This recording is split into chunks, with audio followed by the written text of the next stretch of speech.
Morning, everyone. It's almost 10, so we're going to be starting pretty sharpish. We've got quite a lot to get through today.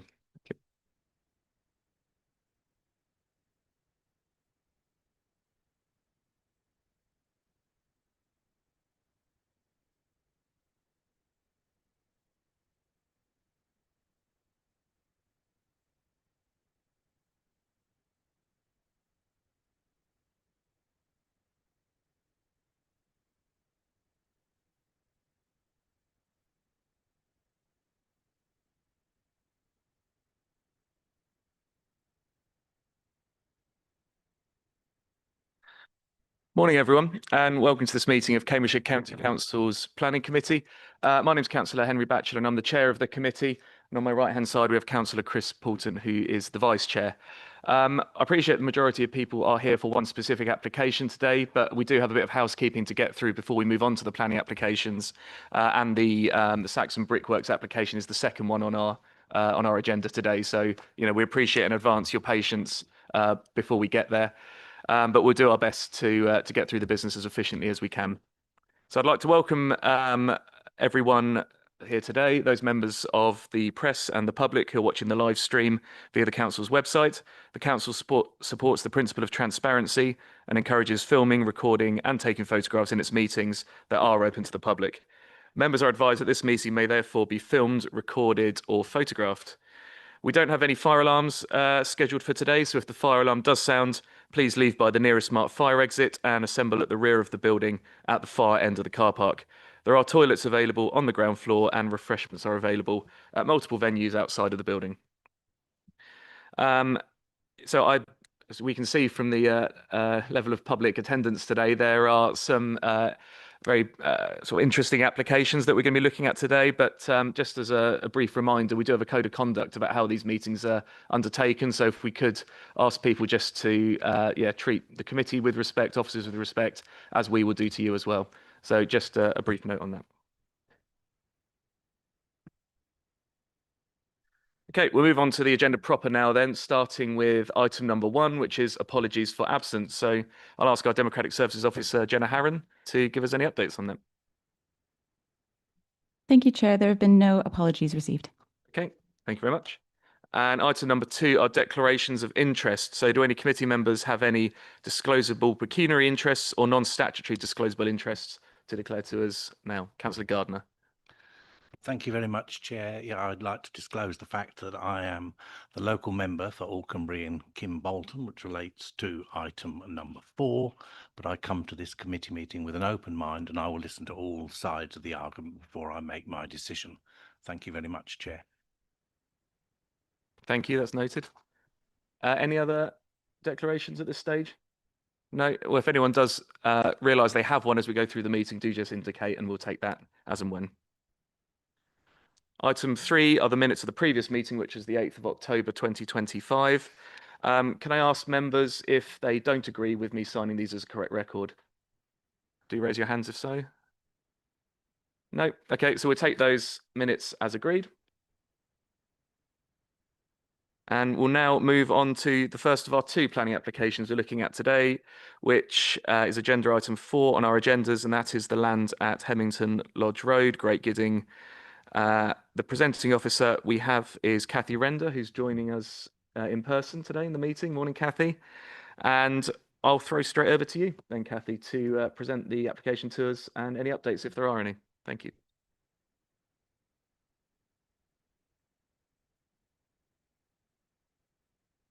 Sorry about that. Thank you, Chair. Good morning, members.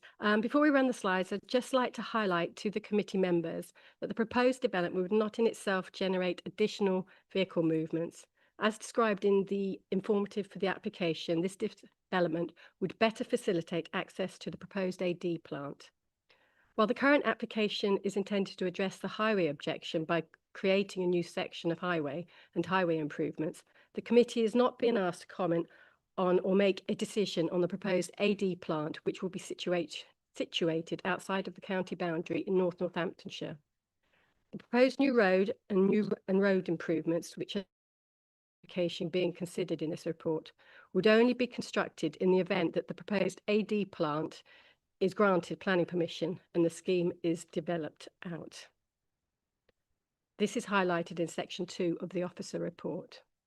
We have some extra representation. We have received a late representation from Glatton Parish Council, and these comments were placed on public access. The comments are similar to those received and relate more to the application for the AD plant. I understand the comments were also sent to North Northamptonshire by the parish. We will now continue with the slides. Thank you. Okay. So this is slide 1, which shows you that the proposal before you is an application for road linking the B6660 to Hemmington Lodge Road, replacing the existing junction and passing places along Hemmington Lodge Road. As an informative, the proposed development would create new public highway and improvements to Hemmington Lodge Road to better facilitate access to a proposed anaerobic digestion plant at Rectory Farm, Luddington, which is a subject of a separate application. And the location of this is at land at Hemmington Lodge Road, Great Gidding, Cambridgeshire, PE 858QS, and is made on behalf of Great Gidding Green Energy. Next slide, please. Oh no, I think you're already on it. This shows the location of Great Gidding as identified with a red star in relation to Sawtry and Huntingdon. The proposed development is east of the village of Great Gidding. Next slide, please. This slide shows the location of the county boundary between Cambridgeshire and North Northamptonshire as denoted by the blue line. The site boundary is defined by the red line, which includes Hemmington Lodge Road and land adjacent to the B660, where the road link would be constructed. A very small section of development is in North Northamptonshire, and North Northamptonshire Council will be determining an application running concurrent to this application. Next slide, please. This drawing indicates where the passing places would be constructed along Hemmington Lodge Road to widen the road to allow ease of passing. The drawing shows an inset in the top corner, enlargement of the section where the new road link would be constructed and could be seen in relation to the whole development on the proposed site plan. The landscaping included in this will be proposed field maple trees along the edge of the road link, sections of wildflower grassland, native hedging and ditch habitat creation, which will provide biodiversity gain of a minimum of 10%. Next slide, please. This drawing shows the proposed road link and more detail of the works proposed to the drainage ditches. The proposed works will be built to public highway standard as secured by a Section 38 agreement between the applicant and the Highway Authority to ensure highway safety. The drawing also shows detail of the existing access from Hemmington Lodge Road onto the B660, which would be stopped up to prevent access by motorised vehicles. In conclusion, on the basis there are no statutory objections to the proposal and taking into account all the material planning considerations, the balanced recommendation in this report is for approval. I'm happy to try and answer any questions members may have. Thank you. Kathy, thank you very much. We do have a few public speakers on this item, but before we move on to that, I would just ask committee members if they have any questions of clarity for Kathy on the presentation she just made or on the application in general. Councillor Hoy, please. I just wondered, have you got a photo of the road itself? Because obviously we're speaking about this country track, and I'd just like to know a little bit what's like. Sorry, actually, no, I haven't. I could try and find one, but it would take me a few moments to look for it. Because it's quite a long stretch of road. I don't know about other members, but I personally find that quite useful to know a bit more about the road we're talking about. Would you like me to go and try and find a couple of photos? I do have some. If that's helpful, or Street View, maybe might be. Yeah, okay. Might be a way to So do just- it. Okay, well, I think we'll come back to that, but we've got a request to do that. Okay, so we'll work on that. Any other members have any questions or clarification? Councillor Gardner. Thank you very much, Chair. My question is to ask, if the AD plant goes ahead, how much traffic will be coming down the new access road? How many lorries are we likely to see? If that, just looking at it, are lorries going to stop and go into the lay-bys provided, but you've only got 200, they're only every 200 meters. So that means if a cyclist or a horse rider is between, are those lorries going to wait? So that is my question. Is that really wide enough all the way down, catering for cyclists and horse riders?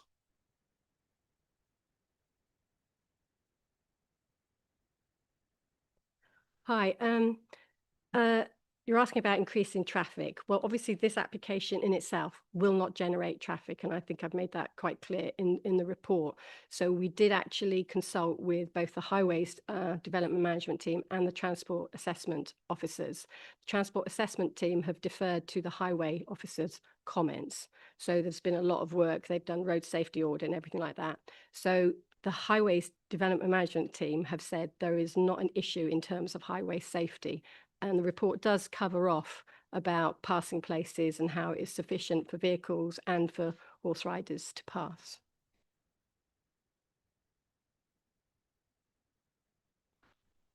I can understand your point there with regard to the actual application doesn't generate any traffic apart from the construction traffic going to and from that particular site.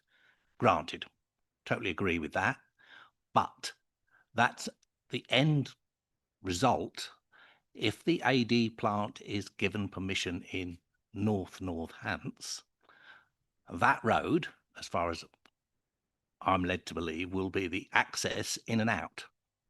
So how many lorries will be using that route in and out, so that, because I think that's what people need to know, is what's the volume of traffic coming down there from the AD plant if it is given permission. If it's not given permission, well, they're not going to build the road in the first place. But that's just a question, you know.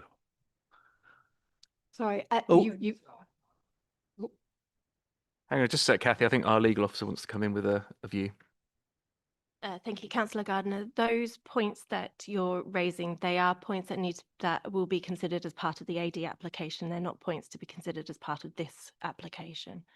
That's sort of considering matters before they've even been considered, really.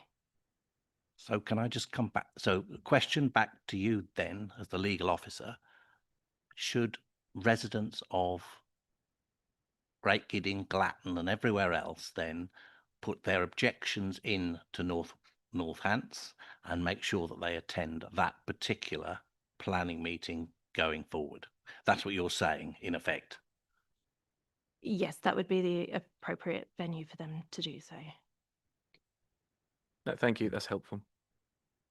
Any other questions or clarification? Thank you, Councillor Damari-Homan. Thank you, Chair.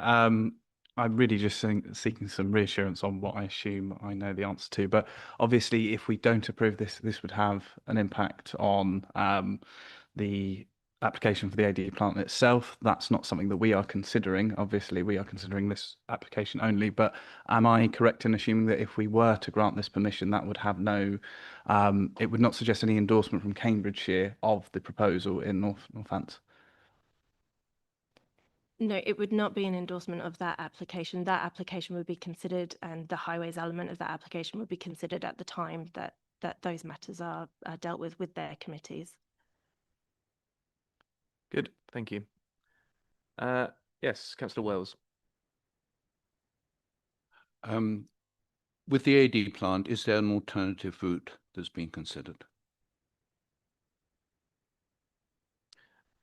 Not sure if I can answer that. wants to tackle that. I mean, when we are just asking questions of clarity at this stage, we are going to go into a full debate a bit later on. But Kathy, if you do want to answer that now. I can answer that. Yeah, at the moment, no. I know people have suggested it in comments that we've received, but that again is a matter for the North Hants team to consider. At the moment, the only thing that's under consideration here is the red line of this development.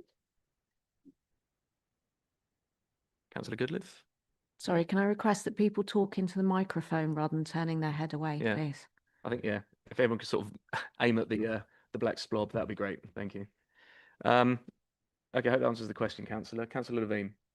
Yeah, thank you, Chair. And is this road for HGVs only? Hemington Lodge Road is currently used by HGVs. The new road link will be built to public highway standards, so that means it will be for all users. But the section of the existing Hemington Lodge Road where it joins onto the B60 is going to be stopped up under highway procedures, which will mean there will be no HGVs or other motorised vehicles actually accessing it. It will only be suitable for pedestrians, horse riders and cyclists. Thank you.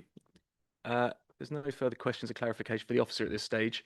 We will move on to our public speakers who have come to give us their views today. And up first, we have the chairman of Great Gidding Parish Council, Jan Maciak, apologies. Good morning anyway. Thank you for joining us. Yeah, so if you just take a seat, there's a microphone in front of you. There's a button at the bottom of the screen that switches it on and off. You'll see on the table between us, there's a traffic light system. So when the light's green, you've got plenty of time. When it goes yellow, you've got about 30 seconds remaining. And then red, please stop.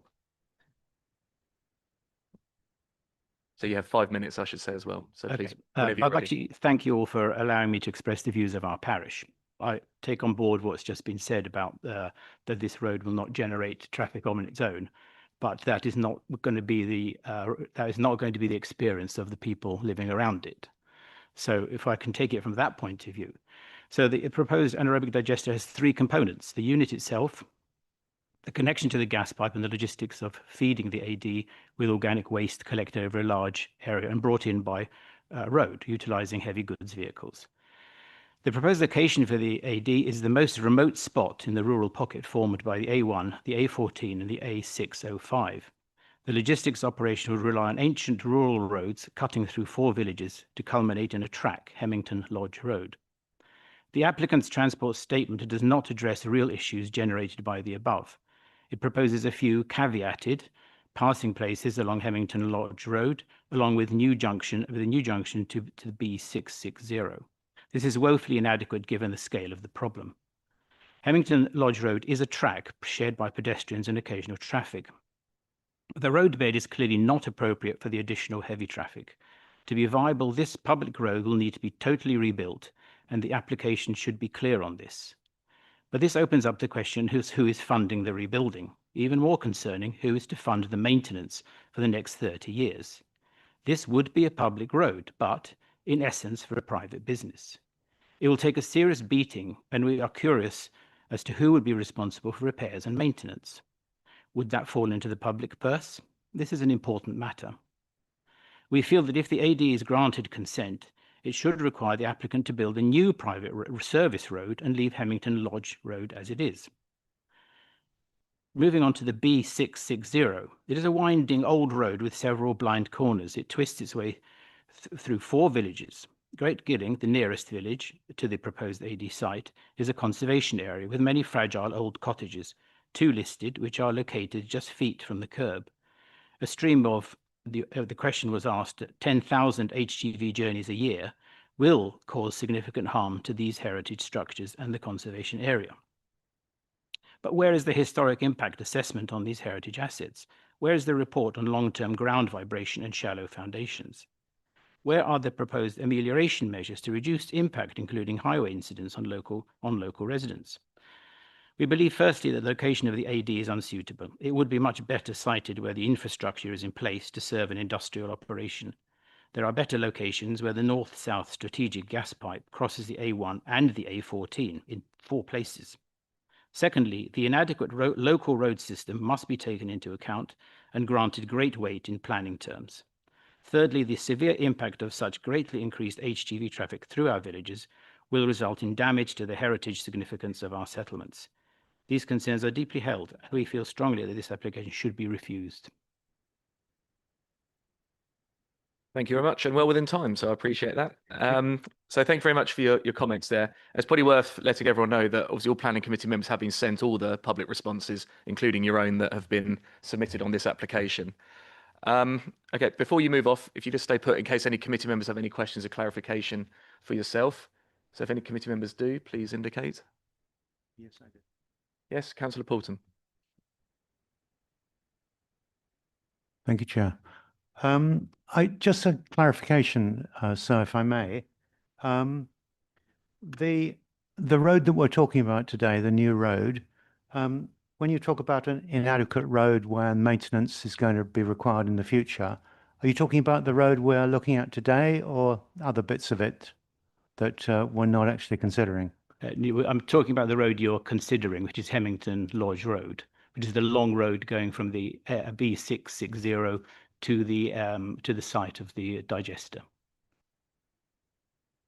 So that's the new road being built to highway standards. Is that right? It's unclear on the application. They're talking about passing places, but nobody's talking about rebuilding the whole road.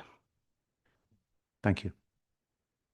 Yeah, perhaps a question about whether the road will be adopted might be one for us for the debate, possibly. Okay, if there's no further questions or clarity, thank you very much for joining us this morning and for giving us your views. It's much appreciated. And our next public speaker, we have the applicant, Mr. Phil Greenaway. Are you with us, Mr. Greenaway? Good morning. So yeah, so be the same process as with the previous speaker. You've got the microphone in front of you, the button at the bottom sorts it on and off, and then the traffic lights are on the table between us. So yeah, green's good, yellow's start winding up, red's finish. Whenever you're ready. Thank you, Chair, members of the committee. My name is Philip Greenaway. I am the CTO, Director, owner of Great Gidding Green Energy. The application before you this morning is to construct a short section of new adoptable road and provide upgrade to Hemmington Lodge Road, which as a result will provide suitable access to our planned anaerobic digestion plant just over the border into Northamptonshire.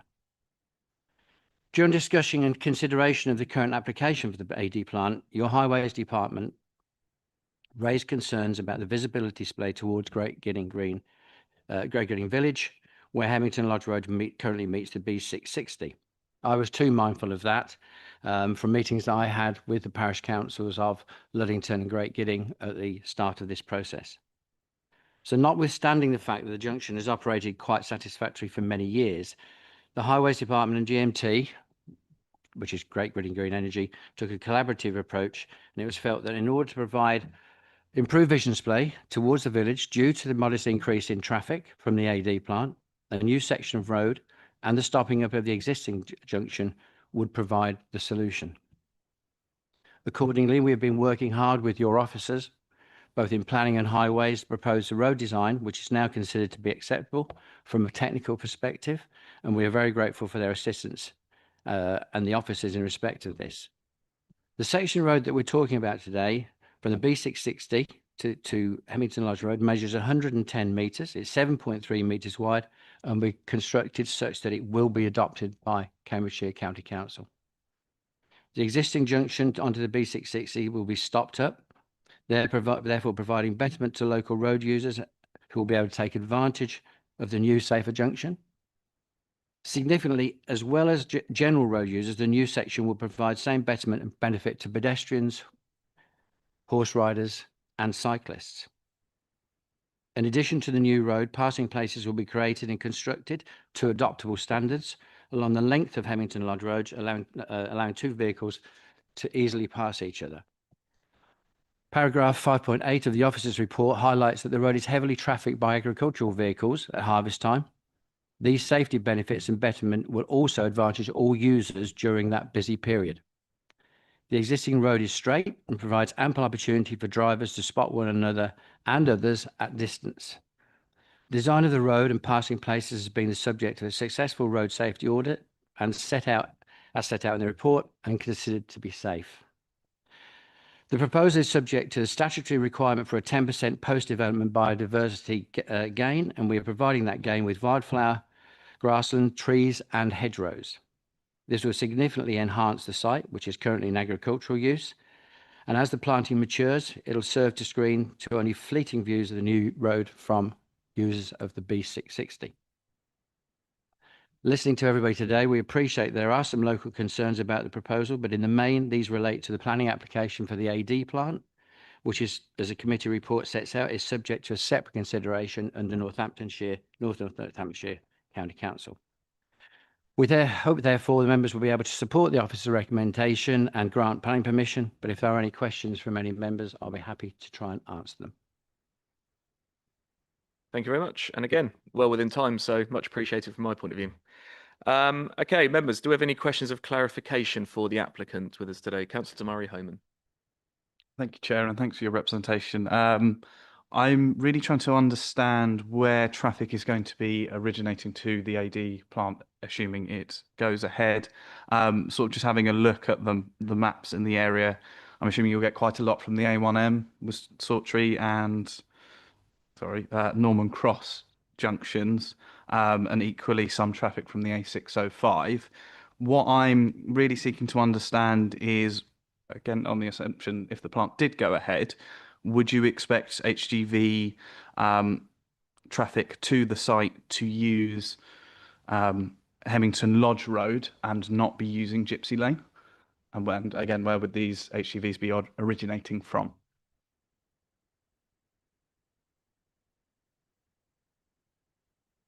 Yeah, you're correct in every assumption there. It'll be coming from the 605, it'll be coming from the A1, and they will be using Hemmington Lodge Road. And this, you may be able to help it could probably go anywhere. What is the speed limit on that road currently? Because I don't think that's in our report. On the Hemmington Lodge? Hemmington Lodge Road, yes. It's a 60 mile, yeah, it's a 60 mile now because it's a country road. Councillor Gardner. Thank you very much, Chair, and thank you very much. My question is with regard to the existing Hemmington Lodge Road, because you talk about the new section of road, the existing section, which you're going to put laybys on. What is the proposal to make the existing Hemmington Lodge Road better with regard to the increase in HGV traffic? Because as you quite rightly say, at the moment, the only real HG traffic that uses that road is during the harvest periods. But I'm assuming that if your plant gets to go ahead in North Hants, there's going to be more traffic going up and down there. So how are we going to make sure that the existing section of Hemmington Lodge Road that you are using is up to scratch?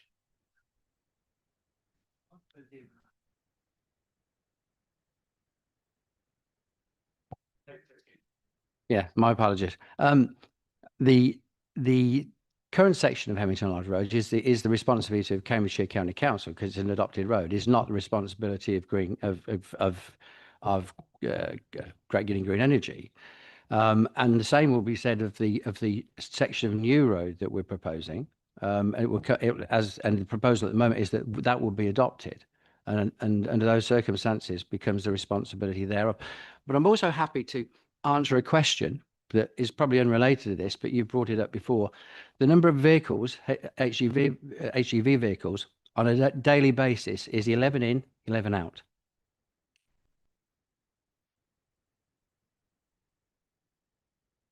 Is there anything else, Councillor? Was it last? Okay, and I think you might have actually answered a question from Councillor Poulton as well to the previous speaker about whether the new road would be adopted or not, and I think you've just answered that as well. It is being adopted under the current proposal. Yeah. Okay. Thank you. That's helpful. Members, Councillor Hoy. Yeah, sort of on the question you've just asked, because I'm just reading on the parish council's objection. They mentioned 52 movements per day, which is quite different from 11. So I just wondered. Yeah. Okay. So to put some clarity on that, when maize is, so you've got harvest time, which is so the feedstocks are predominantly maize and straw. The site of the plant is actually at a company called Agribale, which actually bales all of the straw in this area of the country. So there is harvest there, and there's a general harvest, and then there's movement of straw back to that site, which is why we selected that site. So it gives some clarity on that. And we use maize. Maize will also have an intense period, just as harvest does, which will be around about end of October, early November, where there will be 52 vehicle movements in terms of tractors, fast tracks and trailers for 1 month, 30 days max. But the other 11 months is 11 in, 11 out during operation. So making that clear, the operating is 11 in, 11 out. Thanks. So the parish council sort of are right then, because they're saying 22 movements. So 11 and 11 is 22. unless Yeah, well, I'm yes, it's 11 in out. it's 22. 11 in, 11 out. Okay, and then if I've just got one more, if that's okay. So you mentioned about farm vehicles. Just do you think the passing places will be big enough? Because obviously I've been down. That's why I kind of quite keen to see the picture, because we've all been down country lanes and passing places aren't always very big. And if I'm just thinking, if you've got a HGV in a passing place and then you've got a big tractor, that neither of those are small vehicles, I suppose is what I'm asking. Yes, I would say because currently that's happening through harvest with even bigger vehicles and baling vehicles. So, and the vehicles that we're using are smaller than that.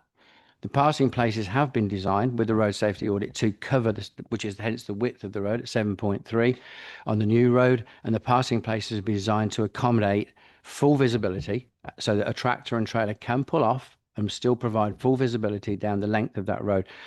You asked for pictures, which are probably quite relevant because it's a perfectly straight, I think 890 meter section of road. So visibility is very good. And as I said in my report, that you can clearly see, and the design of that has been agreed with Highways at Cambridgeshire County Council to provide enough visibility for vehicles, A, to be able to see, and B, to move out of sight, out of other pedestrians and other vehicles. Okay. I think there's no more questions of clarity. Then just leaves me to say thank you very much for taking the time to come speak to us and for answering the questions. It's certainly been helpful. Members, that's the end of our public speaking section. So we are going to move into the debate now. So we now have an opportunity to ask any further questions of officers that we might need, debate the pros and cons of the application, hopefully come to a view on it. Before we do that, though, I understand we do, following on from that last question, we do have some photos of the road now that I'm hoping we might be able to display on the screens. And then perhaps we might be able to start our debate around that point there. This one, yeah. Okay. I don't know if an officer can talk us through what we're looking at here. Hi, yes, what we're going to do is we're going to, I do have separate photos, but we're actually going to take you effectively using Street View and move along the street from the actual junction. Okay. I would say that is from 2009, so I don't know how accurate The this ro- is for today. The road itself hasn't actually sort of like changed. And like I said, I can show some actual photographs that have been taken.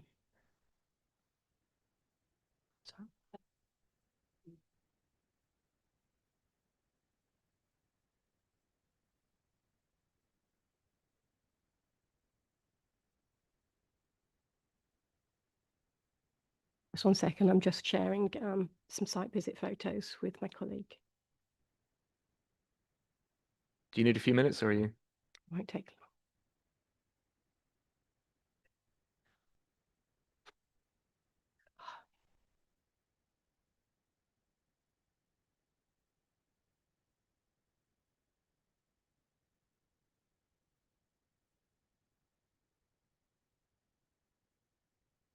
So we're just waiting for some images of the road itself that officers can present to us. I think that might be helpful for members when making a decision.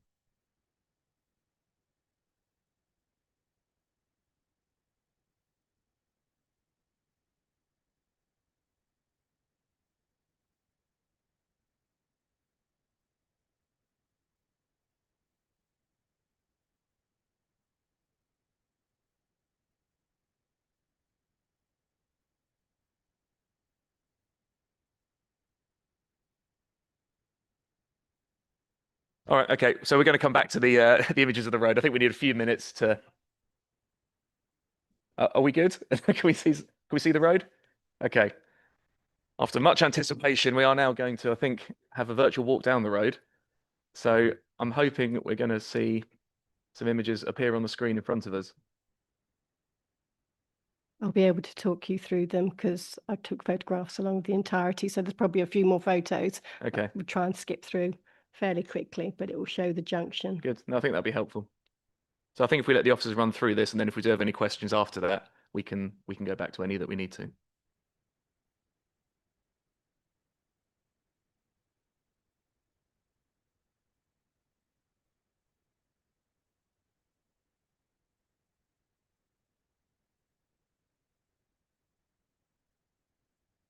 Okay, I think we are having some technical difficulties still, so I think we might have to come back to any questions around around the road itself and being able to see it. So while we're working on that, does any members have any other questions around any other points to do with the application? We will come back to the one with the images. I'll take Councillor Damari Homan first, and then Councillor Gardner. Thank you, Chair. I mean, it does relate to the road, but it's quite a simple one.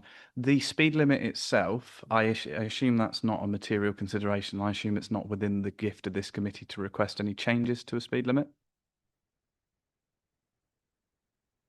No, that's not part of this application. Thank you, Councillor Gardner. Thank you, Chair. I was just going to ask whether we'd got a highways officer with regard to the state of Hemmington Lodge Road, as to whether they think the increase in traffic on that section of road will, what sort of, whether it is capable of taking that volume of traffic going forward. I know the applicant has said they're going to build the laybys to the county council's specification. That's fine. But as I well know, and all those members that have got rural roads in their divisions, a lot of them have not got very deep foundations and what have you, and they do start to crumble quite badly with the increase in HGV traffic. So I am just wanting to know how long our highways department thinks that the road would stand that volume of traffic. So I'm not sure if we have anyone here that will be able to answer that, but we do have a pre-commencement condition being asked for around full detail of what the construction of the new surface would be. So I don't know if officers want to correct me on that, but I imagine that will be covered by that.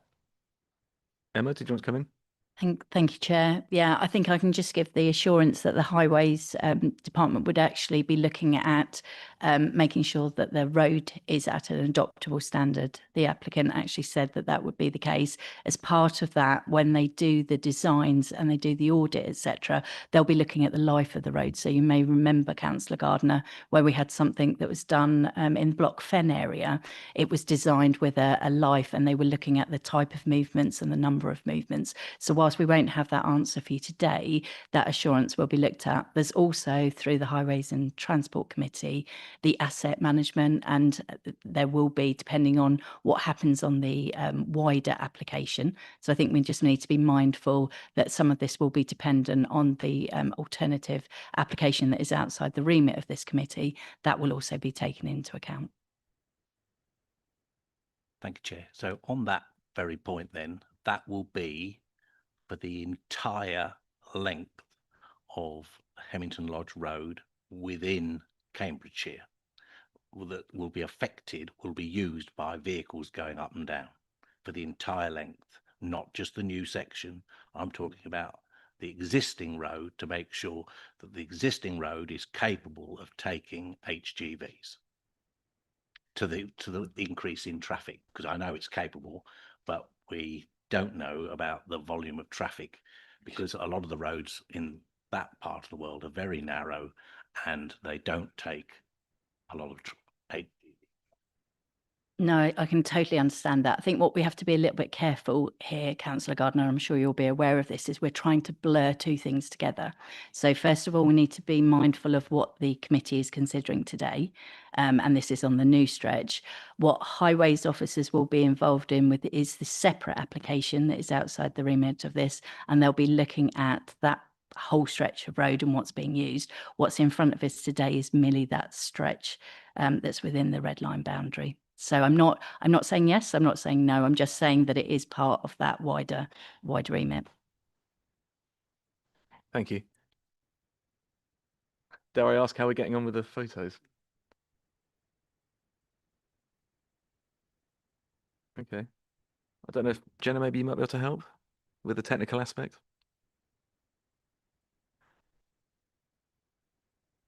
Okay. Yeah, okay. So we might see a few things flash on the screen, but it's just us trying to get the photos to properly share.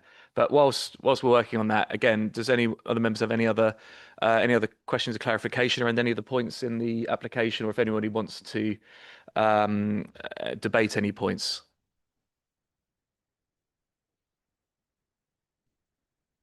I can't see anything. Looks like we're waiting with bated breath for the pictures. Yeah, I mean, as it is, yeah, the application is for the road. I think it's quite key. Okay, well, we have something. Is this what you're looking to share? I could talk you through this now. So this is the actual junction with Hemmington Lodge Road of Hemmington Lodge Road with the B660 taken looking from Great Gidding Village aspect. So it's looking away from the village. Next photo, please. That's basically looking up the Hemmington Lodge Road in the direction of Rectory Farm. So photos will just move along here. Thank you. That's one of the properties just to the left, which is the one that will be accessed via the new road link rather than through the section that's going to be stopped up. They will still have access. Next one. That's essentially looking back towards the junction with the B660 even.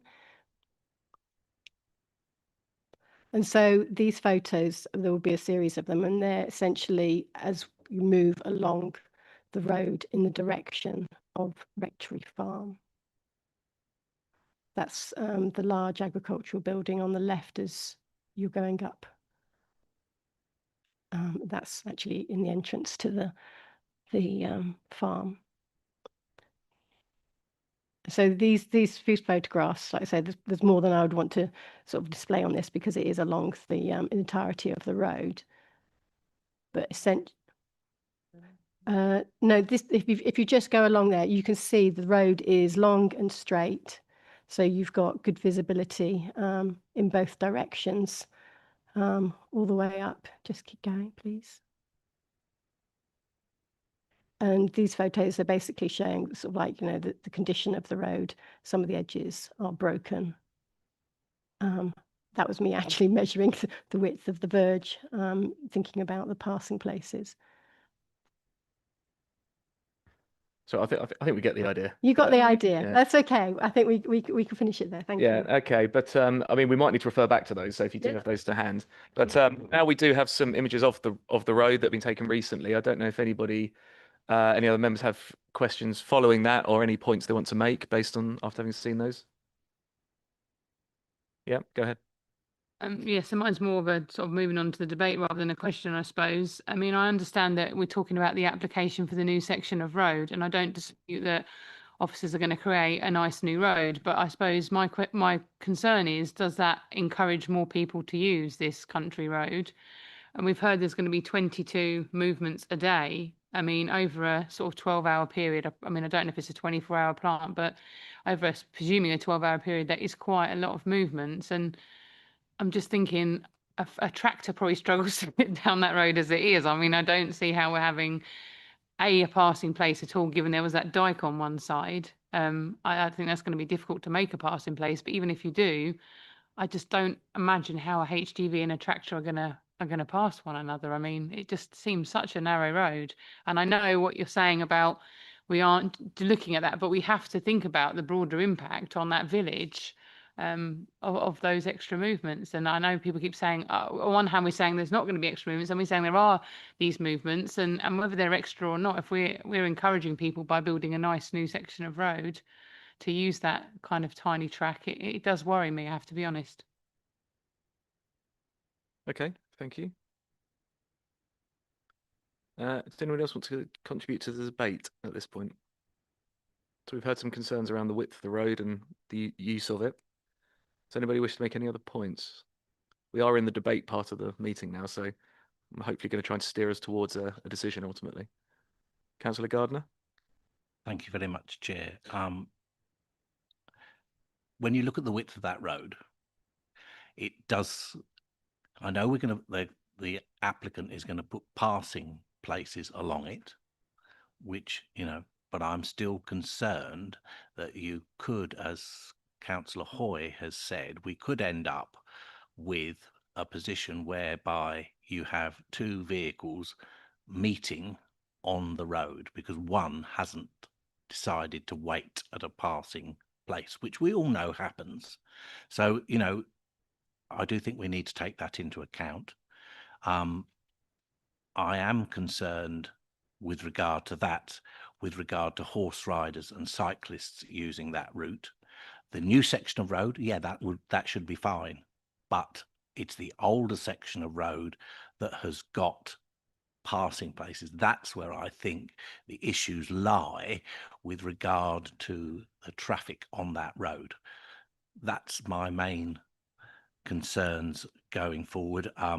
We don't know with regard to construction traffic how long that's likely to last and which directions that is going to be coming in and out of Great Gidding either.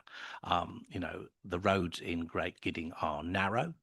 The roads to and from that particular entrance are narrow in places, particularly if you drive further down the B660 and you get to Winwick.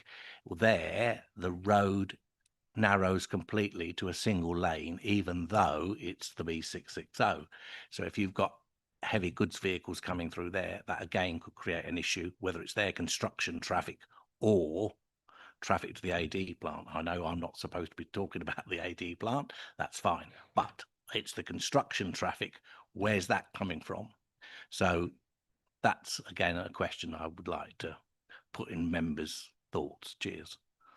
No, thank you. And I might ask officers for some input on this, because we do have two conditions proposed with this application, condition 5 and 7. One relates to the traffic management plan, the second to the physical construction of the road.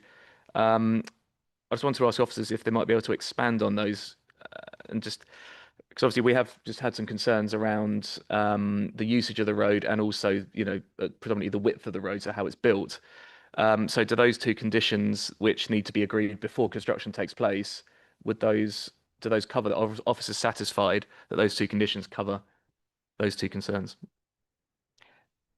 Yes, so you referred to condition 5, which is a traffic management plan, which if I actually read it out, it says no development shall commence, including any site clearance, until a traffic management plan, including condition surveys, has been submitted to and approved in writing by the Waste Planning Authority. And then the development would be carried out in accordance with the approved traffic management plan. So a condition would need to be submitted for this application were it given permission. And that condition would then be, we would consult with the Highways Authority. And so they would have input into whether what was submitted was sufficient. And those are the sort of things they would address, things like you say, routing, where vehicles would be, for instance, parked and stuff like that. So that would relate to traffic. And then condition 7, that's slightly separate. So that's about the actual details of the road construction, which is what was referred to in terms of whether it would be built to public highway standard. So again, that information would need submitting. Again, it's a pre-commencement condition effectively. It says no development shall commence until full engineering details comprising levels, forms and construction, signing, road markings and surface water drainage have been submitted to and approved in writing by the Waste Planning Authority. So again, that is a condition that would need submitting were this to be given permission, and that would be consulted with the highways as a specialist, and we would have input from them. And unless they're able to discharge those conditions, they wouldn't be able to proceed with their planning permission. So basically the Highways Department would need to be satisfied with what was Yes. going to be built before it was. And Absolutely. presumably if it is then built not to standard, it's up to the county council ultimately to enforce that if it's not built to the agreed standard. That's right. But like I say, because it would be something that they would have to discharge before they even started, then obviously, you know, they've got to comply with that condition. And if they don't comply with that condition, that's where enforcement would ensue. Yeah, no, understood. Thank you. That's helpful. Members, any other points they wish to make? Councillor Hoy. Yeah, this is just a bit of clarification, really. So I know obviously we have to treat them as separate, but it just occurs to me, I suppose, given that they're not determining the application yet, and their traffic surveys are going to be undoubtedly, if we were to pass this today on this, are we by passing this almost aiding them to get the application passed in North Northampton because they're going to have a better standard of road to allow access to it? See what I mean? Yeah, I think I sort of cuts to Maurice Homan question earlier, but I'll ask our legal officer to confirm that So all matters relating to highway in relation to the AD plant will be considered as part of that application. So it would obviously take into account the amended road if it was approved today, because that would be a material consideration for them. But that shouldn't affect whether or not you make your decision here today. The matters pertaining to the highways and the movements of the HG vehicles relating to the AD plant will be considered as part of that application. So ultimately, if we were to approve this application today, it's not us giving our blessing to the application for the AD plant. No, it's not. No. Okay. Highways would be considered as part of the AD plant. Okay. Do you want to come back? It's not us necessarily giving our blessing, but they will be doing their highways assessment, as you've just said, based on our past plan of a better road rather than the existing road. So surely if they're going to assess the existing road, that'd be more likely to be critiqued than this. So while we're not, I suppose, saying in those so many words we're giving our blessing, they are going to obviously have a much better highway standard than they would have if this application wasn't before us. So it's almost been done the wrong way around in a strange sort of way. They should have done the application in Northampton first, because if they'd got approval, if they hadn't got approval, we wouldn't have anything to discuss. If they had got approval, then we would have to be thinking about how to mitigate that approval for local residents. So it would absolutely make sense for us to then consider that mitigation. But it seems that we're doing a mitigation for something that potentially has or has not happened. I get that we kind of have to do that, but it does seem that we're almost letting people have a bit of a get out by having a better standard of highway. Not sure I completely agree with that, but I don't know if any officers want to comment on that. No, I mean, I obviously understand what you're saying. Obviously, members need to consider the application that we have in front of us and the impacts that this application will have in front of us. Matters pertaining to the AD plan, as we've said, will be dealt with by Northamptonshire Council. Yeah, I think that's clear. Councillor Gardner. Thank you very much. If we follow on from Councillor Hoy, assuming that they 8 Northants decide to approve, when Northants are looking at that, will they talk to Cambridgeshire Highways with regard to the condition of our roads on the access routes from the A1, 605 and the A14? So you've got the B660 from all the way from the A14, you've got the 605 coming in and then joining the 660, and then you've got from the A1 on the 660. Because I think that's quite a useful piece of information to know, will Cambridgeshire Highways talk to Northants planners with regard to the conditions of our roads going forward for the long term? So I'll have a go at answering that, Councillor Gardner. So I think it's fair to say that when Highways colleagues are consulted on a planning application, they would be looking at the traffic information that comes alongside it. They would be looking at the routes in. They wouldn't potentially be going as far out as you're talking about, but what they would be looking at is the capacity of those roads. So I think again we're starting to muddle between capacity and condition, and that's the bit that I would just want to be careful that we don't blur those two lines if possible. So yeah, don't know if that helps or not. Yeah. Okay. Did you want to come back? With regard to the condition survey, I'm assuming by that you mean that Cambridgeshire County Council will survey Hemmington Lodge Road to ascertain its current condition, right? And at the junction, you will then look at, and then Cambridgeshire County Council will work with the developer as to how much or little that developer has got to do to make that road up to the correct standard to proceed with that for doing on that particular section of road.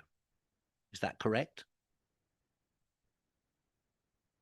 sorry, so under condition 5, the traffic management plan, there is reference to that, and there's no developments shall commence. So there will be, that will be part of that survey. Yeah. Yeah. So I don't know if the officer wants to come in any further, having had the direct conversations. Thank you. Yes, absolutely. Traffic management plan, we've referred to that already. Condition 5, and it says there will be a need for condition surveys of the road, and that will be assessed by the Highways Development Management team when they are consulted on it as part of the discharge of condition application. Okay, thank you. Do members, yeah, Councillor Levine, please. Yeah, thank you. And presumably the outcome of this application that we're talking about today will be held in abeyance depending on the application North Northamptonshire's ED plant itself. No. So if we make a decision today, that is the decision, and that stands regardless of what happens in North Northamptonshire.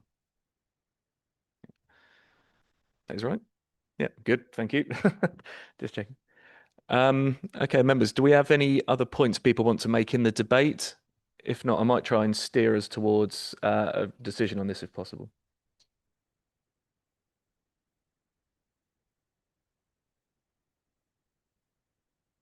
Our legal officer wants to confirm what I just said to you, David, if that's okay. I think it was just to add that what the chair said was absolutely right, but there is a condition that they will have 3 years to implement this planning permission if it were granted today.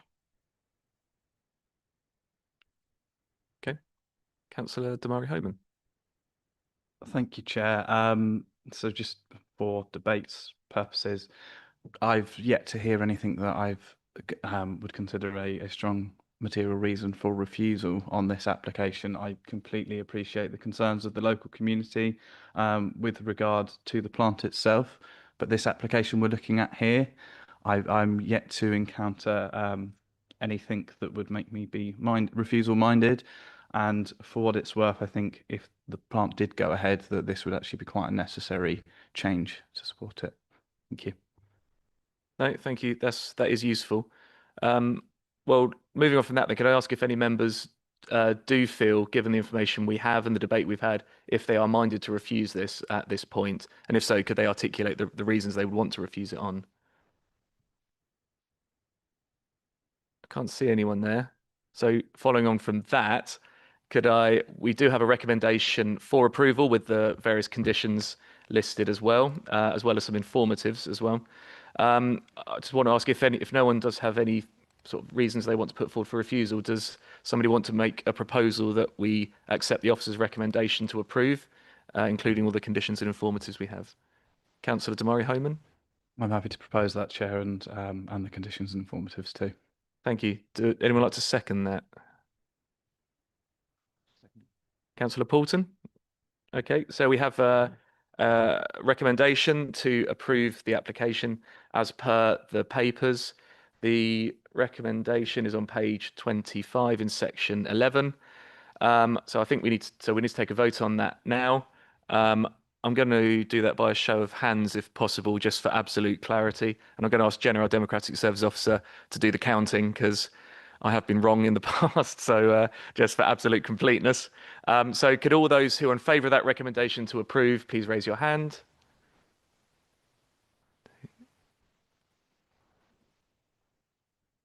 Okay. Yeah, and all those who don't agree with that, please raise your hand now. Oh, this is refusal, not abstention. So yeah, so 2, I count. And then abstentions, 1, 2 at the end there. So I'm going to ask Jenna to read out what the total is there, make sure it adds up. Thank you, Chair. The result is 5 votes in favour, 2 votes against, and 2 abstentions. Okay, so based on that, that application is approved. And yeah, just leaves me to say thank you very much to the officers for all their support on this, and thank you to our public speakers who have come to speak to us today. And yeah, that brings that item to a conclusion. We've been going for exactly an hour now, and I know the next item will probably take a bit longer, so I'm going to take us into a break now. If we have 15 minutes and we come back at 11:15, we'll go straight into the Saxon Brickworks application. So if everyone could be ready for that at 11:15, we're going to start quite promptly. Thank you.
Hi, everyone. We're going to be starting in about a minute and a half, so if people could take their seats.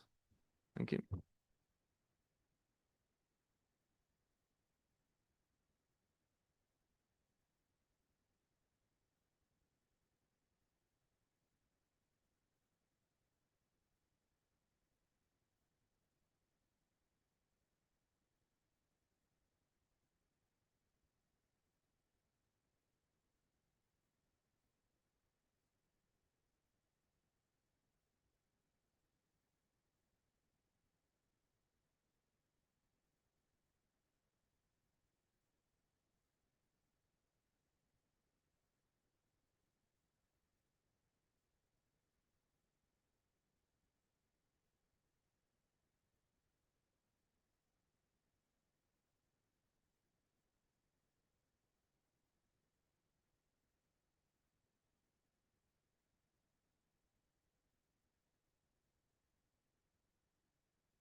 Okay, good morning, everyone. Welcome back to Cambridgeshire County Council's Planning Committee. We are now on agenda item number 5, which is an application at the former Saxon Brickworks, Peterborough Road in Whittlesea. The applicant is Johnson Aggregates and Recycling Limited, and we have Helen Vass, who's our development management team leader, who will be presenting the application to us and giving us any updates that may not be in our reports. So I'll hand over to Helen now. And afterwards, if members have any questions of clarification about Helen's presentation, we do have an opportunity to ask questions. So Helen, over to you. Okay, sorry, before that, we have an update from our legal officer before we go over to the officer's presentation. Thank you, Chair. It's just to advise members that yesterday the County Council received an Article 31 direction from the Secretary of State for Housing, Communities and Local Government. This direction has been issued as a request to call in the applications being made to the Secretary of State, and that request is still under determination.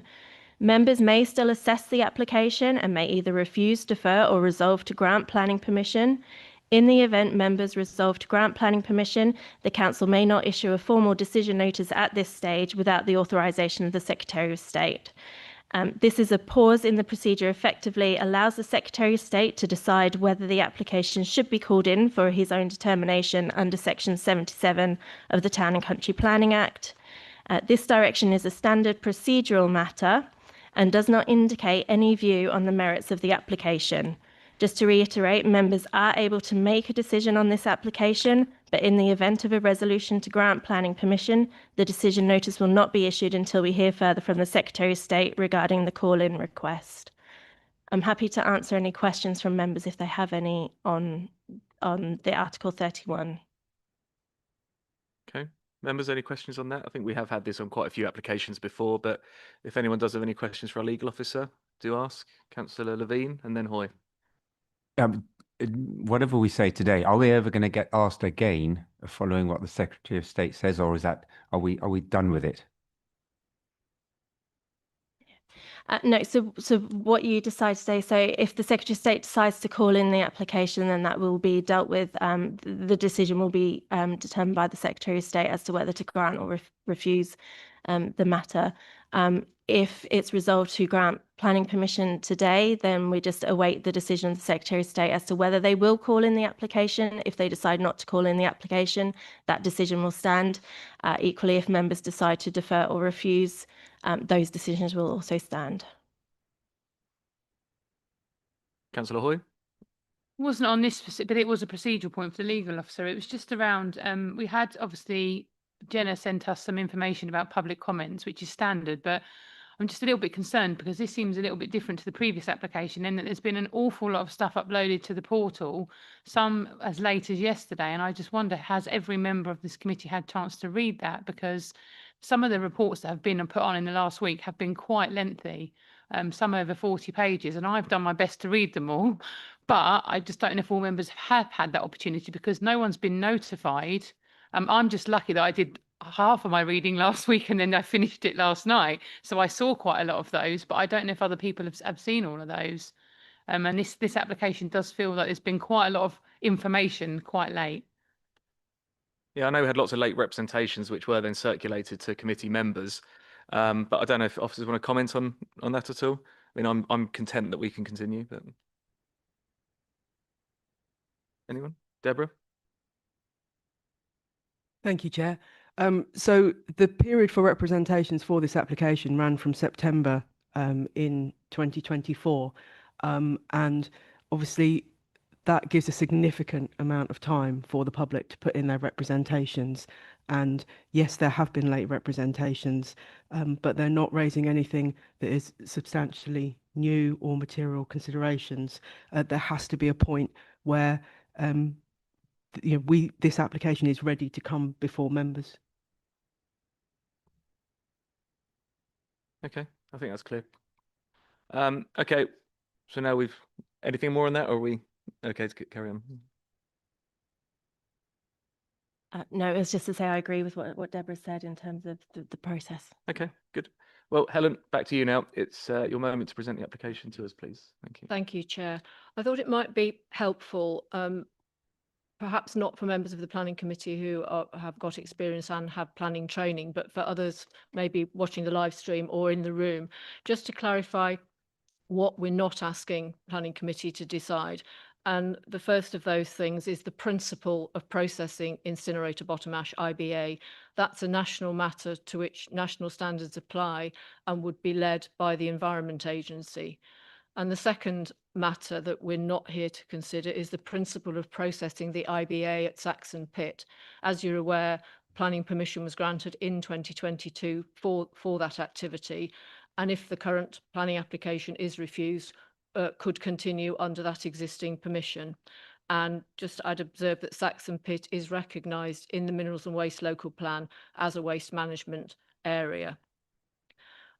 Also, on a more sort of general theme, material planning considerations. In my report, I do list a number of topics raised by objectives which are not material planning considerations. And I think two of those would benefit from a bit of further explanation. And the first is operator performance. Although Johnson's applied for and were granted the 2022 planning permission, it doesn't belong to them. The planning permission goes with the land, not the applicant. Johnson's don't own the site that they occupy, but even if they did, they could leave it at any time. They wouldn't take the planning permission with them. It would remain with the land and another operator could move in and could carry out the same development. Really just to emphasise that planning decisions are based on the use of the land, not the user of the land. So that's an explanation of really why operator performance shouldn't be taken into account. So I appreciate, I can understand why people might think that isn't the case.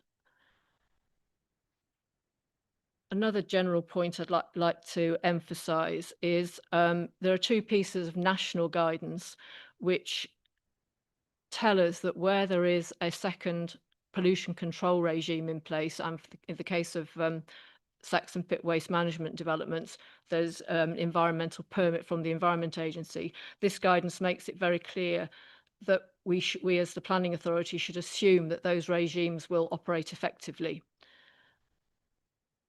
So one of the non-material planning considerations is the effectiveness of the regulators.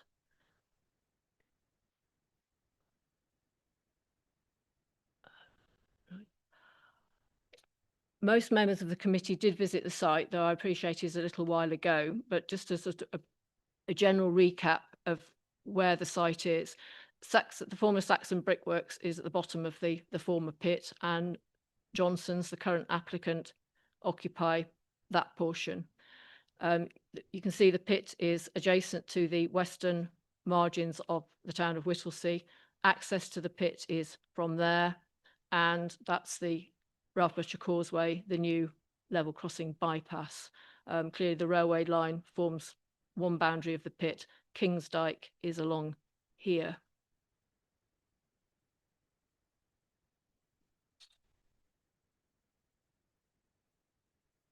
I'd like just to share this slide to just demonstrate how the three different waste operations relate to each other within Saxon Pit.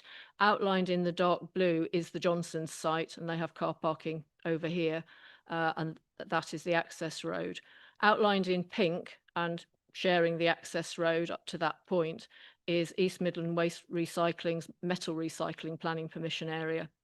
And East Midlands Waste Recycling about a year ago got planning permission to buttress the southern embankment of the southern face of Saxon Pit, and that's the area outlined in orange. And there's a surface water lagoon which sits within the southern buttressing planning permission area.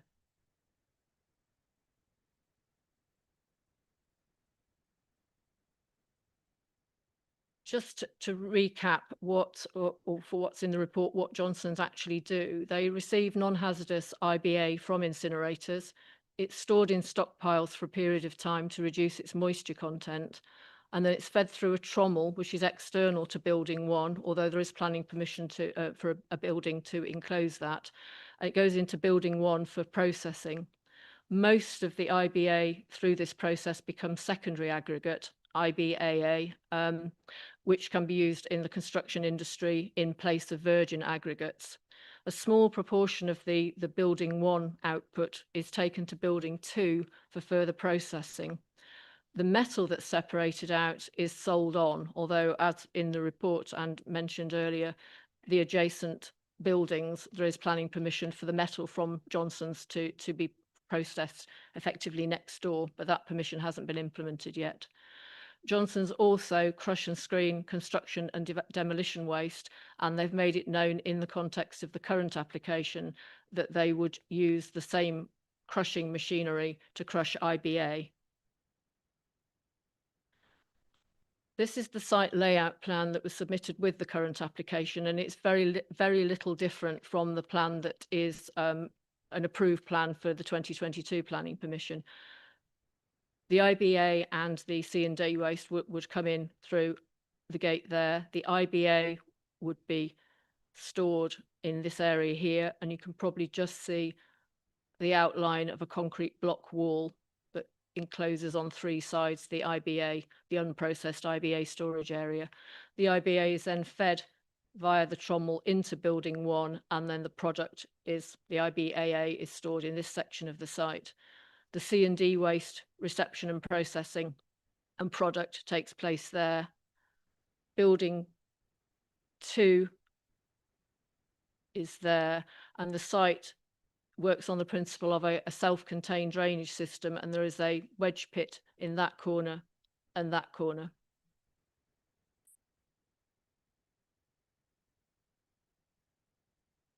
This aerial photo, it's courtesy of one of our transport assessment officers, shows quite well the Johnson site, which hopefully you can see that that's building two, and it excludes those darker buildings. I think the concrete blockwork wall is quite apparent. So the incoming IBA is there, and then it goes into building one. This photograph also shows quite well along here, close to the edge of Whittlesea, is the eastern buttressing work, which is nearing its final stages of restoration. And the planning permission that has fairly recently been granted would be to do similar works buttressing along part of the southern pit faces parallel to the railway line. This photograph shows the access to the site, and I think those on the site visit will remember we approached from the town and turned in, and you drop down to the site, the Johnson's site, which again, the blockwork wall is fairly well shown there. When we left the site, we parked here and watched a few vehicles manoeuvre. As part of the planning permission for the southern buttressing, there is a requirement for that developer, the landowner, to make improvements to this access. And what they will do is pull it away from the backs of the houses and put up a close bordered fence, offering more protection for those properties.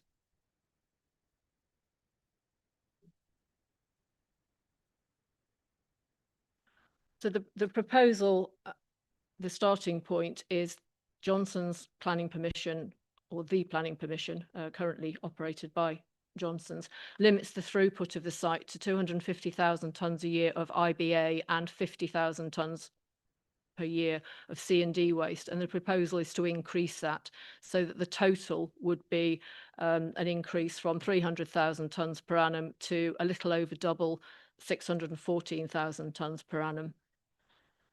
In order to do that, there will be an increase in vehicle movements, and the existing planning permission is limited to 92 HGV movements per day, and the proposal is to increase that substantially to 332 per day.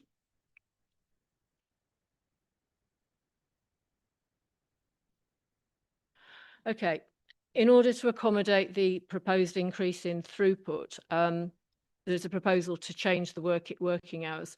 There are limits on the hours of operation in Building 1 are currently from 6 a.m. to 10 p.m. Monday to Friday, and 8 a.m. to 6 p.m. on Saturdays.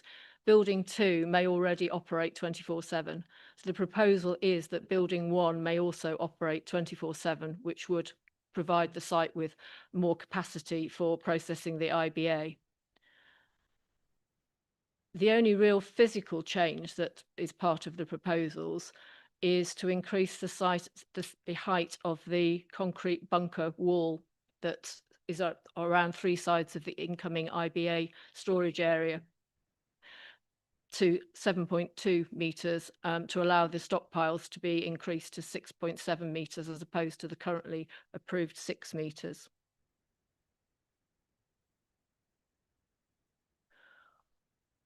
One of the main material planning considerations is traffic. The current permitted hours for delivery and dispatch of IBA and the C&D waste is 6 a.m. to 6 p.m. So it's a 12-hour working day for deliveries, and there's no proposal to change. No, the current proposal does not suggest that that's changed. If the proposed 332 HGV movements per day were equally spread throughout the 12-hour period, it would be about 28 movements per hour.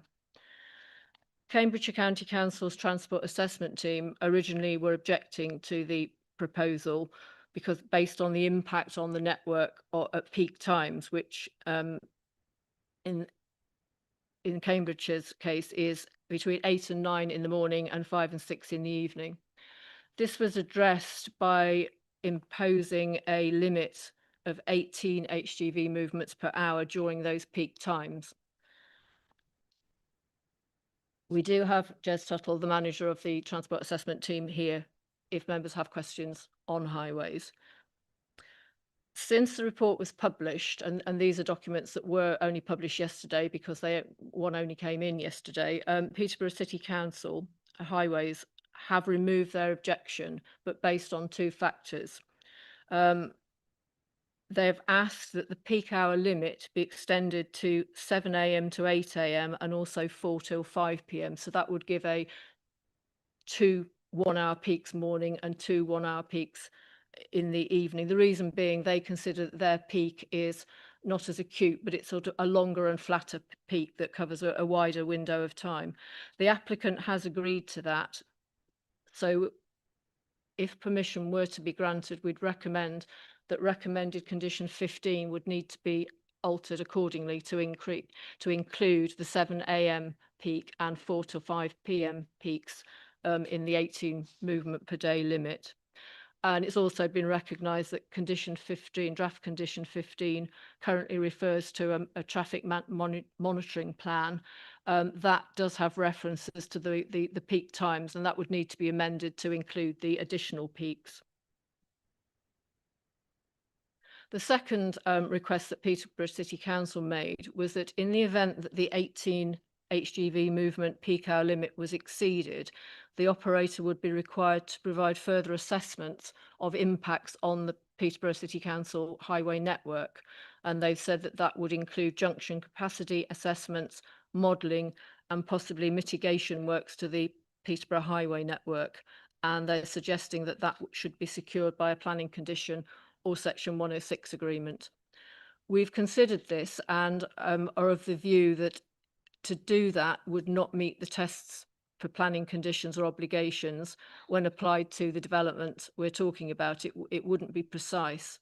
It's our view that in the event that there is a verified breach of the peak hours limit, or indeed the 332 daily movement limit, it would fall to the Cambridgeshire County Council enforcement officers to take appropriate action to secure compliance. It would, of course, be open to the operator if they felt they couldn't work with those limits in place to seek a higher limit, but that would be by means of a new planning application to vary the terms of the relevant condition. And that would need to be accompanied by appropriate transport assessments, modelling, and if necessary, mitigation to the Peterborough City Council highway network. So that in effect would get us to the same position that Peterborough were recommending, and Peterborough City Council are satisfied with that approach. So hence they have removed their objection. That does leave us with an objection from a consultee, which is the Cambridgeshire County Council's public health team. They strongly recommend that the application be refused because it does not protect or enhance the health and well-being of the community of Whittlesea. There are a number of aspects that they've raised that are specific to the Johnsons application, and one is nighttime noise. Johnsons, as I've already said, can operate 24/7 in Building 2, and the proposal is to do so in Building 1. The Environmental Health Officer, and we do have Laura Harwood from Fenland District Council Environmental Health here if members have questions on this matter, has no objection to the application and supports the latest version of the noise management plan. Johnson's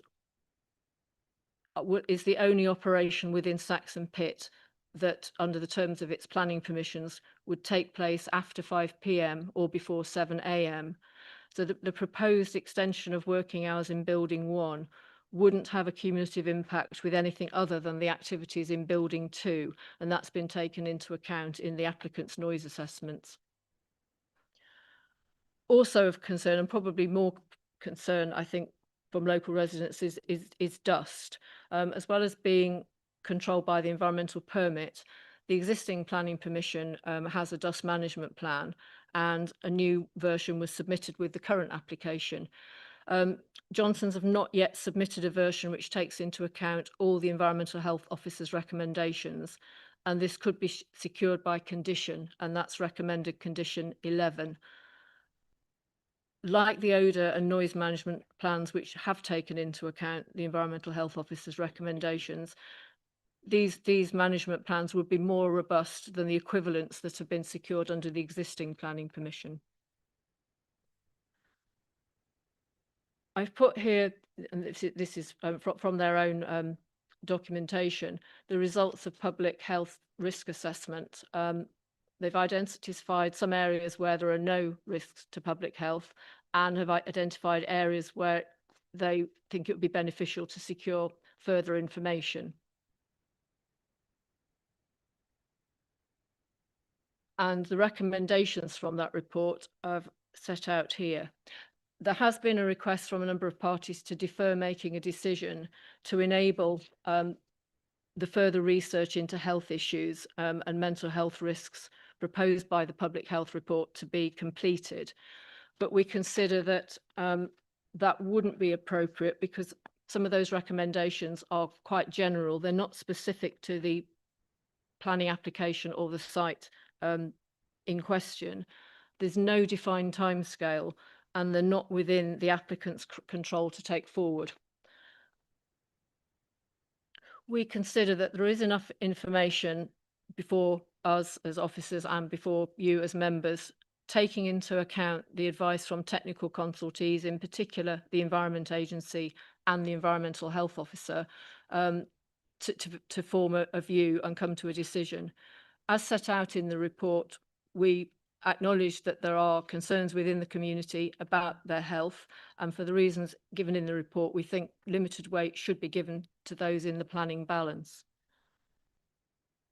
Which now brings me to a summary of the planning balance. As officers, we've afforded moderate to significant weight in favour of the application for processing IBA and construction and demolition waste to create recycled products. And we've afforded a little weight to the employment opportunities that would arise. Most of the potential environmental impacts are capable of being satisfactorily mitigated either by planning conditions and/or the environmental permit requirements. And whether they're afforded moderate or little weight, we think they're neutral in the planning balance. Weighing against the proposal, in the recommendation in your report, we attach moderate weight to traffic impacts based on Peterborough City Council then having an objection. Since they've removed that objection, we think that the impact of traffic on the highway network should be afforded a little weight, and as should the perception of health impacts, particularly from the pollution to air. So overall, taking into account the material planning considerations, we consider that the balance is in favour of granting planning permission, subject to the conditions set out in section 12 of the report and subject to condition 15 being amended to extend the peak hour HGV limit. So I'd invite members to hear from the other interested parties to enable them to reach their own planning balance and conclusion.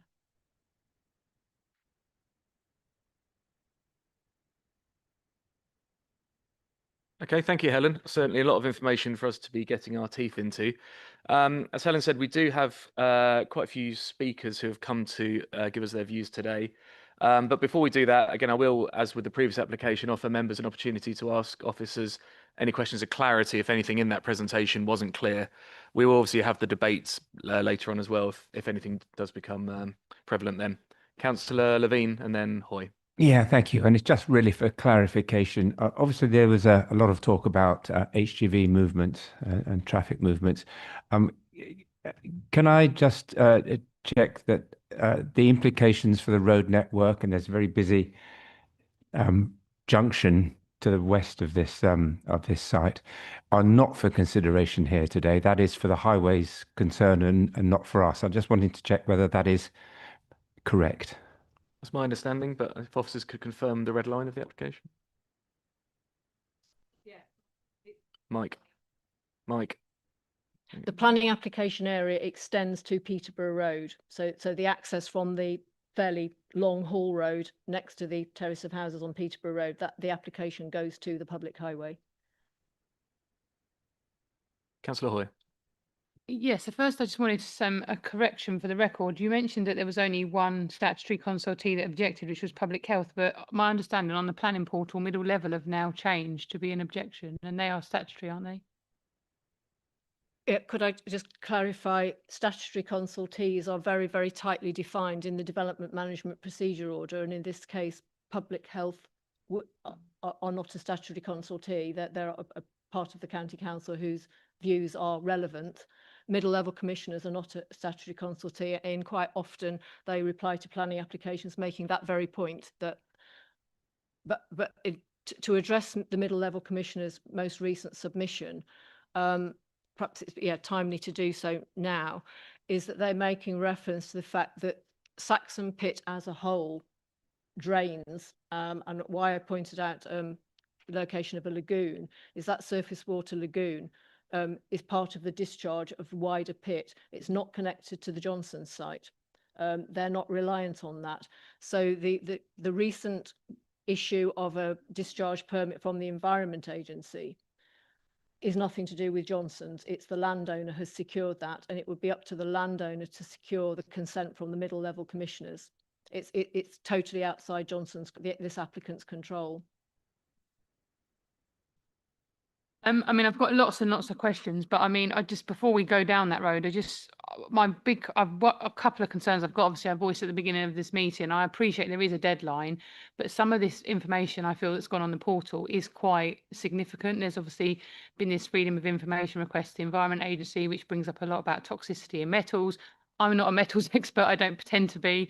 And I don't feel we've got clarity on that about the issues around public health. I don't feel we've got clarity on that. Obviously, now we've just received this letter about the request from the Secretary of State. So I just wonder, is there value in deferring this, because until we've heard this decision, because there's still, I feel, a very lot of unanswered questions that we haven't had. So I think I will ask the legal officer to come in on that, but obviously that letter specifically only came into us yesterday evening. So yeah, and that is reliant on us making a decision. So yeah, there wouldn't be anything to call in if we hadn't decided anything. But I don't know, might be worth getting a legal opinion on that. We've had a question around documents, etc., being uploaded past the deadline. Fine. Yes. So obviously there is a time frame in which people have to respond in relation to this application. We do often receive documents last minute. A lot of the documents that we have received are relating to matters which, as Helen said, the middle level commissioners, it's not a matter within Johnson's control relevant to this application in relation to the EIR information from the EA.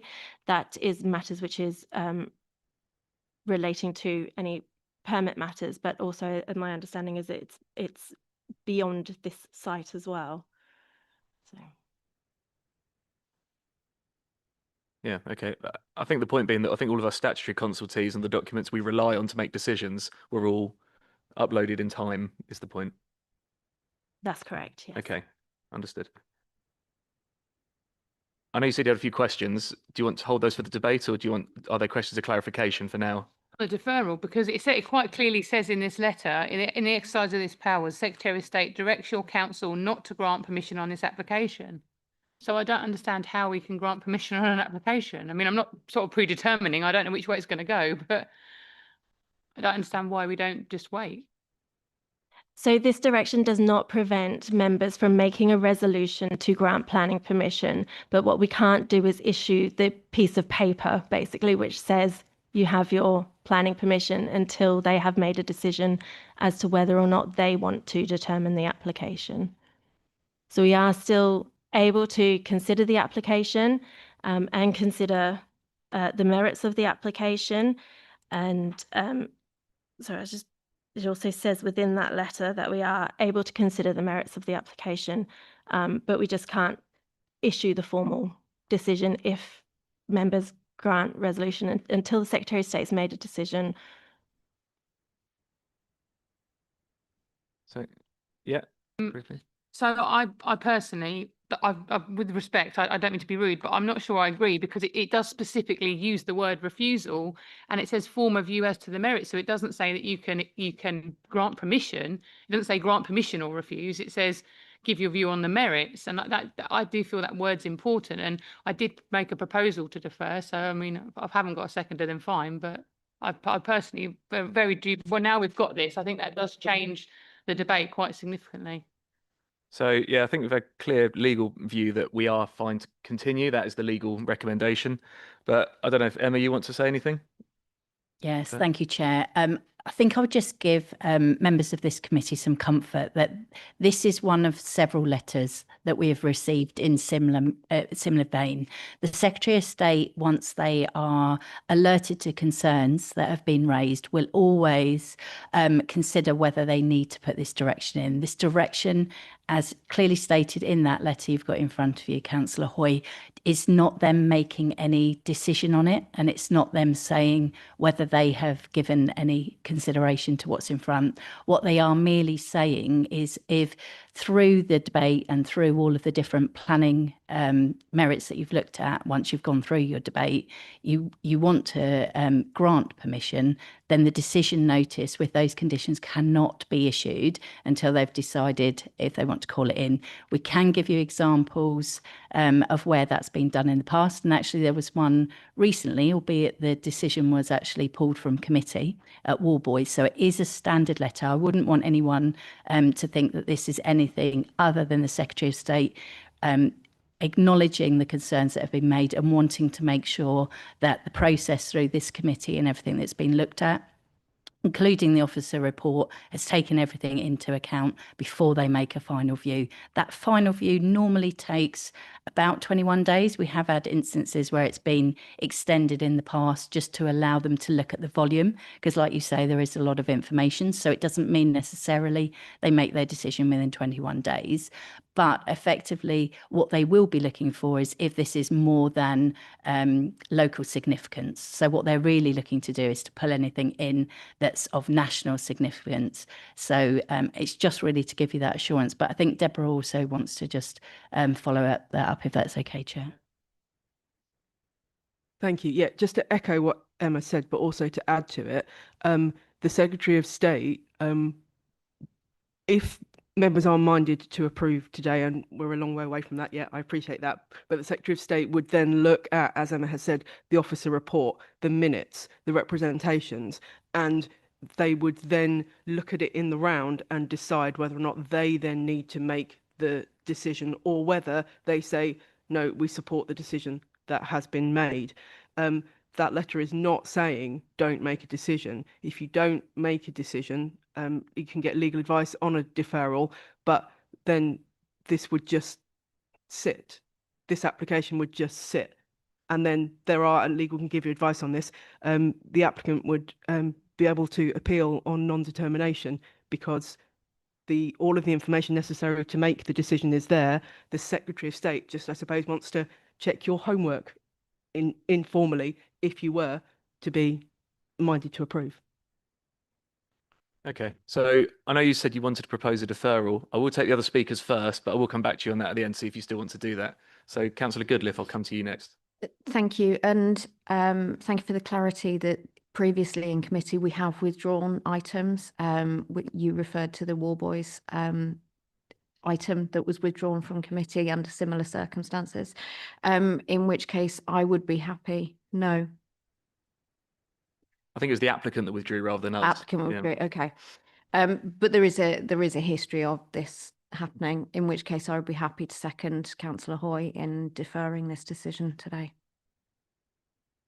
Okay, well, we've got Councillor Gardner to speak as well, and then I'll ask for some more legal advice on that point. Councillor Gardner. Thank you very much, Chair.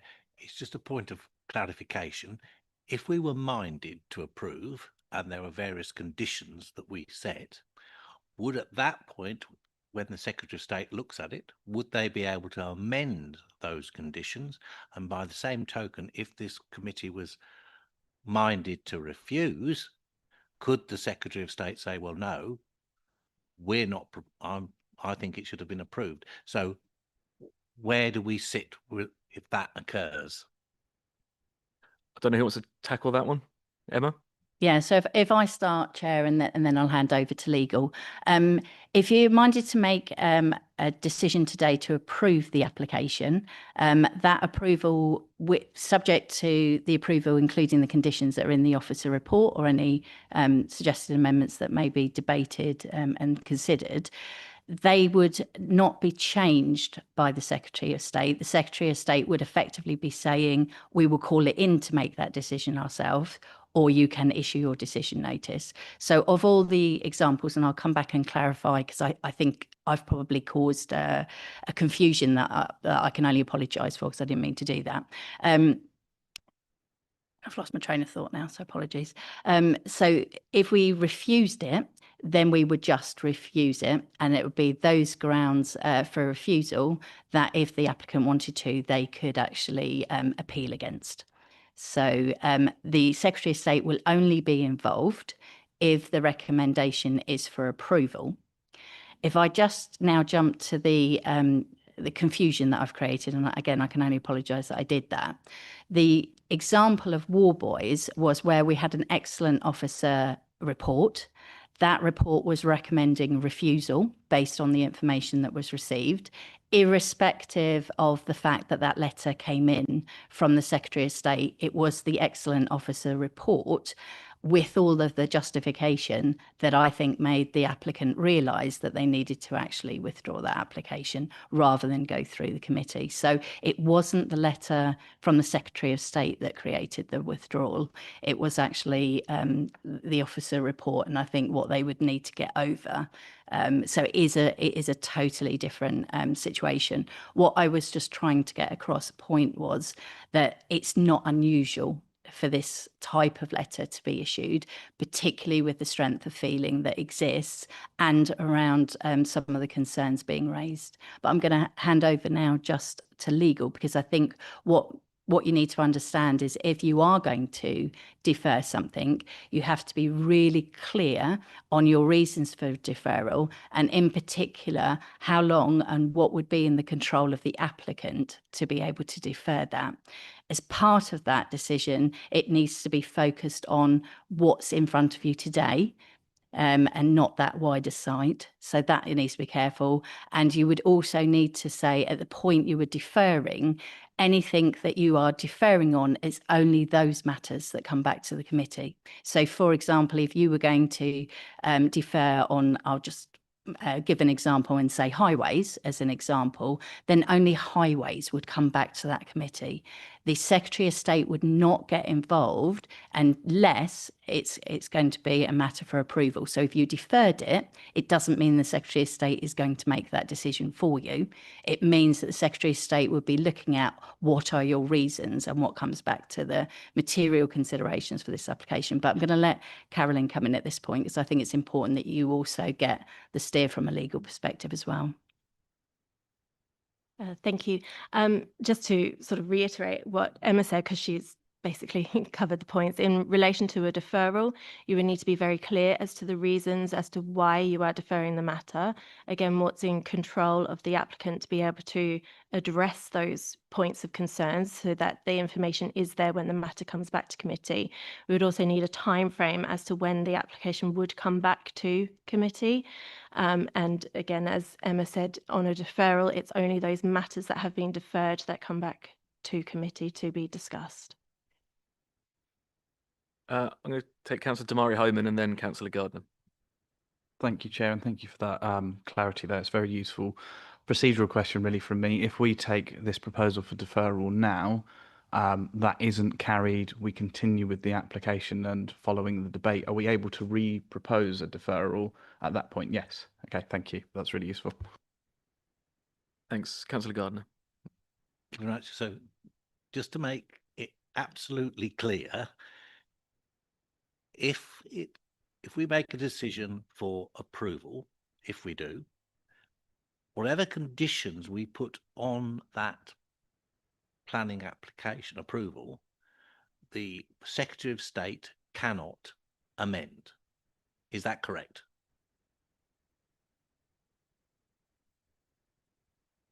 That is correct. So it's only if they're going to determine it that the conditions would be subject for further debate if the Secretary of State was to make that determination.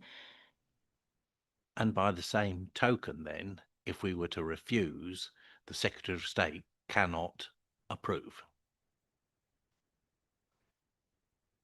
No. So if we refuse, the Secretary of State would not call in the application. It would be open to the applicant to make an appeal.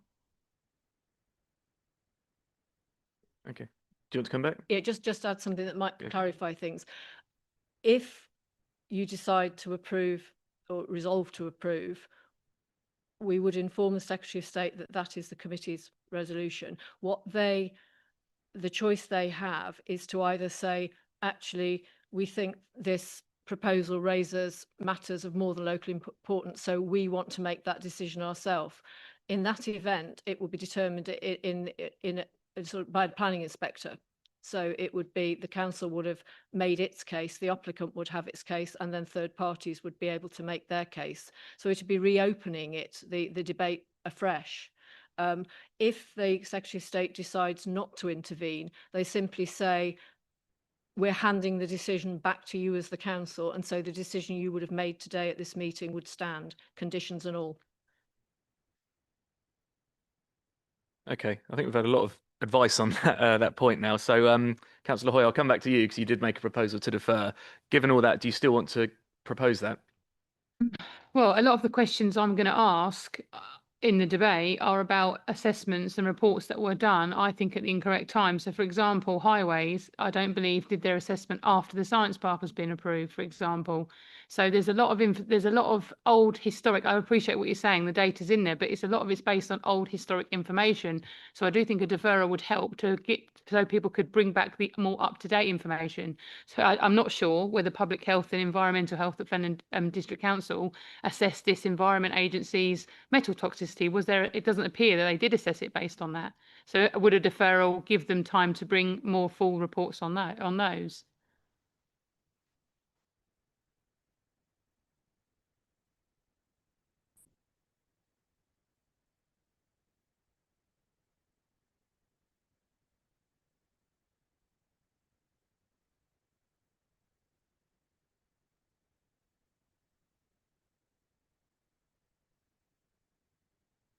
Okay, I think so. So the advice we're getting from officers is that probably to defer the application now at this point in the process is probably a bit premature because we still haven't had the debate around that. But if after we've had that debate and you do still feel that we have insufficient information, you would like to propose a deferral, I think that would be the more appropriate time. But not doing it now isn't saying we can never do it. It can be proposed later on in the meeting. So I think that's where we are. Okay, does anybody want to ask any more questions of clarity at this stage? Councillor Damari Homan.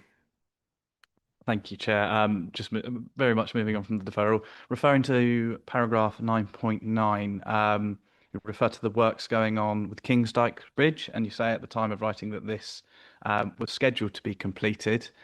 Do you have any updates for us on what has happened with Kingsdyke Bridge, please?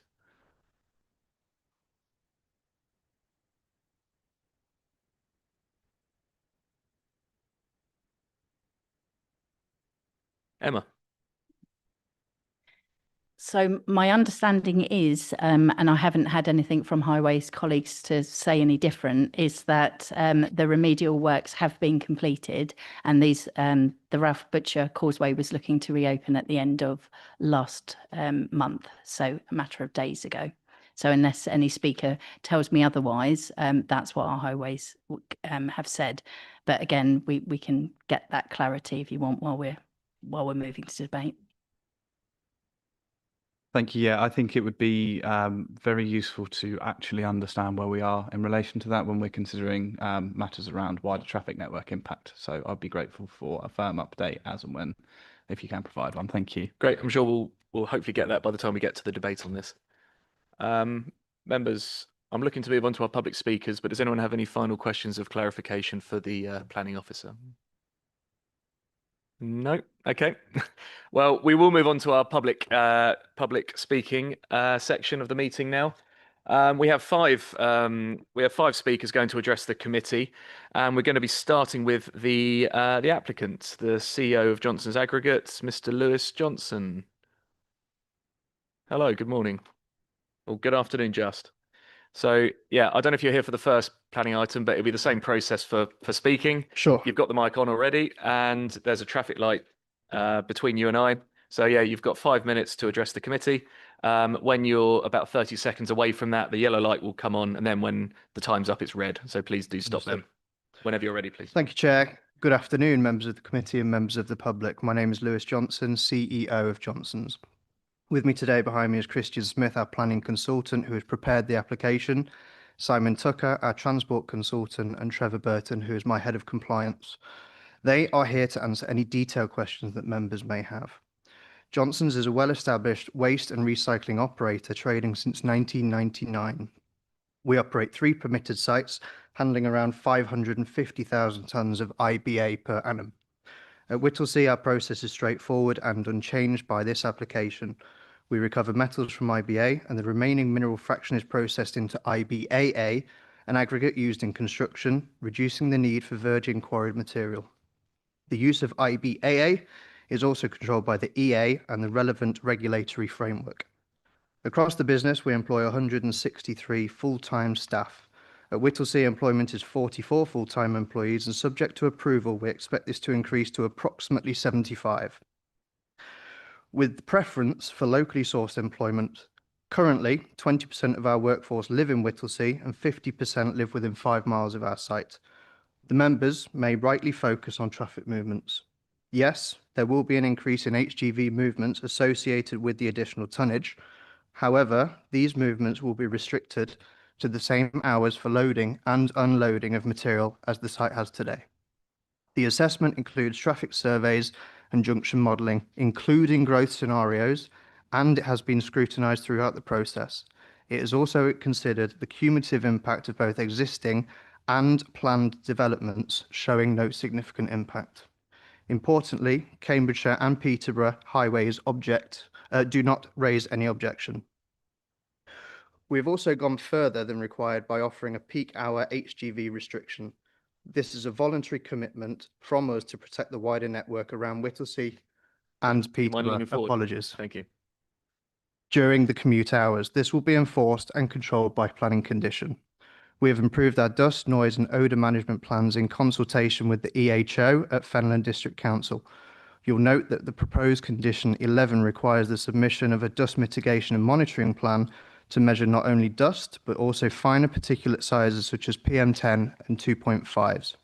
That monitoring will provide transparent data to support objective assessment and prompt response if anything ever needs attention. Since commissioning, we have operated as a responsible and responsive operator.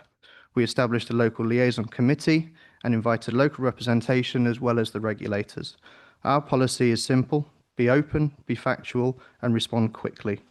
Every complaint is logged, investigated, and evidenced using site data, CCTV where relevant, and operating records. The EA is frequently on our site, and our compliance record reflects the investment and discipline we put into running a tight operation. Finally, may I turn to the benefits?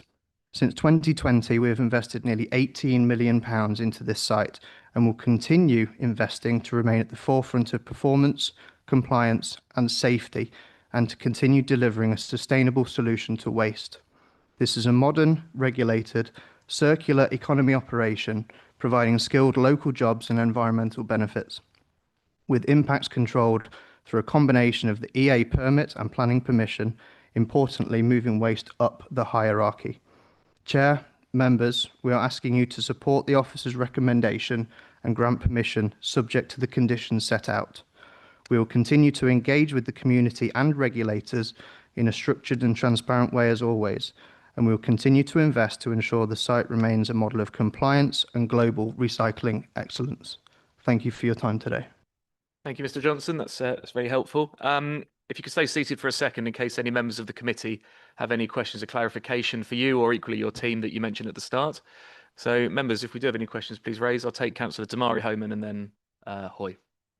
Thank you, Chair. I'm going to touch on condition 30, which relates to electric charging points. At the moment, our condition states that within 1 month of electric HGVs delivering material, essentially that a charging point would be installed after that fact.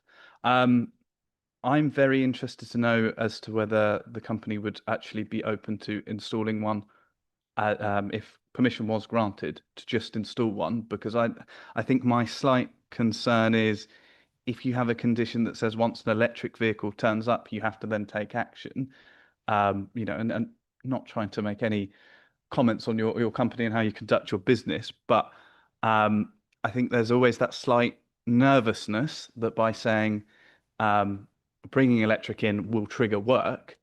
Would there be any scope? Would the company be open to installing a charging point before any electric HGVs were used? Yeah, sure. So there's two separate things there. So as a company at our sites, we already have electric telehandlers, fork trucks, to all, you know, for the greater good. In terms of HGVs that are electric, the waste that we handle is not palletized, and it's kind of classed as a multi-drop. So HGVs that are electric to carry waste in bulk, loose, they don't technically exist yet. So that's kind of the nuance there. Occasionally, we see them passing on the road, but they're all curtain siders. It's not really into our industry yet. I think it will get there. I really do as technology evolves, but at the minute, it's not really something that we can plan for. That's why we said as they come, we will obviously adapt as a business, and that's a commitment that I can give. Thank you. Councillor Hoy's next. Thank you. So regarding the air quality impact assessment you had done, I believe you used the 2016 guidance for minerals and dust impact, but that is a more general guidance. The one that usually people would use is the best available techniques reference in 2019 for waste treatment. So why didn't that one get used? Yeah, at this point, can I please call up my consultant to answer that question on a technical mate? Yeah, fine. There's a second microphone if the consultant wants to take the second chair.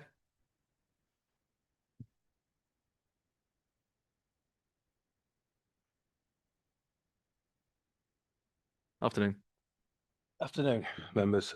I'm by no means an air quality expert, so I won't be able to give you a considered answer. Probably the best person in the room would be to direct the question to would be your or the Fenland District Council's Environmental Health Officer, who is a technical expert in that.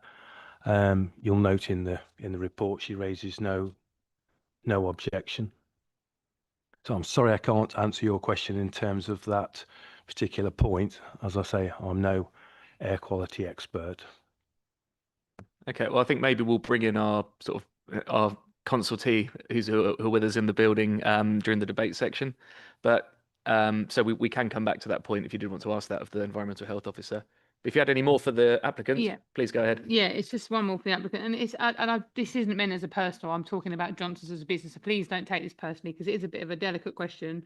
In the public health report, it did say that Johnson's haven't been particularly honest about the complaints and things regarding health, and I just was, how do you respond to that? I suppose it's quite a bold accusation for them to make, I suppose, and I just wanted to give you a chance to answer that, really. It's quite difficult to answer the question. Can you just ask it again and be a bit more specific, because we haven't officially been accused of anything, and that's what I think I'd just like to expand on that.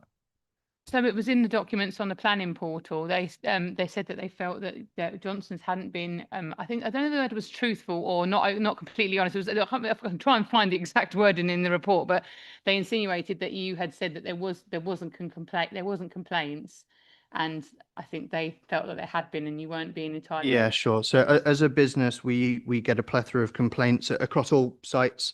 This is not unique to Whittlesea. So as I said in my speech, every complaint gets logged. We have a system called My Compliance. It's quite comprehensive.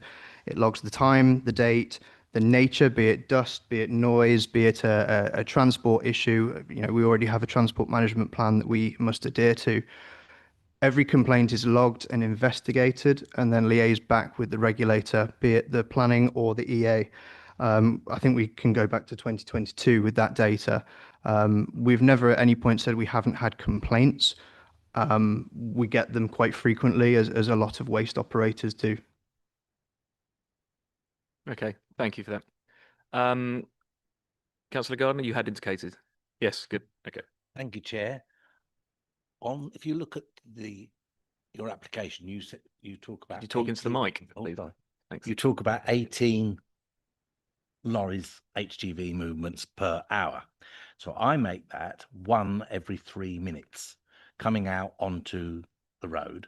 How are you going to prevent queuing at the particular junction?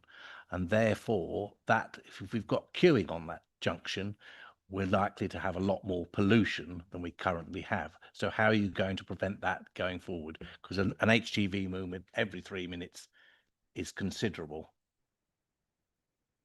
Perhaps I can help answer that question. And Simon, jump in if I get this wrong, but the 18 HGV movements is 9 in and 9 out rather than 18. So it's 18 movements, 9 in and 9 out. So added to that, the company operate a booking in system, so all of their drivers are contracted. So they are able to make sure that the HGV movements are spread throughout the peak period so that there's no queuing. And that's all set out. You'll notice in one of the conditions, there's a traffic management plan, sort of mitigation strategy, which the company would be required to comply with. And within that document, it sets out how the company will manage HGV movements across the peak period. And that is something that both Cambridgeshire County Council Highways and Peterborough Highways Authority have looked at and are content with in terms of one, the mitigation, but also the control and enforceability of that. That's during peak hours, but outside peak hours, it goes up to, I think the officer said 28 movements per hour, in which case we've got even more. So it's every 2 minutes. I just don't, I can't see how you're going to be able to manage the queuing situation on the Whittlesea Road or the Peterborough Road. I think we're about to have a transport consultant speak to us. Thank you, Chair, if I may. Simon Tucker from DTI was responsible for the ultimately 4 transport reports that were submitted in support of the application. And just to answer the question back a step, if you like, we've been through a process with both Peterborough and with your highway officers to consider the impact of the additional traffic on the road network. And to answer a question that was raised earlier, that does include the science park as committed development, basically. So we have assessed those impacts, and we've assessed each junction in modelling terms based on more than 18. 18 is a cap we've come back down to, and demonstrated on the site access in particular that there's no queuing that will occur as a result of the change in flows. So there's a modelled position which includes known growth, which is agreed with your highway officer and with Cambridgeshire's highway officer, which proves that that situation works effectively. Okay, thank you for that. Councillor Damari Homan and then Goodliff. Sorry, this is probably actually more a question for the officers, but relating to the science park. So looking at paragraph 9.13, we're advised that there's insufficient certainty that the proposed science park will go ahead for its impacts to be taken into account in an assessment of the cumulative impacts of development within Saxon Pit. I would really welcome some clarity whether we can take that on board or not, please. From my perspective, if I may, we've included the traffic generation from the science park, which was as per their transport assessment in our assessment. If the science park doesn't come forward, obviously there'll be less traffic because that was generating traffic in itself. From a planning perspective, and from my perspective, the impact of this development needs to be considered in its own right, if you like. Is this planning application acceptable or not? Other applications will come forward and change the baseline position, so it might be more congested, less congested, or whatever. But the net change that will arise, and we've assessed actually both situations because the original TA didn't include the science park. The net change in impact resulting from this application is effectively the same regardless of where other traffic moves, if you like. So from the TA, I concluded, and I've consistently concluded, that this level of traffic doesn't make a material impact in its own right, which is the planning test. And that conclusion is right, whether or not you include the science park flows in the assessment. Okay, thank you. Did you still want a comment from the officers on that? I think that's very useful, but I would be appreciative of advice from our officers on this as Okay. well, please. Who wants to take that one? Helen? Well, I think I can really only repeat what I put in the report, that at the current time of writing the report, the planning permission, although there was a resolution from Fenton District Council to grant permission, it's subject to a Section 106 agreement. It was an outline permission, and so it'd be subject to a number of reserve matters, applications and discharge of conditions. I think there's quite a long way to go before there's any certainty that that permission would be granted or implemented. Okay, but I think that's answered, the gentleman's answered your question, I think. Councillor Goodliff, please. Just while we're on highways, I wonder if there's any change, Chair, with the Cambridgeshire Highways report, bearing in mind the Peterborough changes and the timing changes around that. Okay, probably a question for the officers, I think, but I don't think anything has changed from the Cambridgeshire Highways perspective. That was the question. No, Cambridgeshire Highways, and we do have Jez Tuttle here, so I don't want to steal his thunder, but they maintained an objection, and this is a point that I've made a note that I wanted to provide some clarification on. Cambridgeshire Highways were focusing on the peak hour within Cambridgeshire, which was the 8 till 9 and 5 till 6 periods. When the applicant proposed that there would be the 18 vehicle limit during those periods, at that time that overcame Cambridgeshire's objection. So I just want to clarify, I may have misunderstood what Mr. Johnson said, but it could have been interpreted that they were offering that out of the goodness of their heart. I think it needs to be made very clear that it was that 18 vehicle limit was what was necessary to overcome Cambridgeshire Highways objection, because their objection up to that point related to the peak time. So it's not a nice to have, it's something that would make the proposal acceptable to Cambridgeshire Highways. Okay, understood. And so we do have Cambridgeshire Highways representative here that I'll bring in a bit later on in the meeting if you do want to expand on anything to do with that remit. Councillor Hoy, please. Yeah, thanks. It was just a point on the science park. I know there was asked a question about it. I believe reserve matters don't relate to access though. So the access actually was agreed as part of the outline permission. So the science park sort of has been determined. I mean, okay, yeah, it hasn't been built yet, but we could say that about any application. So we do have to surely look at that. And that will be a question for highways when they come. Yeah, fair enough. But I think the applicant has said that they've assumed that it is going to be built in their assessment, which which I think has answered that question. But I said we're going to bring Jez in later, so yeah, maybe we can ask that of him as well. Councillor Damari Homan. Sorry, one more from me, but this is directly to the applicant. So I'm looking at paragraph 6.29 in the report for colleagues' reference. So your site starts taking deliveries at 6 a.m. Is that correct? Our site can take deliveries from 6 a.m. Yes. And so, I mean, I think what I would be grateful for is an understanding of why that is necessary and why the site has to take HGVs in before 7 a.m., which is considered accepted times for. Sure. So, as I said, with HGVs, we as a business don't want lorries sat obviously in traffic. So a lot of the transport manager's objective is to route the trucks as efficiently as possible. I think that goes without saying. There's less traffic throughout the night time. And if some of these trucks are coming from further afield, obviously you can get greater distance done at night time, get to our site, offload, maybe reload with material, maybe go down to the docks, wherever they're taking material to get in and out, not only to benefit us as a business, but also to benefit the wider community so that we're not sat in that traffic. Thank you. That's really useful. And it sort of tees me up for another question, which is where we have limits on the amount of vehicle movements that you can see in the site in a certain hour. Obviously, highways can be very unpredictable. You can get delays. If you have HGVs that are due to, or they essentially have to wait, they cannot access your site, but they are in the area, what happens then? Is that something that you as a company manage? Yeah, sure. So an example of that, our current traffic management plan doesn't allow us to turn right out of sight to go through the Whittlesea town. In the past, drivers have lost their job as a result of breaching that condition. That's how seriously we take this, because I can't have an individual affecting my business.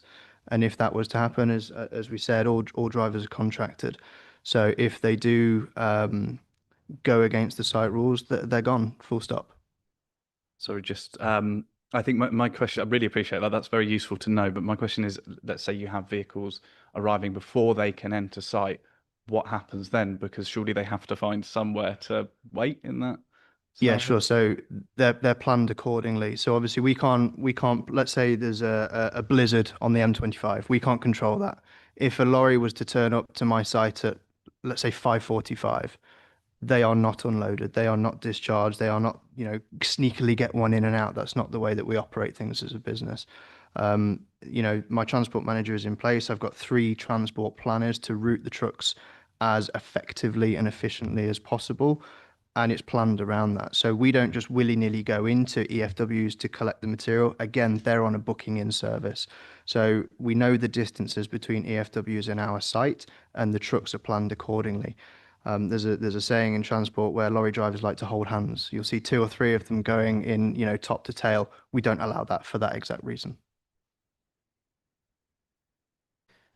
Thank you. And Councillor Levine. Yeah, thank you. I actually got a feeling you may have answered my question. It was kind of following on from Councillor Darren Oman. It was going to ask how many HGVs actually go through the village. I think you may have answered that, but just for clarification, how many of your HGVs go through the village? Thanks. So my trucks aren't allowed to go through Whittlesea town. Yeah, and I think there are very specific conditions around that, and I think that is monitored quite, quite robustly, I think, by yourselves. Okay, I think we've given the applicants good grilling. Does anyone have any final points? Councillor Wells. Thank you. Not knowing the industry, I'm trying to get a grasp of how much this is a facility that's good for relatively local, East Anglia, say, or is it not quite countrywide, but it's a facility that goes far beyond just East Anglia? Are you able to answer that? Obviously this could be privileged information. So as a business, we are contracted to take waste from, I think, currently 13 EFWs around the country. We have also taken waste from different countries, i.e. Scotland and Wales, before. We're not doing that currently. The site is positioned quite strategically, and that's why we ultimately designated the Whittlesea site back in 2020, but when this whole journey started, because of its strategic location, because of new EFWs that have come online since then that we can service locally, because before we were taking waste from quite far away up to our Derbyshire depot. So it was our actual carbon reduction plan to go, hold on, let's find something a bit more local. So I think in a weird way, we're very localized, but with a national strategic importance. Okay, thank you for that. Councillor Hoy. Yeah, just a question just occurred to me actually. So you said that no one comes through Whittlesea at all, but obviously the A605 runs all the way through Whittlesea, because obviously it goes through the village. I mean, obviously, not everyone on the committee might know this, but it goes through Coates and Easttree, and it comes on the A141 and the A47. So I'm just thinking, perhaps if you were coming from Peterborough or Northampton, you wouldn't come through Whittlesea. But if you were coming from Norfolk, I'm struggling to think of a way you'd get to, and I'm happy to be corrected, but I'm struggling to think of a way you'd get to Saxon Pit without going through Whittlesea, because the 605 goes through Whittlesea. No, understood. It's a valid point, and it was actually discussed at a liaison meeting, I think, back in 2024. So as you rightly say, if you visualize a map, we're in the middle. The A605 does come from the right-hand side. We will not go through that town. We will go up to the north, across, and then down and back in through that way. That's been a commitment for a long time. So can you just explain to me, like I'm a complete idiot. So if you're coming from Norfolk and you're on the A47 and you carried on through Wisbech and got to Guyherne, where would you do? You're saying they'd have to go all the way to Peterborough and then down, up to Peterborough services and down the A1. I mean, do they really do that? Yeah, that's correct. Okay, and what happens if they don't do that? Because I mean, obviously I'm not a HGV driver, but I would never drive that way to Whittlesea. Yeah, they're the specific site rules. It's our site. They're the rules that we put on the site. If that driver or company fails to adhere to those site rules, they won't be working for the company much more.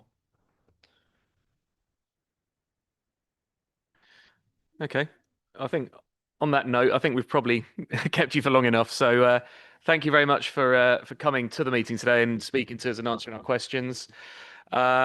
We will move on now to our next public speaker. And that is Mr. Alan Besson of the Saxon Gate Residents Group. Afternoon.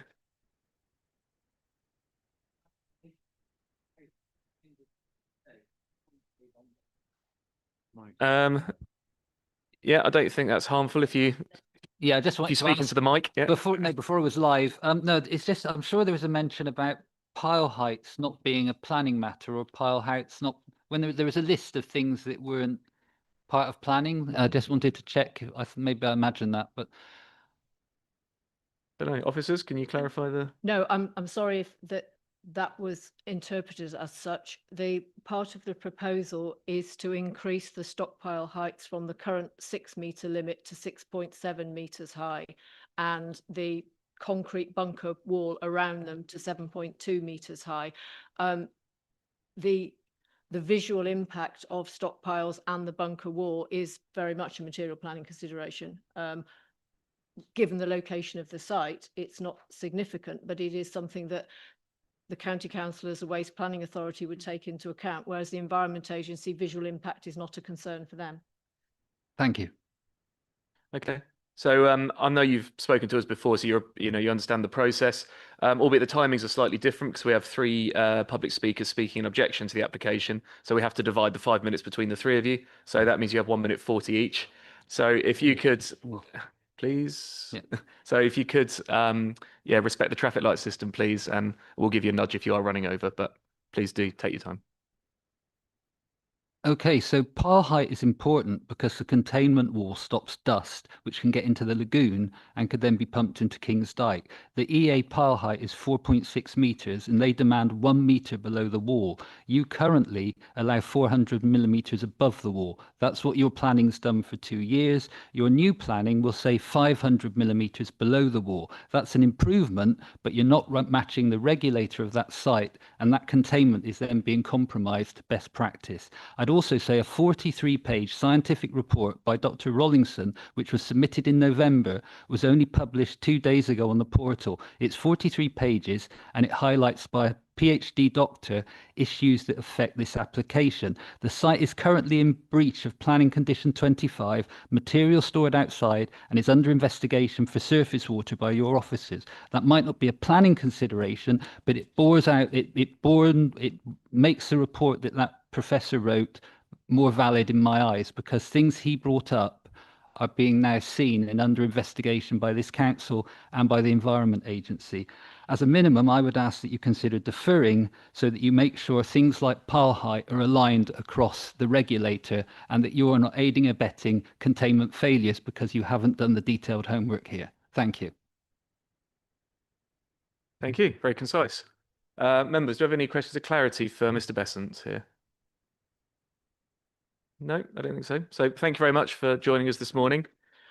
And we'll move on to our third public speaker, sorry, who is Mr. Stephen Hodson. Are you with us, Mr. Hodson? Good afternoon. So yeah, I'm sure you heard me explain the procedure to previous speakers. Yeah, you've got a traffic light system on the table in front of you. 1 minute 40. So please, whenever you're ready. I'm a retired chartered surveyor and planning consultant. Now, this council has joined UK 100. This is linked to the World Health Authority, who plan to reduce pollution. By joining UK 100, the council has also joined Zero Waste Europe. ZWE say processing IBA carries a real risk of contamination. Despite what you've heard from the applicant, contamination has been found at Saxon Pit, and it was almost certainly Johnson's responsibility. Cambridgeshire and Peterborough Minerals and Waste Plan 21 covers waste matters. It says development must not result in an adverse impact on the amenity of occupiers of any land or, in fact, buildings. Director of Public Health have said refuse. Johnson's present operation fails to protect public health and to comply with its planning conditions. You've heard that there have been many exceedances. So why should you approve this application for a massive increase in operations on the site to run 24 hours a day? Please refuse it. Thank you. Thank you very much, Mr. Hodson. That's very clear. Members, any questions or clarification for our public speaker? No, no. So thank you very much, sir, for joining us this morning. We appreciate your time. And then we have our next public speaker, which is Mr. Clive Vaughan. Who was Mr. Vaughan? Good afternoon. Good afternoon. Yeah, I won't run through the process again. I'm sure you've heard it enough from me now. But yeah, just Think traffic light system in front of the table there is a good indicator. Whenever you're ready, please.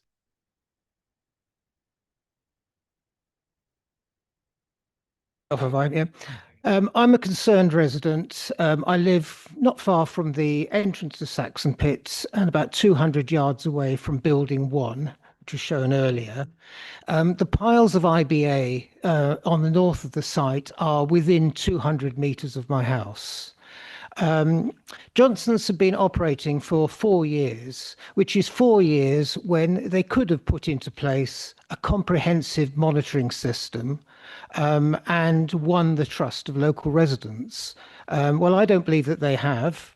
And as a result, we have had to complain in our hundreds about dust on our cars, on our windowsills, in our lungs, as well as smell, as well as noise, particularly noise. It can be quite noisy sometimes.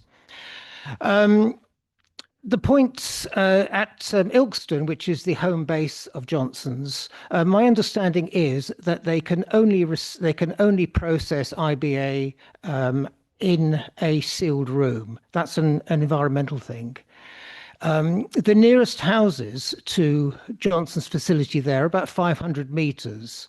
As I say, on Peterborough Road, we're 200 metres away. Snoots and other places to the east are 200 to 300. We are very, very close. We can actually see what's going on there. So the idea that IBA, which is toxic, is going to be processed close to our houses actually causes great alarm. So why is this happening? Why are you being rushed to, sorry if I'm going over, but why are you being rushed to come up to this decision? There are so many outstanding loose threads. Roads, we've heard about this. Well, the A605 is I'll ask already you to battered. wrap up, please. Okay. Over time. Well, basically, I go with what Stephen Hodgson has just said. Please don't make our life worse. Turn this proposal down. Thank you. Thank you very much. Oh. Yeah, you can hold on for a second just in case there are any questions for you as well. Sorry. And we do have one actually. So Councillor Damari Homan, question of clarity for our speaker here. Thank you, Chair. You referenced being a resident on Peterborough Road. Can you just confirm whether you're one of the residents that is adjacent to the access, or are you on the north side of Peterborough Road on that estate there? I am on the north side of Peterborough Road. Thank you. Because there are no houses on the south side, because that's where Saxon Pit is. So if you look out of my bedroom window, there's a little screen of trees, and then through it, you can see the Johnson's facility.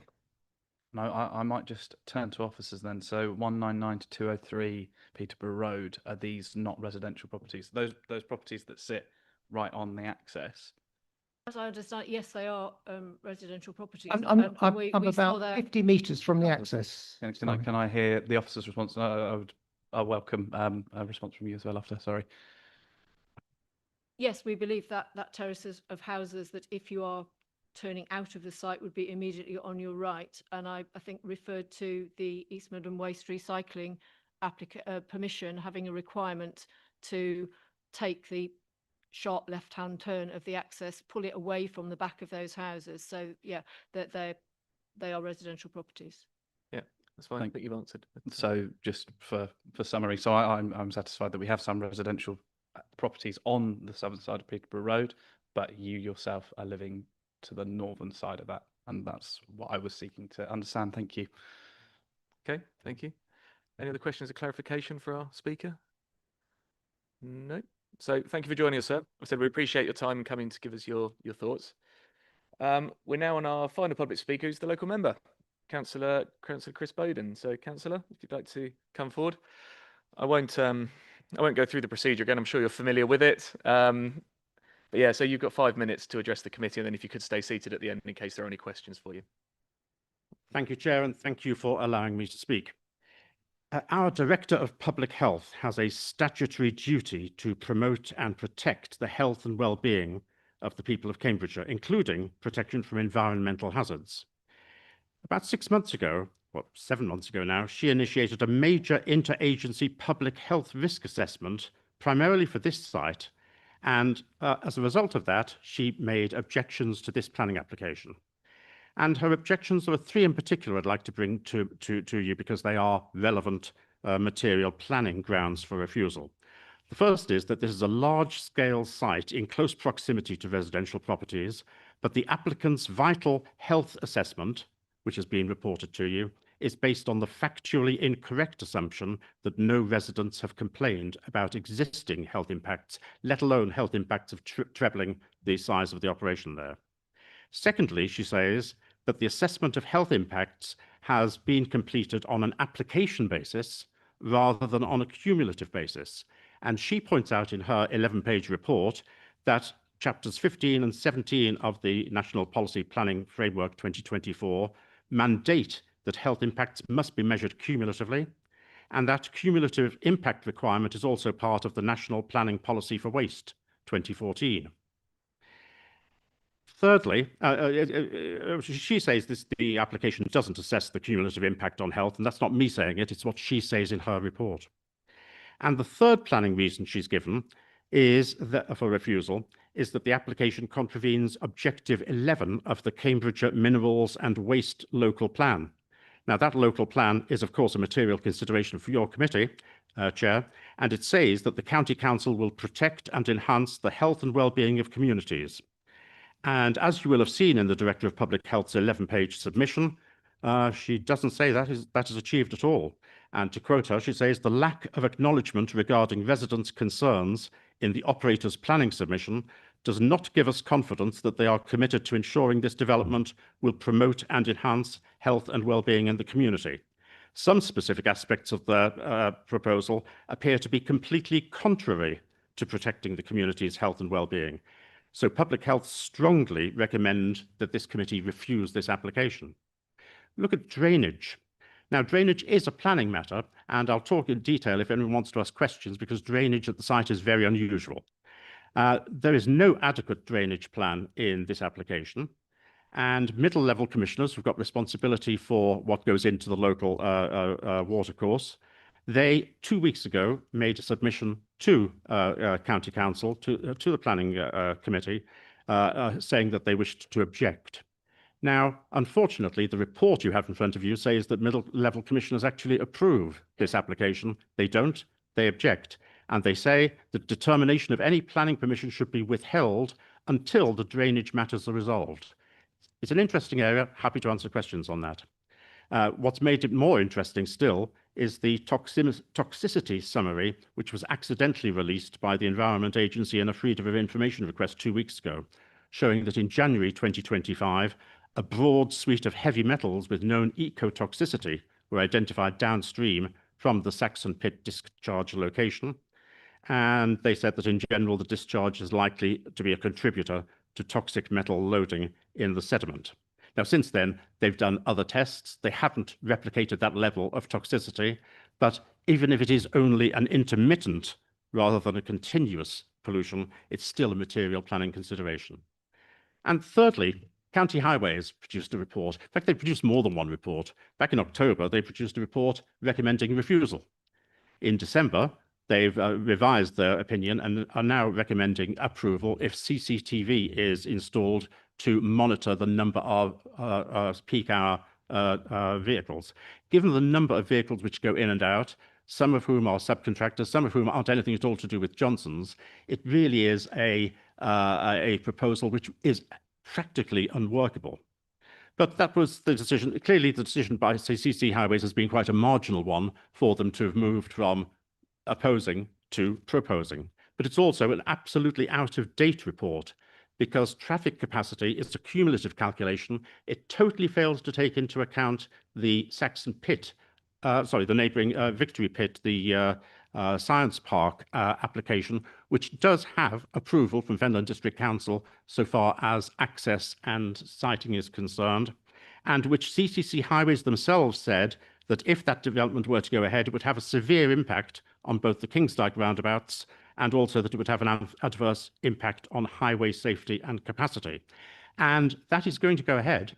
As I say, You could wrap up, please, Councillor. We are. the application has been agreed, and if CCC Highways say that that is going to have such a severe effect, you've got to look at this cumulatively, and cumulatively it will make a very bad situation even worse. Thank you, Chair. Thank you very much, Councillor. That was yeah, good information there. If any committee members do have questions of clarity, please do indicate. Councillor Hoy. Yeah, I've got a few, if I may. The first one was, I think you probably heard me ask the applicant about this detour on the A605. From your experience of being a Whittlesea councillor, do you find people avoid going through Whittlesea? First of all, I agree that the applicant has tried to control the situation. And it's also difficult for us as local residents because we don't necessarily know which of the several operations which are going on in Saxon Pit are responsible for which particular vehicles. But I can tell you that we have seen a significant increase in the number of HGVs coming through Whittlesea, either from the Saxon Pit site or going to the Saxon Pit site. I can't say, there's no way I can say which operation that relates to. But just to show how these things work in practice, when the rule was put in and a nice little sign was put on the side of the road saying no right turn for HGVs going out of the site, what did we see happening? Many HGVs did turn left. They trundle up 200 or 300 meters to the, or 400 meters to the roundabout. They go right around the roundabout and come straight back and then go through the town. And we saw that repeatedly happen. And even today, as I was coming here this morning, this is honestly the truth, as I was coming here this morning, what do I see behind me? An HGV coming out of Saxon Pit and turning right, going into Whittlesea. In practical terms, of course, they're going to do that. I do accept the applicant tries to stop it as far as their vehicles are concerned. I've got no way of knowing which ones belong to the applicant or relate to the applicant's business and which ones aren't. But in practice, it's not working. That's fine. I think we've got a picture of that. Thank you. You'd have another question, Councillor? She's got three more, but two of them are some of them should be very quick. The first one is in relation to the science park. I know I mentioned it earlier and you mentioned it in your speech. Obviously, I know Whittlesea, but I don't know exactly where the science park is, and I'm sure people don't know at all here on this committee. So where is it in relation to Saxon Pit? Well, that's interesting. The planning application, which a few months ago went through Fenland District Council's planning process successfully, it actually described the location as adjacent to Saxon Pit. And it is right next to Saxon Pit itself. Now, the access is different. The access is from one of the two roundabouts, which are next to the Kingsdyke Causeway. But the actual location of the science park itself is right next to Saxon Pit. And more to the point, the areas which have the greatest traffic sensitivity are those roundabouts on the Kingsdyke Bridge, and also some of the junctions going into Peterborough.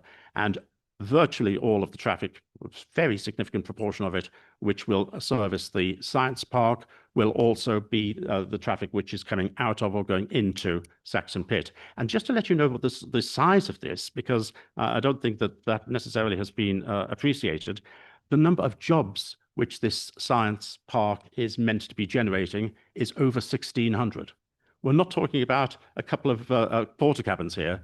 We're talking about something which is going to have a major impact on the road system in Whittlesea. And that's why Cambridgeshire County Council Highways objected to it and said to Fenland District Council that they would regard that as being seriously deleterious to the local road network.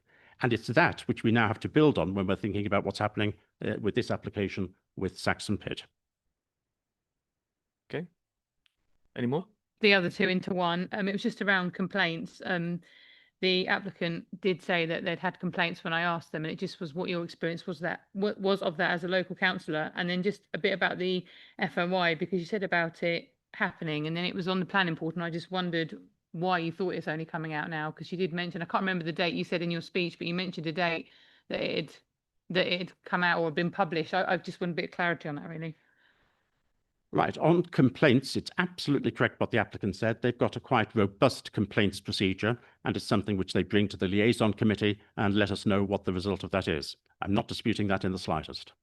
What is the case, however, according to the Director of Public Health, is that the health impact assessment, which has been put in by the applicant for this particular planning application, was calculated on the assumption, and the factually incorrect assumption, that no residents have complained about existing health impacts.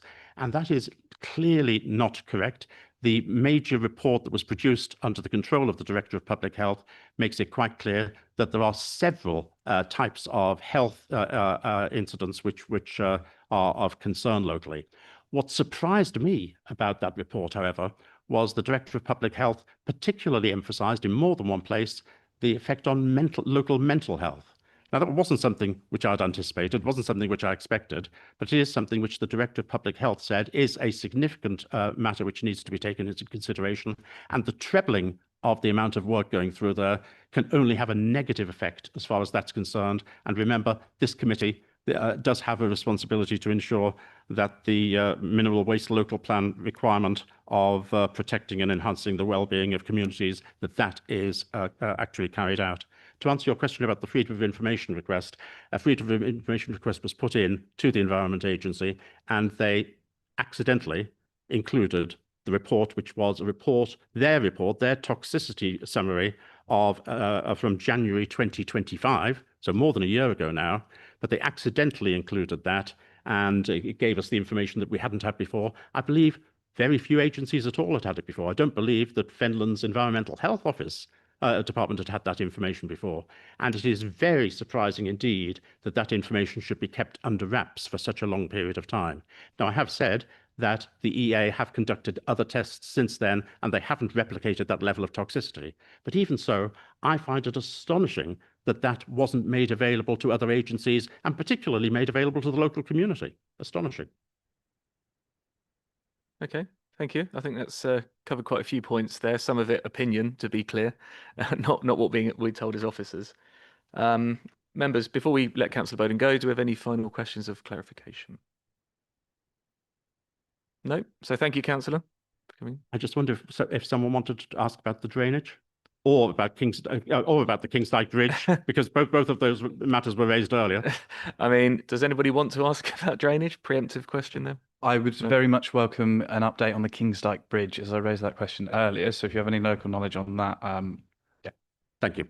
Kingsdyke Bridge two-way operation was restored on Saturday, at the end of February, Saturday the 28th of February. However, the work being done on it, the restorative work, has not been completed. That carries on, but it's away from the carriageway itself, so it's not stopping the two-way flow of traffic. And that itself is very interesting, because this morning I had to come in that direction, and I came not that long after 7:30, and the traffic was very slow moving, and the reason being that the road capacity in the area isn't sufficient when the B1040 is closed because of flooding of the Whittlesea washers. When that happens, we have a great deal more traffic going on the A605, and despite the fact that there were no more traffic lights, thank goodness, after a year and 8 months, there were no more traffic lights, it was still very slow going across the bridge because there's just too much traffic for the road network that we've got. And if you add to that what's happening at the Science Park, and add to that what's being proposed here in this application, residents are filled with dread about what's going to be happening in 2, 3, 4 years' time, especially given that there are plenty of other planning applications which have gone through which haven't been built out yet for residential development in quite a number of different parts of Whittlesea. Thank you. I think that's answered the question. Emma, did you want to come in on that as well? Only to say that the Service Director for Infrastructure and Project Delivery had also confirmed that that is the case, and it opened on Saturday 28th of February as planned, so that all traffic management was removed, and the road is now fully reopened, as Councillor Bowden has confirmed. Great. Thank you, Emma. Okay. Well, Councillor Bowden, thank you very much for your time. We said we appreciate your presence and giving us your views. Members, that's the end of our public speaking element.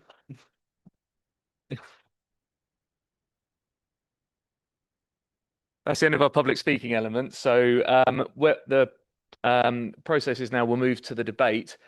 We do, from our council's policy, need to take a break in about 20 minutes. So I'm going to ask you if you want to start the debate now or if you want to break for lunch now. Does anyone have a preference? If not, I'm going to carry on. Yeah, okay, we'll carry on then. Okay, so we're going to move into the debate now. So, members, now is an opportunity to ask any additional questions you might have of officers. Do keep in mind we do have technical officers we haven't heard from yet in the audience. We can start to formulate views on this and give our views on what we think should happen with this application. So, yeah, now's the opportunity, members. I'll start with Councillor Gardner and then Councillor Hoy. Thank you very much, Chair. It's a question really to officers. With regard, you were speaking earlier with regard to the access road, and you were saying the access road was going to be amended as it comes out. Is that a requirement of Johnson's, or is that a requirement of another operator on the site? Because if it's a requirement of another operator on the site, we've got no guarantee that that work will be completed by the time Johnson's want to start. Yeah, you are correct. It is a requirement of East Midland Waste Management's Southern Buttressing application. And one reason for that is that the land is within their control. That company is the landowner. Okay, thank you. Councillor Hoy, please. Yeah, I've got questions for highways and for Fenland's environmental health. So I don't know if you want. Okay, well, should we do that then? Should we bring up our consultees, and then if members have questions around those topics, now would be a good time to ask our consultees. Should we start highways then, Jez? I think you're slightly closer. So I'll take your time, don't worry. So this is Jez Tuttle. He's our highways development manager. Am I getting that right, Jez? No? Okay, I've demoted him there. Transport assessment manager. Okay, apologies. Okay, so yeah, I suppose members, over to you if we've got any questions specifically around transport, highways, etc. Jez should be able to answer those for us, starting with you, Councillor Hoy. Yes, so there's obviously this, I wouldn't say accusation, but I don't mean it horribly, but there's obviously this comment, I suppose, that the science park hasn't been factored into your assessment. Is that correct or not? Because obviously there's a bit of assumptions made that might be true, it might not be. So that's what I wanted to ask you. The Saxon Pit application actually came in before the science park application. So the original transport assessment didn't take into count the science park because the science park didn't exist.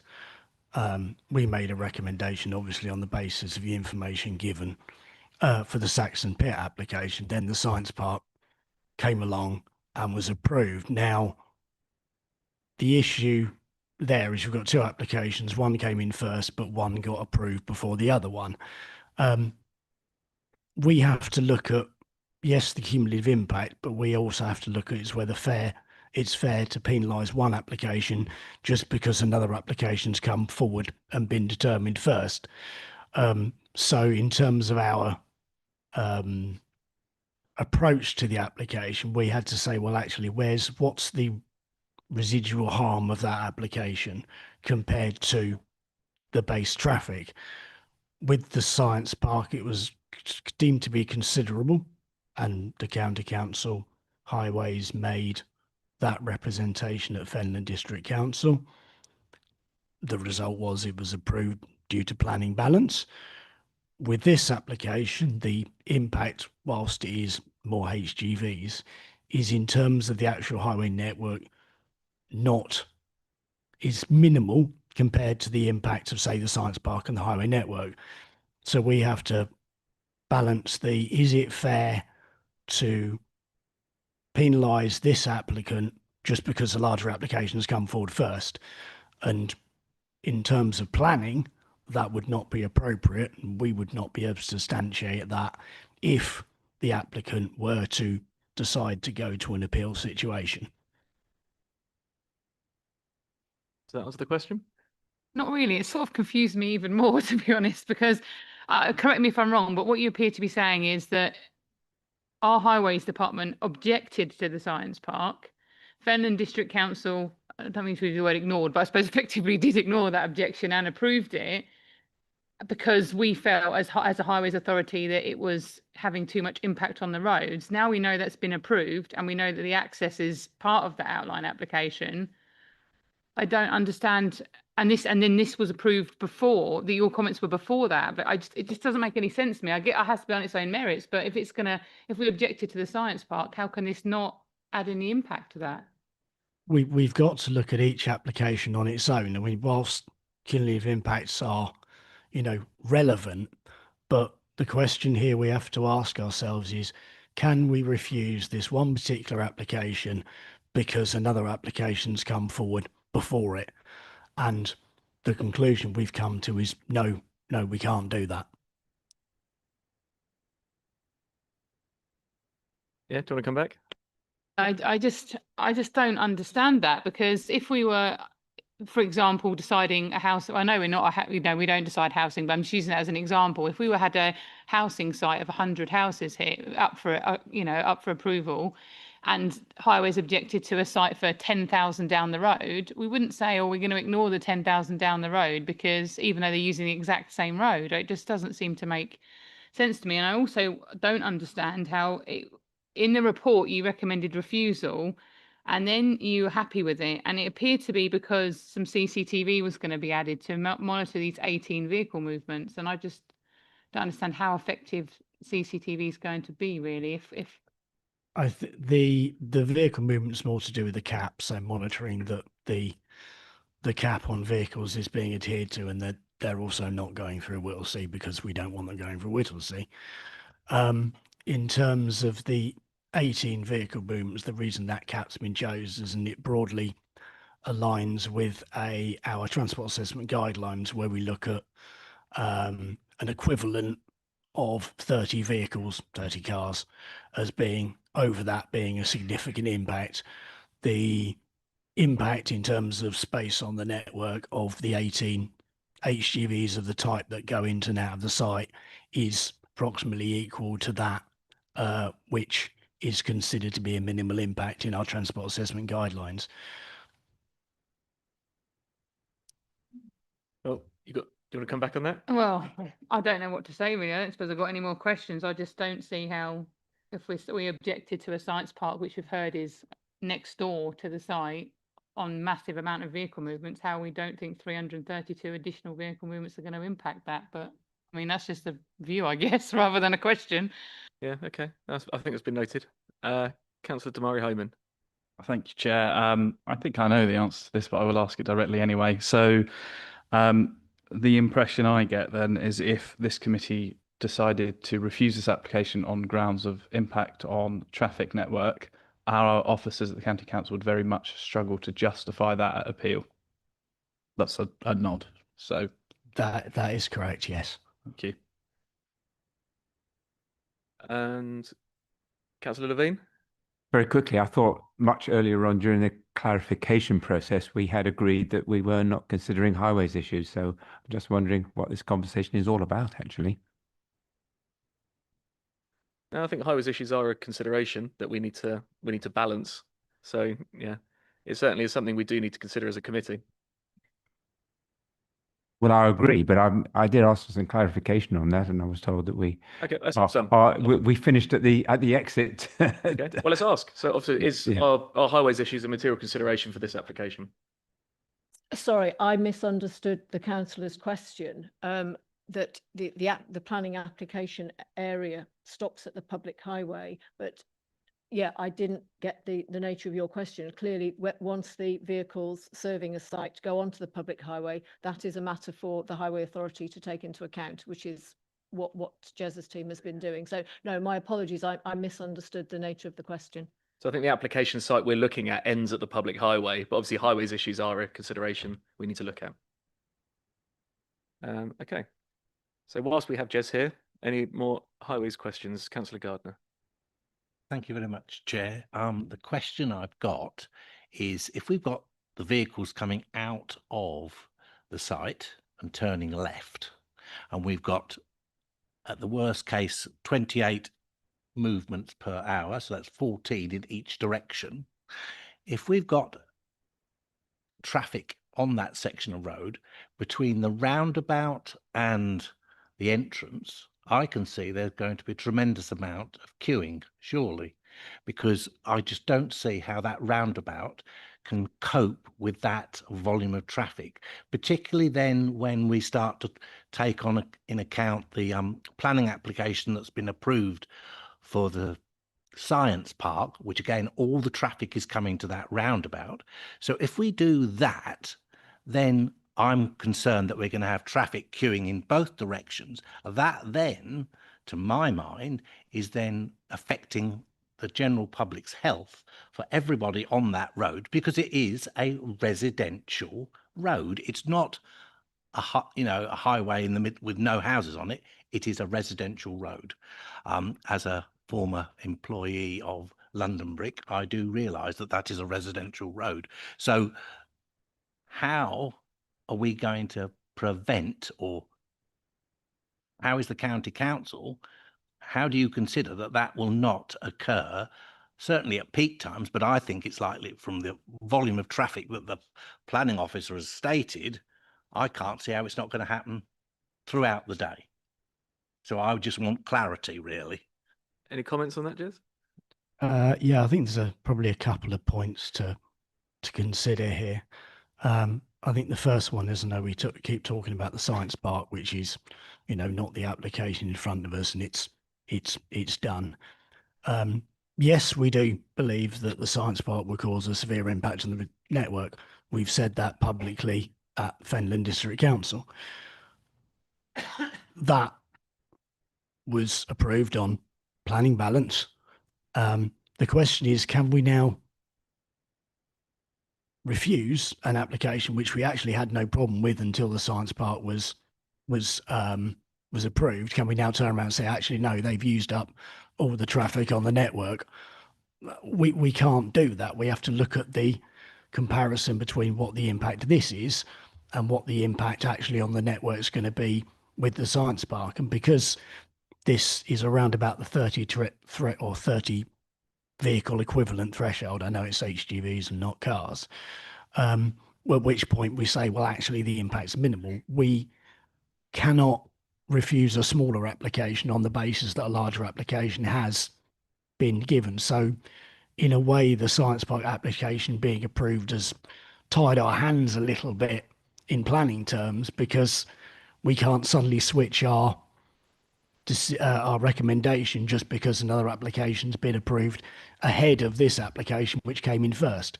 So, yes, it is going to cause a little bit more impact above the severe impact the Science Park, but the question is, can we refuse it? And the answer is, if we went to appeal, the inspector would say, well, it's only a small impact, and look what's been approved previously. Yeah, do you want to come back in? Thank you very much. Right. Forget about the Science Park. We won't muddy the water.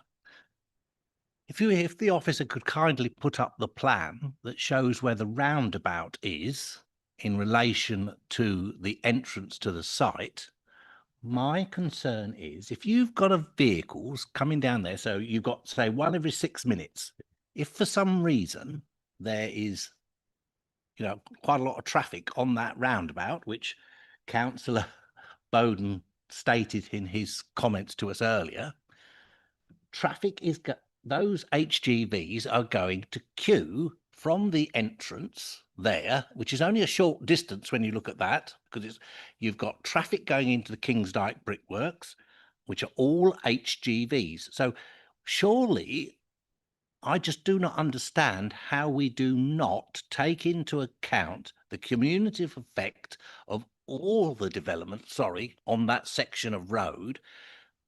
Kingsdyke Brickworks has been there for years.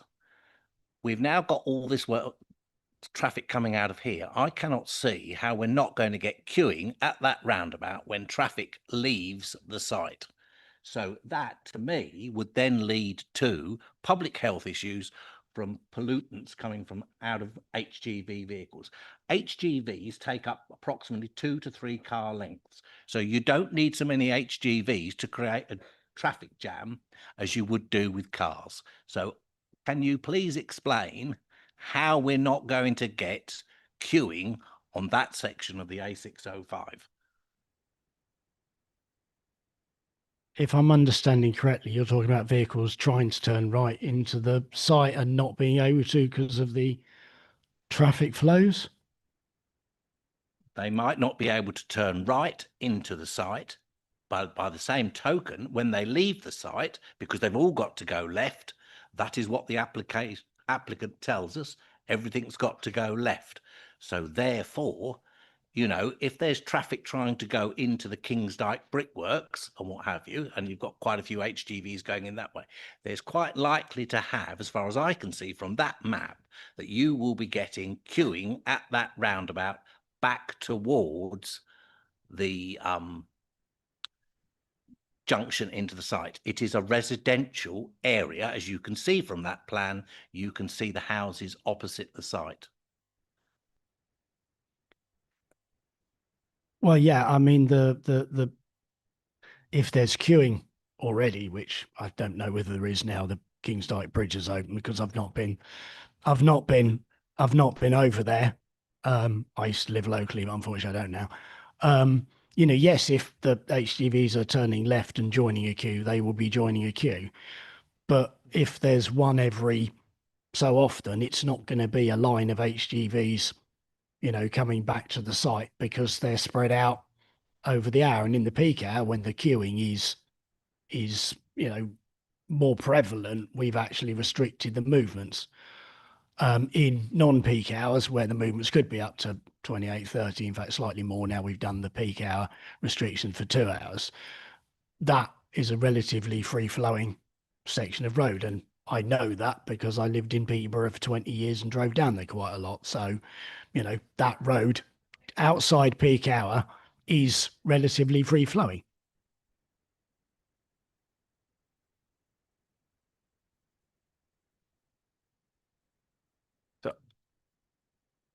Okay, did you want to come back first? No. So I think the question is around, we've had a few about cumulative impact of traffic from various developments that might not yet be built but have been approved. So I think the question might, to be answered that might help is, has the cumulative modelling been done to take all that into account? The applicants actually of the Saxon Pit did submit a further TA, which did take into account the pulled in information from the Science Park Transport Assessment. And the County Council did not change their stance as a result of that. Okay, understood. Thank you for answering.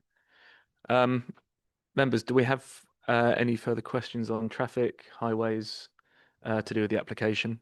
If not, we'll let Jez go. Jez, thank you.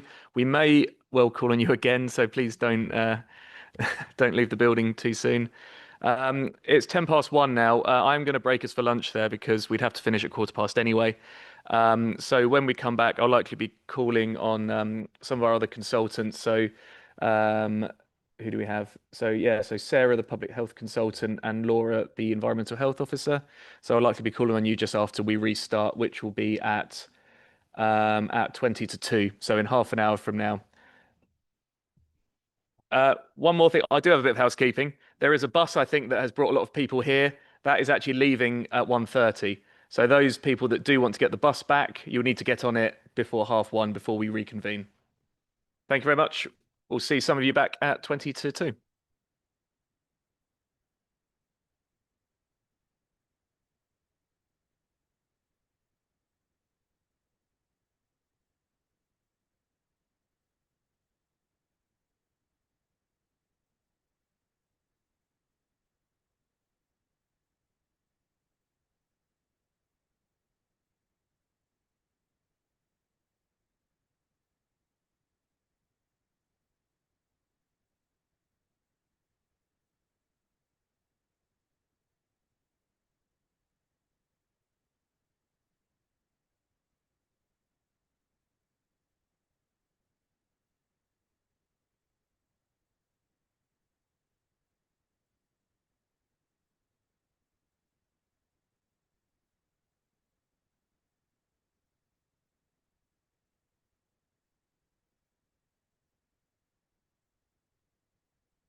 Thanks, everyone. We're going to start in a few seconds once everyone settles in.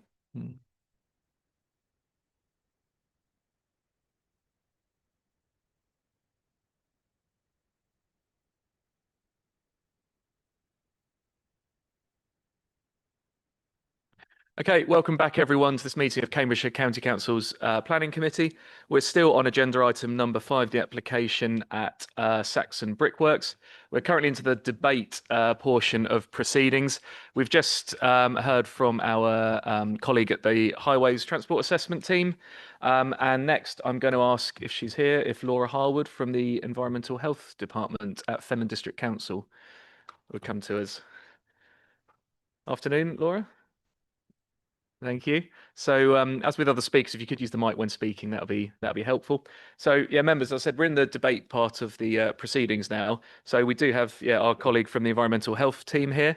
I know members have raised some questions around environmental health, and certainly members of the public have. So I didn't know if that now was a good opportunity for us as a committee to maybe ask any questions that might help us come to a view on that particular element. Councillor Hoy. Yes, thank you. So I've got 3 questions, if I may, please. Is it easier to do them one at a time? Okay, so the first one is, did you have any knowledge of this EA toxicity report, so the Environment Agency? I know it's been mentioned quite a lot, but were you aware of it? And if, I guess if you weren't, you wouldn't have assessed it, but I suppose if you were, did you assess it? No, I didn't have access to that report, so no, I didn't access it. Thank you. Again, probably don't want to put you on the spot, but if you had have had knowledge of it, do you think it would have changed your assessment, or do you think it would have made much difference to it? Or I rely on the EA to respond on ground and water control. So any water pollution, the EA respond to. So I would have gone back to look at them. I very much stuck to the conditions which they were looking to vary and the impacts of those conditions on noise, air quality, odour.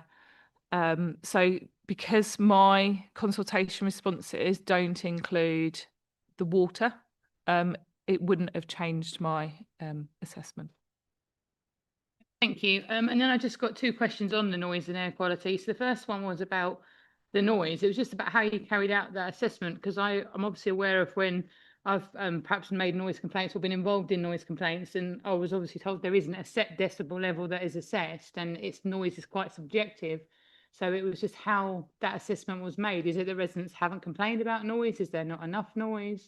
There's different ways to look at noise. So under planning, there's a British standard called BS 4142, and it's the rating system between residential and industrial noises. That's very different to the requirements of statutory nuisance. So statutory nuisance, no, you're absolutely correct in what you say. There is not a threshold of a noise level for a nuisance. But when we have a look at planning applications, we compare their noise impact assessments, whether or not they're compliant with BS 4142. And in there's a rating system.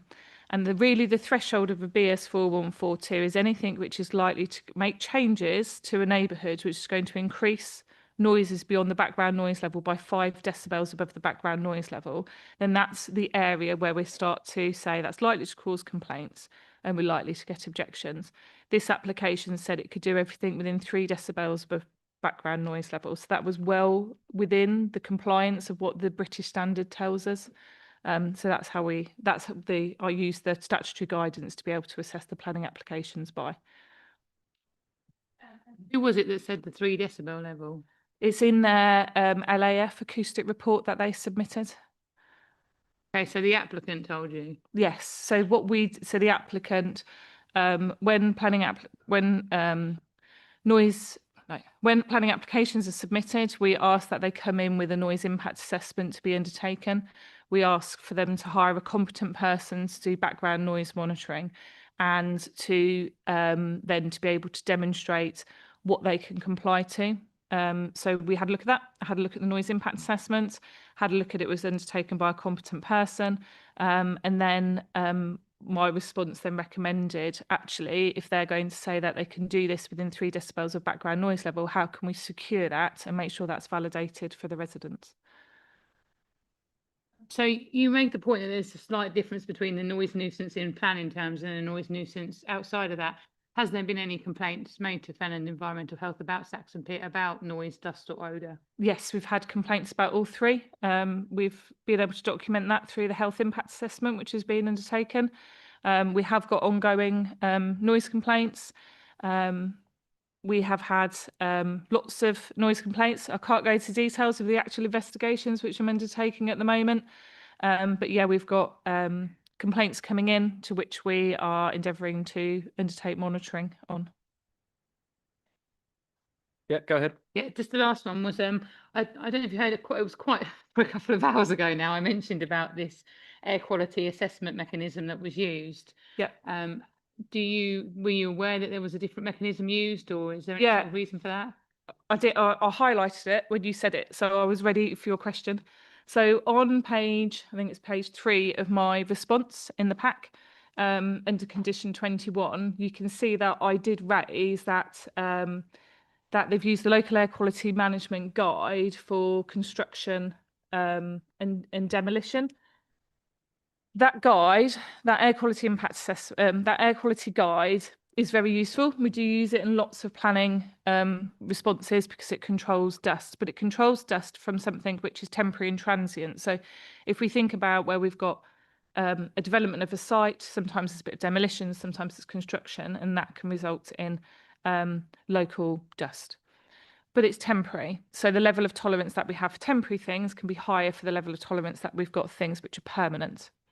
So in my planning response, I did say that they've used that guide, and actually, because this is a permanent production, that I would like a higher level to be done.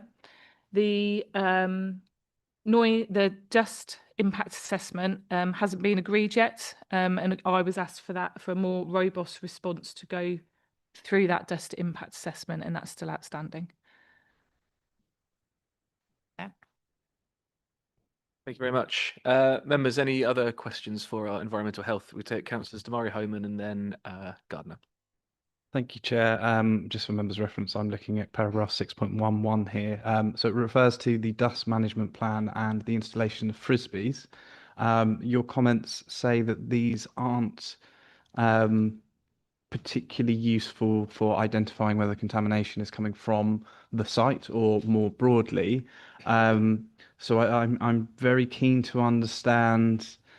Obviously, dust is a major concern, and from your comments, it sounds like the ways of measuring them aren't particularly ideal for assessing the impact of the site, which leads me to concerns that the dust is a problem here. Would you be able to expand on that and sort of discuss what alternatives might be and just the shortcomings, just reiterating the shortcomings of the frisbee approach, please? So yeah, there is, and as I did put, there is value to frisbee gauges, absolutely, but everything has its limitations. So a frisbee gauge will, it's a mesh that collects dust that goes past it. So it can't tell you the wind direction, it can't tell you the source, it can't tell you where that dust has come from. If we think of our air quality as a soup made up of absolutely everything in our local environment, so that is everything from transport to agricultural to domestic to industrial. So there's lots of things in there. So we can get high readings of dust for lots of different reasons. We can have environmental reasons, we can have seasonal reasons, it could be picking up more pollen. So we need to have a little bit more than saying whether or not there's, it's met 30 particulates, 40 particulates, 60 particulates. So we need a bit more than that to be able to actually understand the data that comes through and be able to interrogate that data. So I do think frisbee gauges are really good. It'd be able to demonstrate whether on the boundary of a site, whether there are particulates escaping a site. But we won't be able to identify with a site like this, which is complex and there's lots of different operations and uses, and the site is only going to develop further with other planning applications going through. It would only give us so much of the story that we need. But they are useful. That's why I'd want to make sure if we were using frisbee gauges that they were also put in combination with a way to be able to understand a little bit more about wind direction and about direction, to be able to triangulate where any high levels of pollution were coming from. So we could see if we were getting high levels over a 4-week period, whether or not the prevailing wind direction was coming across the pit or potentially coming from a different direction completely. And as far as you're aware, are there any other dust monitoring practices going on the site? On the Johnson site, so yes, there are other dust monitoring going on the Johnson site. We're also, as part of the health impact assessment, writing a air quality strategy for the area, which we have taken into account the different operators' dust monitoring, the local authority dust monitoring, the EA's capabilities to be able to supply us with some dust monitoring equipment as well, and further dust monitoring that we could be doing in the district. So we are looking, because of the, we can appreciate the community concern, undertaking that document now as part of recommendation 4 of that health impact assessment to be able to understand this and unpick this a bit further. Okay, thanks. Councillor Gardner. Thank you very much, Chair. Question I've got for you is, are we monitoring HGV pollutants at the junction in particular? And do we do that also along the 605? Because if you look at the increase in number of HGV traffic that this is posing, I just wondered whether you've got any data with regard to that and what you think that is likely to, with that increase in traffic, what effect would that have on local residents on the 605, because it is a residential road? Yeah, okay. So along the, have got some data here. On our Fenland District Council website, we write an annual screening review for air quality every year, and we've just published our last year's worth of data for annual screening review. So we have, along the A605, these small tubes called diffusion tubes, and they monitor NO2, and we've had them for a long period of time. They're not technical, but when used over a very long period of time, they give you a more robust answer than if you use them for a short period of time. So we are actively monitoring all along the A605. What that's been able to do is also give us the avenue to get some funding to put a monitor up on the A605. We've got that come in. That's happening as part of recommendation 4. We haven't got any real-time data for nitrogen dioxide along the A604 at this period of time.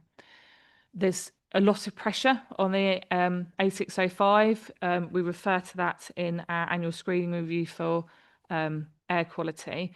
So that's why we've said that we do need to do more monitoring along there to understand these traffic-related pollutants in relation to the residential properties along that road. And obviously, once a vehicle enters the road, it travels the duration of the road, whichever direction it's going in. So being able to understand that along the entirety.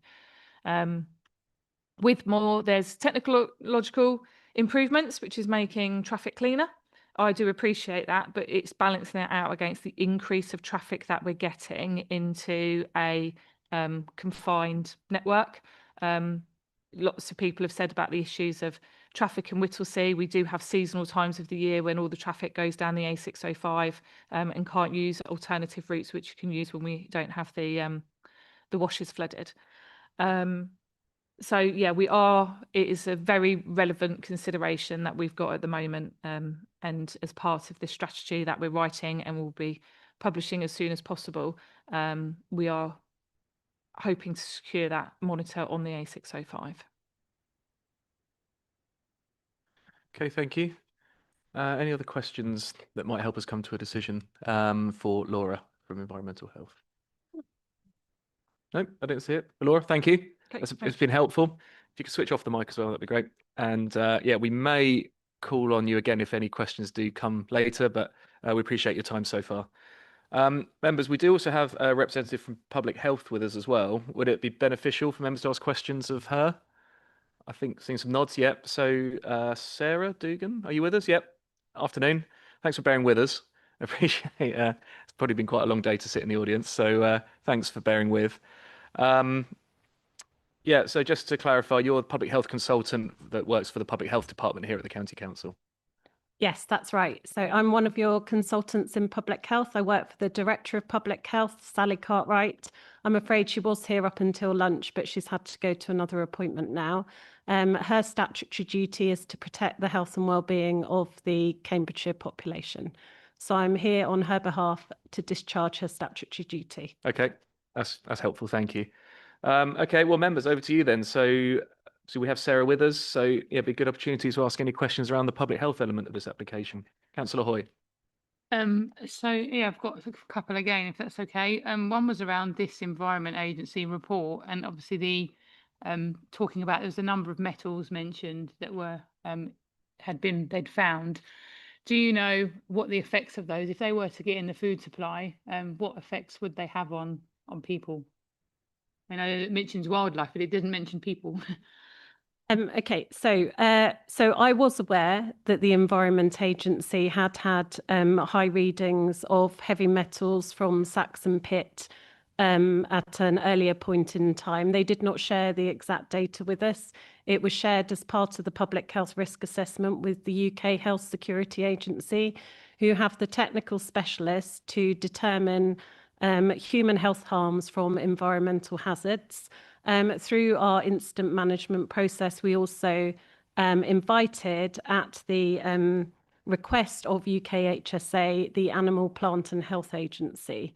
We considered as part of that process whether the levels of heavy metals in Kingsdyke are elevated compared to drinking water standards.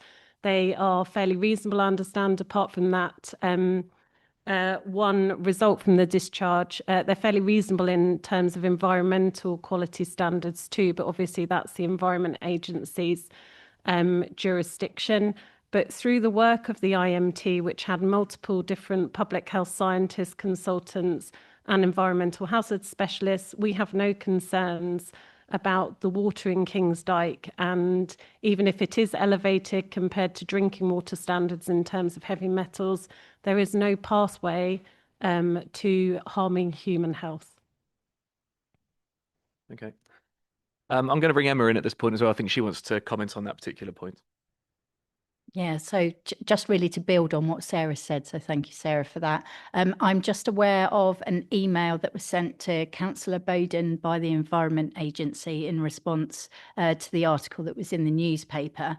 And as part of that email, it said, "We're confident that the modelling, regulatory controls, backstop limits, the maximum non-negotiable pollutant thresholds applied to protect sensitive environments, and the monitoring requirements within the discharge permit provide appropriate and sustained environmental protection." So as Sarah said, that is within that remit, and we've been very careful as officers to say that we can't duplicate that regulation.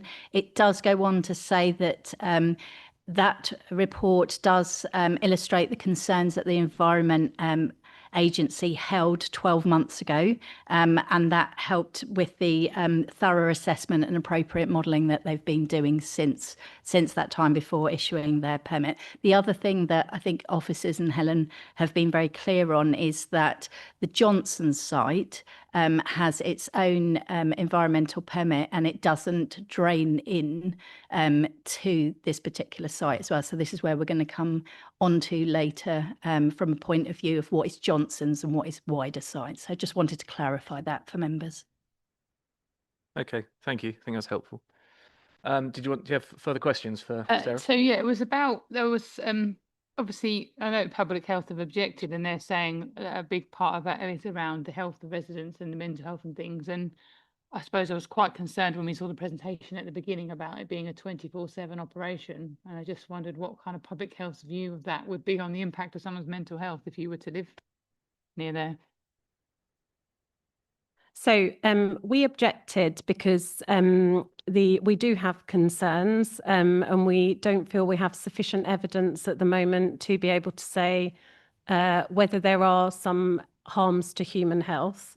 We undertook the public health risk assessment with partners from across the public health system, and so we have some of the answers.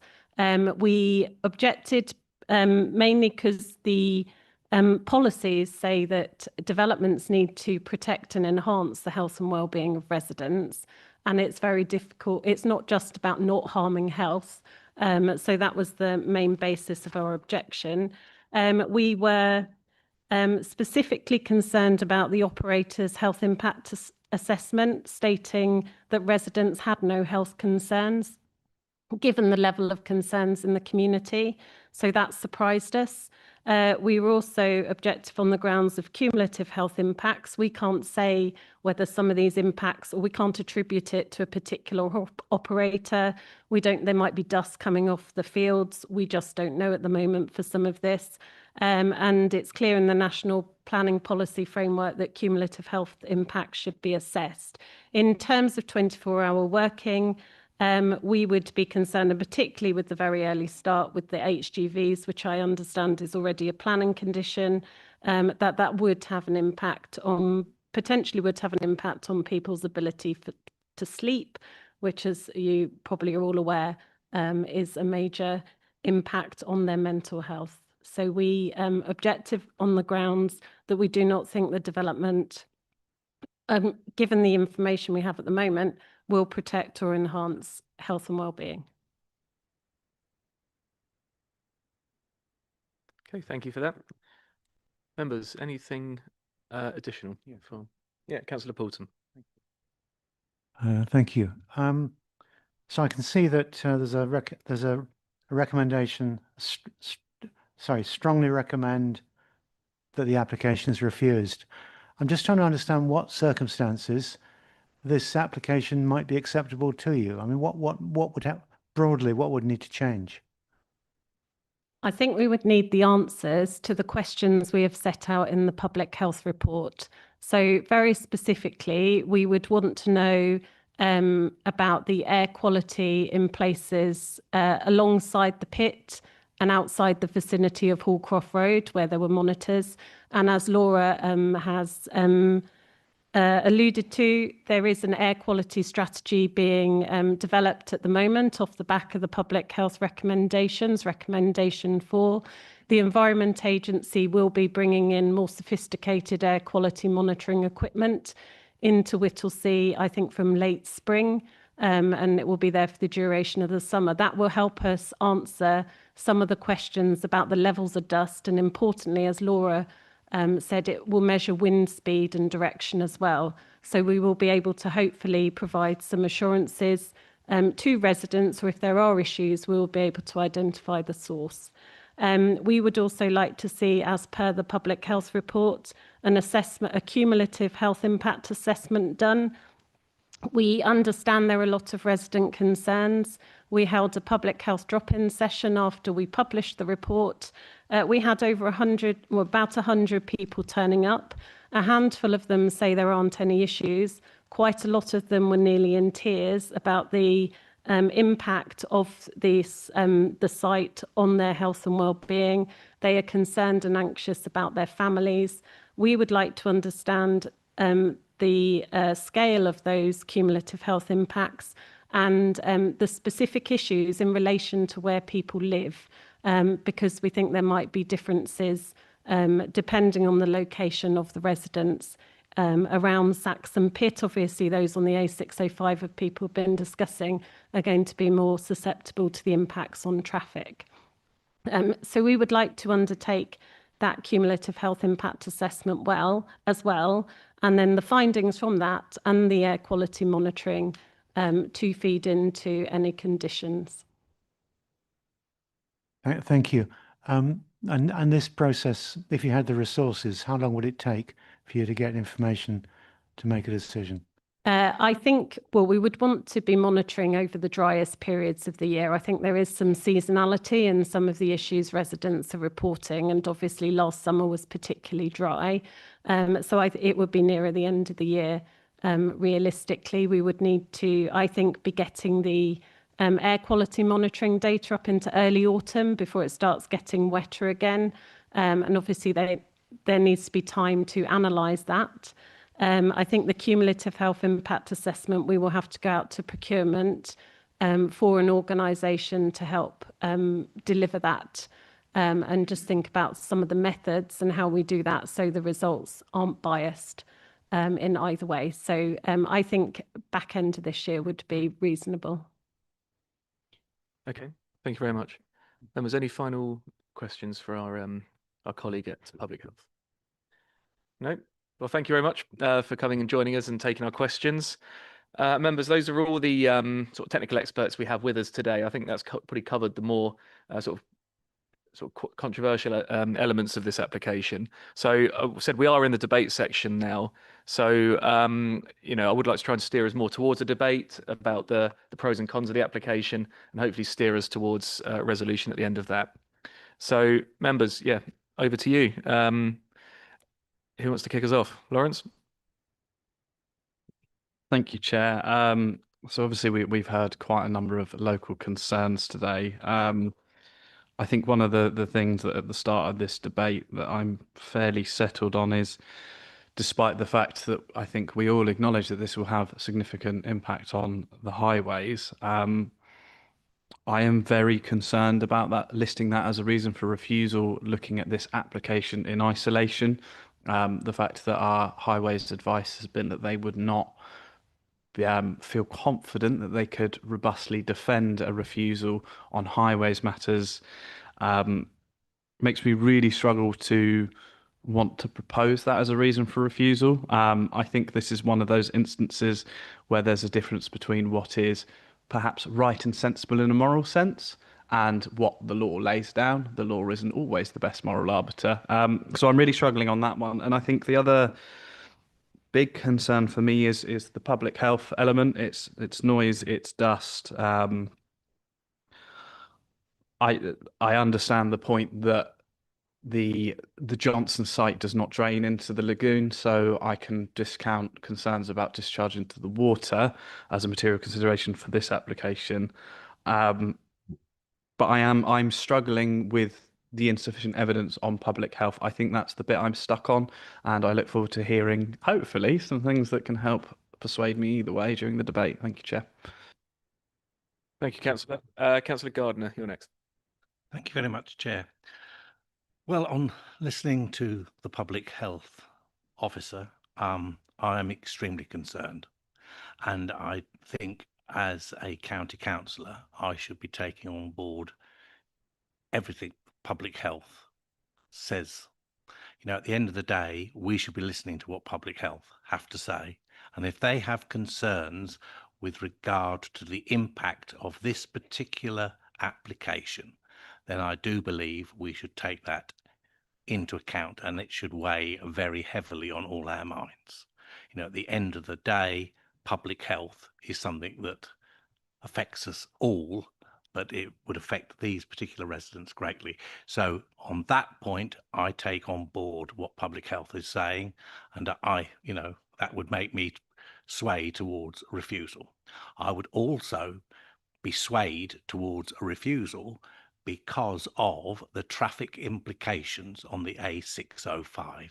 You know, I'm deeply concerned with regard to queuing traffic coming out of the site and queuing traffic on the 605, which will have a detrimental effect to all those people that live, work, and have to commute along the 605. So again, that is another point.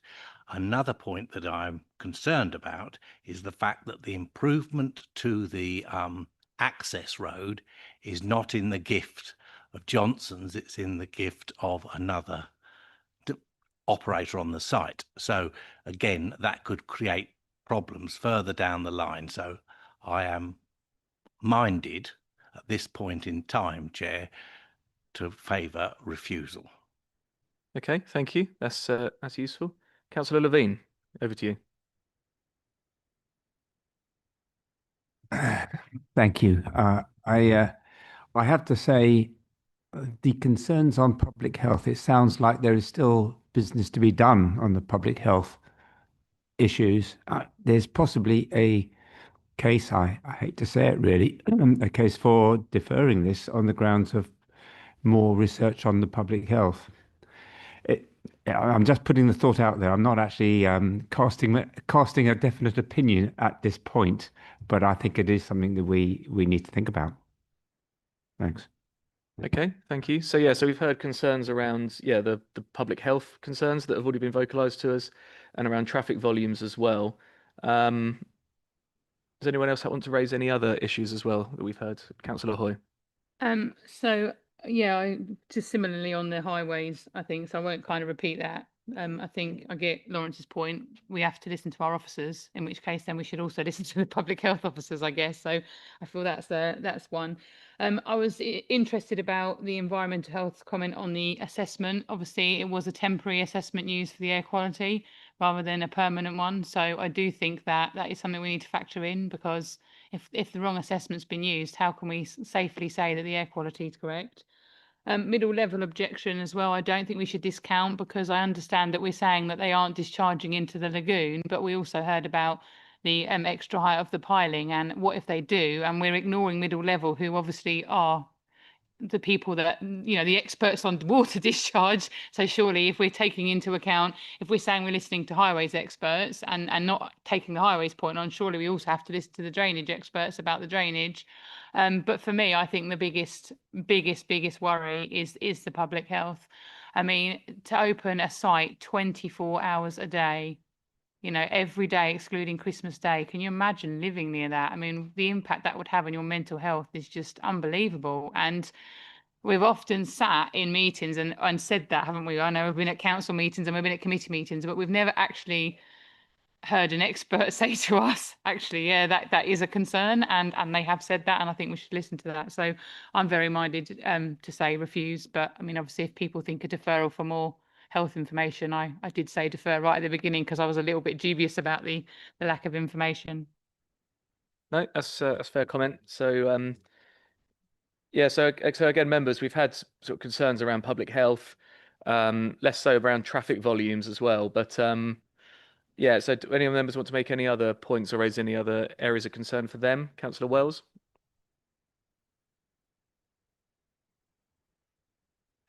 I think the operation is a very good one to have. I just think it's the wrong site for it. Okay, I mean, yeah, just to be clear, the operation will continue regardless whether we refuse this or not. It's just on what scale it will happen. So yeah, but no, I appreciate your views on that. Members, any other additional points that haven't been vocalised already from anybody? On that, yeah, I think you made the point about it's the cumulative, because obviously we heard in the NPPF the cumulative effect is assessed, and I think that we recognise that there are additional problems, and to a degree we can't do anything about those in planning terms, but we do need to think about the cumulative effect on health of having an additional operation. Okay, that's been noted. Councillor Damari Homan. So for what it's worth, I think the production of BPAA, is that what's our aggregate? The use of the ash to create the aggregate is important. The fact that we already have a site operating here, to me, there is a level of sense in expanding operations there. I fully understand why Johnsons want to do this, and I think as a broad principle, I think that is something sensible, but it's about this location. And I think just from what I'm hearing here is the big one that we're all consistent on is public health. I'm starting to feel like I could actually be very open to a deferral on grounds of public health to get more information and perhaps to give the applicants more opportunities to give us clearer details on how they would manage such things. Because at the moment, I appreciate that we have conditions that need to be discharged for dust management plans, etc. I think, and I'm sure members will share my reservations here, the issue is with the discharge of condition is once we approve this, I can't imagine we will see those discharge of conditions applications. So yeah, I think I could be persuaded to defer, but for me it would solely be on the public health grounds, not on the highways. Okay, Emma, do you want to come in? Thank you, Chair, if I may. I've noted down a few things, so I'm going to try and dot round to the various comments that have been made. The first thing is we've noted MLC's objection, so middle level commissioners. What I would say is that that is a separate legislation and a separate regime, so it counts in the same way as when we refer to the Environment Agency and the permit. And just because planning permission is granted doesn't mean the separate permissions are granted. So I think that's something the middle level commissioners are always really clear on. So just because a decision is made one way, that could be in favour or whatever at the planning stage, doesn't mean that it automatically gets their approval. So just to give confidence that we have noted the objection that's come in from middle level, but their decision will be separate to planning regardless. So that's the first thing. It exactly operates the same way for the Environment Agency. So just because something is given planning permission doesn't mean the Environment Agency gives it an environmental permit. And in the case of what's already there, there is already 24-hour operations at the site, as Helen did in her presentation first thing this morning. There is a building that already operates 24 hours a day, so I would just draw attention to the fact that regardless of any decision made today or any deferral or refusal or a resolution to approve, the operations will still continue, and there's still the ability for those hours and the 24/7 working to continue. So that's just to manage expectations.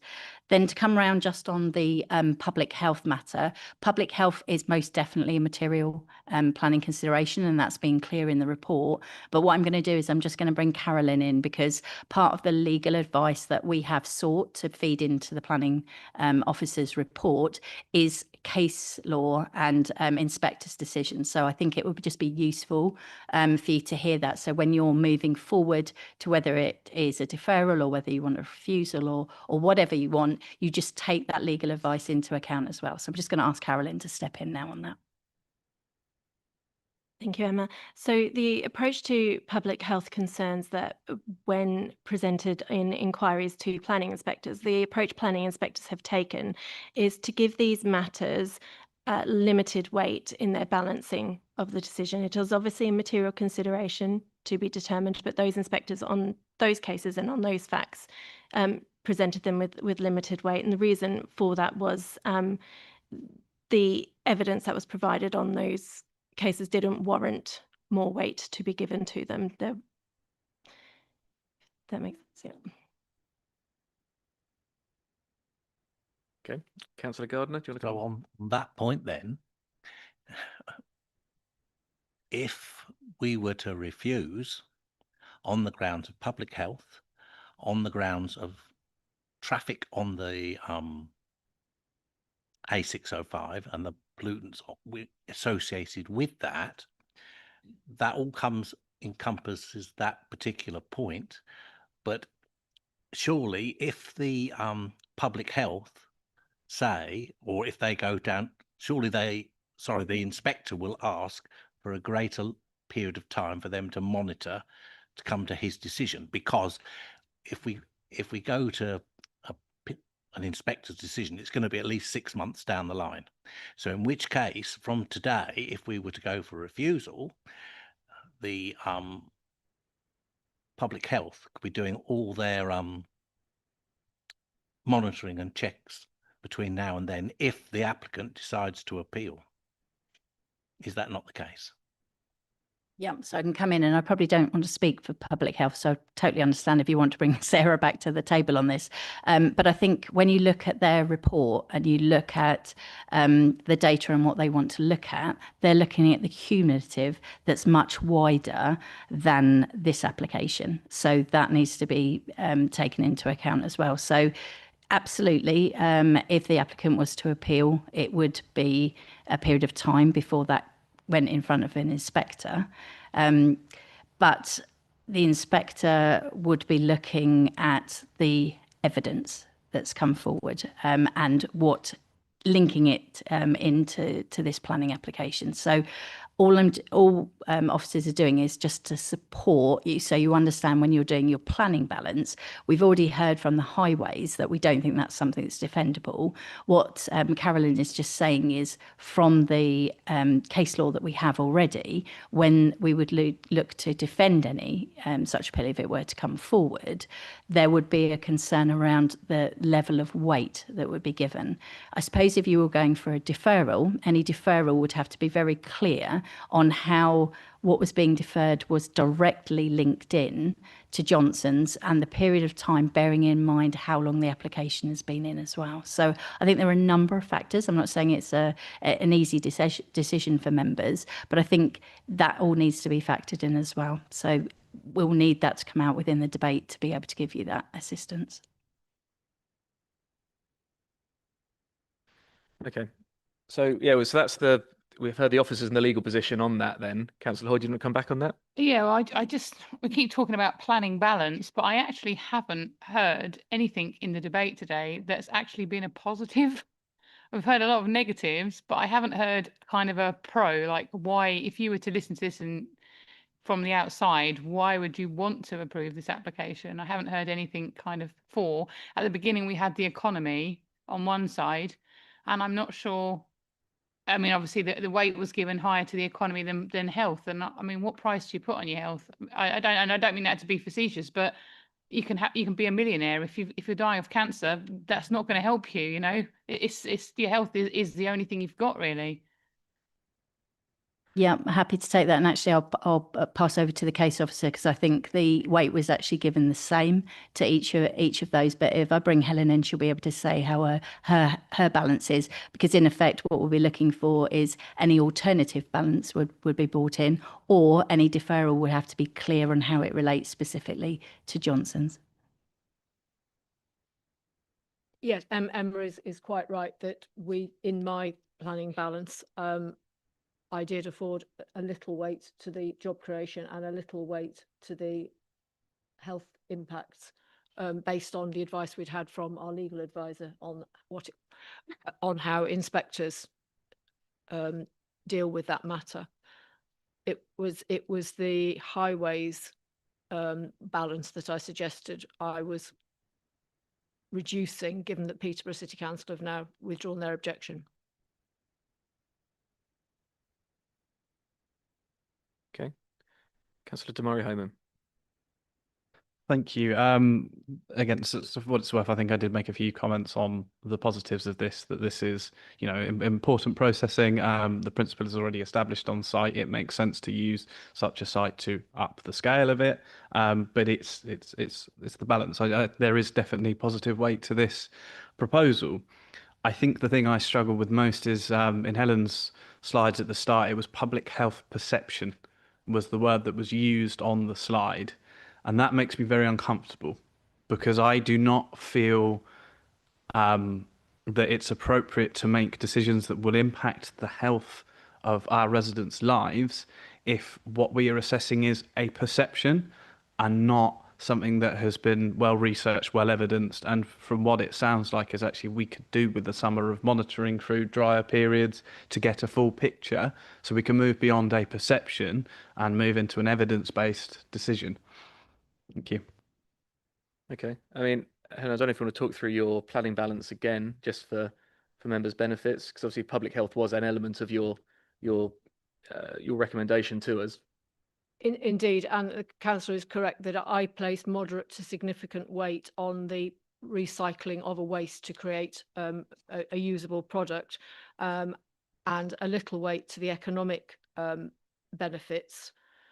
There is national planning policy that does support business development, but I agree that's only one side. There were quite a number of the environmental matters, such as visual impact, surface water drainage, dust, that we believe are capable of being mitigated either by the terms of the planning permission or the environmental permit.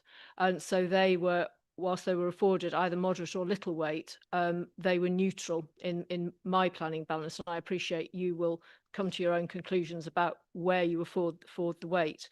The negative aspects were the impact on the public highway, which when Peterborough's objection was still on the table, I was affording moderate weight to, but since that's been withdrawn, I think that needs to be a little less weight placed. And I think the use of the word perception was drawing from the public health risk assessment, was identifying the need for more information. So the report was not largely drawing from evidence reports. It acknowledges that that there is work, there is more work that could be done, but they're proposing that on a much wider scale than just the Johnsons operation itself.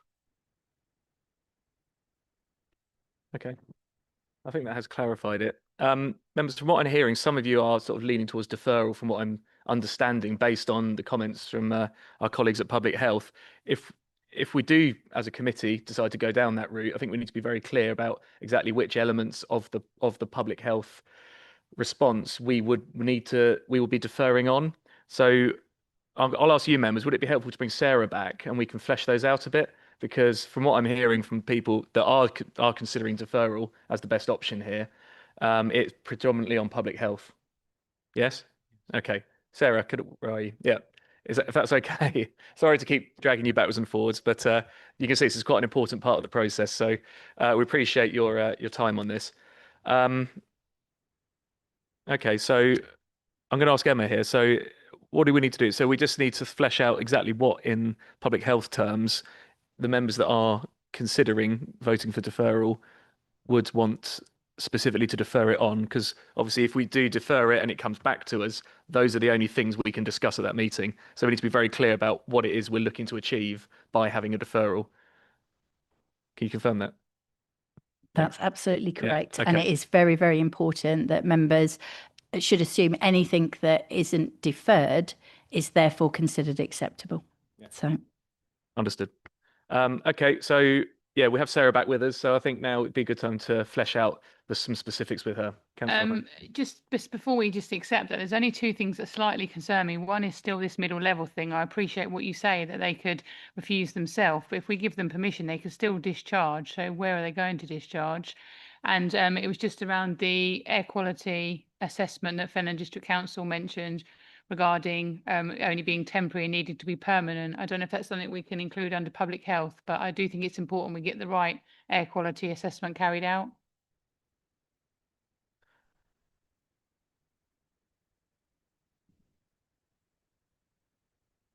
Laura, where are you? Are you okay to join the table as well? Seems like it's a multi-agency discussion we're going to have. Okay, there we go. We've got a plethora of officers in front of us now, so hopefully we should be able to flesh this out. Yeah, Emma, if you want to come in on that point. So just before we go to Sarah, we'll just, if I can, I'm going to go to the case officer, because I think there needs to be clarity around middle level commissioners and what they will be looking at, which, and then therefore how it relates to this application, in that it doesn't. So. Yes, thank you. The Johnson site is designed so it's self-contained from a surface water point of view. I think I showed on the site layout plan, they've got two wedge pits at opposite corners of the site. I appreciate at the moment, owing to a number of issues, they've got damaged concrete, which has meant they've need to put stockpiles in different places, and the damaged concrete is being repaired. Owing to the amount of rainfall, they've got standing water on the site. The Environment Agency is addressing that by means of the environmental permit. That's primarily falls to them. If the Environment Agency was concerned that that containment within the site on which the permit is based is being breached, and there's a pathway to the lagoon, which in turn would discharge to the King's Dyke, the Environment Agency would require that to be rectified. I think the other issue that's been raised is potential dust from the IBA going into the lagoon and hence into the watercourses. I mean, the physical difference that the proposal would result in is in stockpiles that could be 70 centimetres higher than they are at the moment. And as I think Mr. Besant pointed out, that at the moment, under the planning conditions, the stockpiles can be slightly higher than the surrounding walls. The proposal is to actually have the blockwork walls higher than the height of the maximum height of the stockpiles. So I don't think there would be a material difference in whether dust from IBA enters that lagoon. If the application doesn't go forward, Johnson's will still be processing the same type of material with the same properties.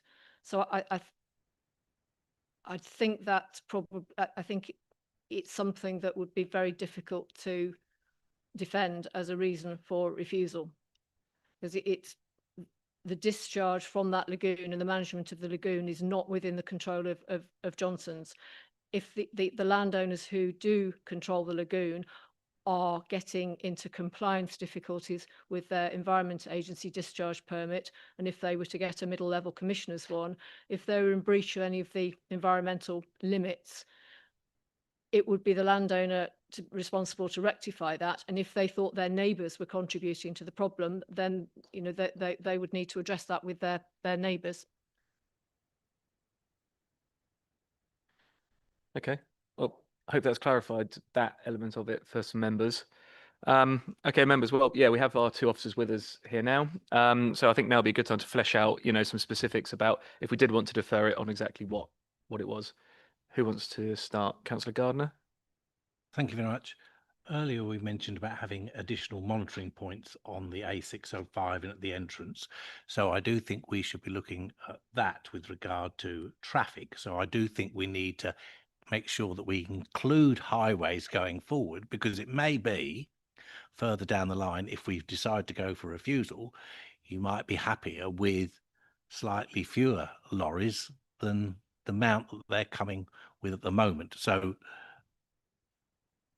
I would like to see certainly highways and the volume of traffic coming in and out of that site to be looked at and monitored, the current situation, so we know precisely what the current levels of pollutants are on the 605 and what then public health and yourselves at Fenland think it could be with the increased volume of traffic.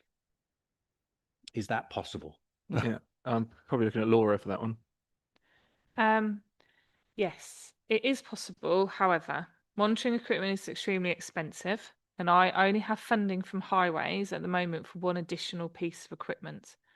The location that we're looking at putting in that piece of equipment is that equipment does NO2, but it also does particulates. So we want it which is dust, just a technical word for dust. So we want to put it in the prevailing wind direction for any dust which would come off the site towards the residential properties. However, as we've heard, this site, all of the vehicles and the concern of part of the areas of the traffic would be to the west of the site as they come out and they turn left. So to be able to come back here in whatever period of time that would be, and to satisfactorily answer your questions, to be able to say, has your monitoring demonstrated the impact of these industrial vehicle movements on the A605, that would mean that my monitoring would have to be that side of the A605, which would then not be in the right prevailing wind direction to capture the particulates for the site. So I think it would have to be something which was in addition to the monitoring, which I'm already programming and hoping to do through this air quality strategy, or we would have to rethink how we were going to go about monitoring the traffic related pollutants separately to the particulate related pollutants. But these monitors come at a price. Okay. Absolutely, Yeah. yes. Yeah, able and willing. Just a case of resource. Just a Yeah, case of okay. resource that just needs to be factored in where that comes from. Okay. Understood. Okay, so I think we've covered that one. Who wants to go next? Councillor Hoy. Yeah, thank you. So I would like the report that you mentioned carried out, the full one, rather than the temporary. Because I mentioned I can't remember the name of the one that wasn't done. It was there was one in the 2016 one, which was a general one, and you said about that being temporary. So could we request that a full one's done rather than a temporary one? Can I clarify a point on that? So the guidance which was used was the I'm going to call it EMAC guidance, but the guidance was used was on construction and demolition dust control. I referred in my response that actually construction and demolition is a temporary process. Once you demolish and construct, that's it, the job's done. So it's not that the air quality impact assessment that the operator undertook was temporary. It's actually the guidance they used is set at a different standard to what we would potentially want to be able to see. So it would be a case of making sure that that dust management plan met a higher standard to something which had been designed for a temporary operation, needs to be designed for a permanent operation. But we can, in agreeing the air quality, in agreeing the dust management plan, we can make it very clear that's what we're asking for.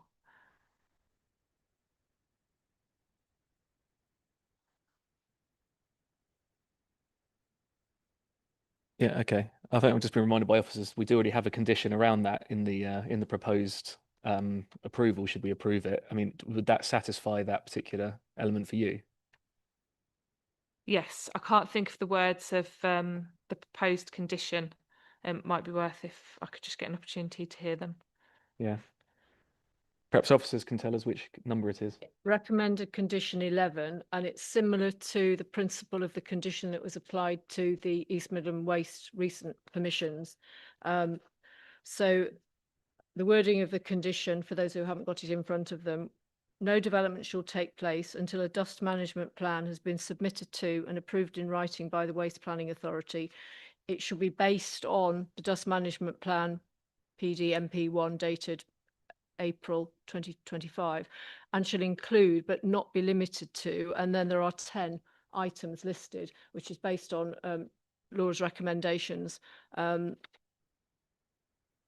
ensure that the comments that Laura had made, and I think are embedded in the relevant section of the report, are picked up in a more robust dust management plan than the one that's in place at the moment. I think that's helpful, because we do have some conditions already proposed to us. So I think it's just making sure that if members do have concerns about certain bits, they might already have been picked up through conditioning. So I think that's what we're sort of trying to flesh out at the moment. Okay, Councillor Hoy? With respect, though, we have conditions on the existing sites there, and we're having dust and noise and odour reported. So I don't think we should wait for a condition. I think we need to have the dust management plan before it comes back to us, because we've got what good are conditions if the problems are still happening. So if I can just thing I wanted to ask is around public health. I think we do need to see a report from public health themselves, not from the developer, but from public health themselves about the cumulative effects of this proposal and about the mental health effects, because I really think the mental health effects are actually quite significant from what we've heard today.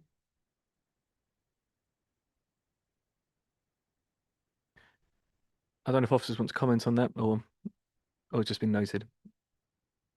I suppose my concern at the moment, and that's why we brought Sarah back to the desk to be able to make sure she's got her input, is how some of these elements are going to be procured, how long it will take to go through a procurement system, and whether actually some of what is going to be sought is much wider than Johnson's. So that's the bit I'm going to come back to. So if I can just ask Sarah to focus on that, because I haven't written that down at the moment, because I know that Sarah said there's a lot of potentialies, hopefullys, even Laura with the resources, that there's a lot of will, but there isn't necessarily how is this going to get done and how is this going to get delivered. So if we are going to do a deferral, I want to make sure that we totally understand what will be coming back, who will be delivering it, how it's going to get done, and how it's specific to this site. So if we can just do that, and I'll bring Sarah in first. So we've been making progress on sorting out the cumulative health impact assessment as recommended in the public health report. I think we, subject to agreement, we have some funding. We also have officer time that we can put into it from public health. We're also going to try and get some academic input to make sure that it is rigorous and stands up to scrutiny. So I'm pretty confident that we could have results back in the by the end of the summer on that, into the autumn. I think some of it needs to align with the air quality monitoring strategy as well. Again, I think some of this is seasonal for the residents and when it gets drier. So I don't want to, we need some of the like near real time information from residents about the impacts on their lives. I appreciate as planning, you have to determine an operation. I'm afraid health doesn't work like that, and the residents aren't going to be able to disentangle if they're impacted by noise, where specifically the noise is. And from a public health perspective, it is the cumulative health impacts that matter. So I think that is vitally important to this process. I think that is considered within the National Planning Policy Framework. And I think they are out to consultation at the moment on the NPPF. And my understanding is they are looking to strengthen aspects around health and well-being. So while I appreciate case law, maybe have a certain view, I guess my question from a health perspective is whether we think that is up to date with current views on how we assess and understand health, and particularly mental health. So I think we cannot, in a cumulative health impact assessment, it would only be speculation from residents about what operation is causing the issues for them. I think we would want to be able to bring back a report on residents' lived experience around this pit and the cumulative health impact assessment, and we will try and measure that so we can assess it against the health of other Cambridgeshire residents. We could bring back a report on that so you can have some comparative data and deeper understanding on issues. I think the air quality is a bit easier to deal with because, as Laura and I have both spoken about, we are going to put in this air quality monitoring strategy. We are hopeful that through that we'll be able to determine more clearly the source of any dust that is impacting residents. I think for noise, we probably have to, we can also look at some of the noise monitoring and whether we can determine statutory nuisance from operations too. But I appreciate planning is about an operation, a very specific operation. I think the problem we have with this site is the location with residents and the fact it's not standalone, is it? So we do have those cumulative impacts, and there's going to have to be some trade-off between that and having the very specific detail on an operation.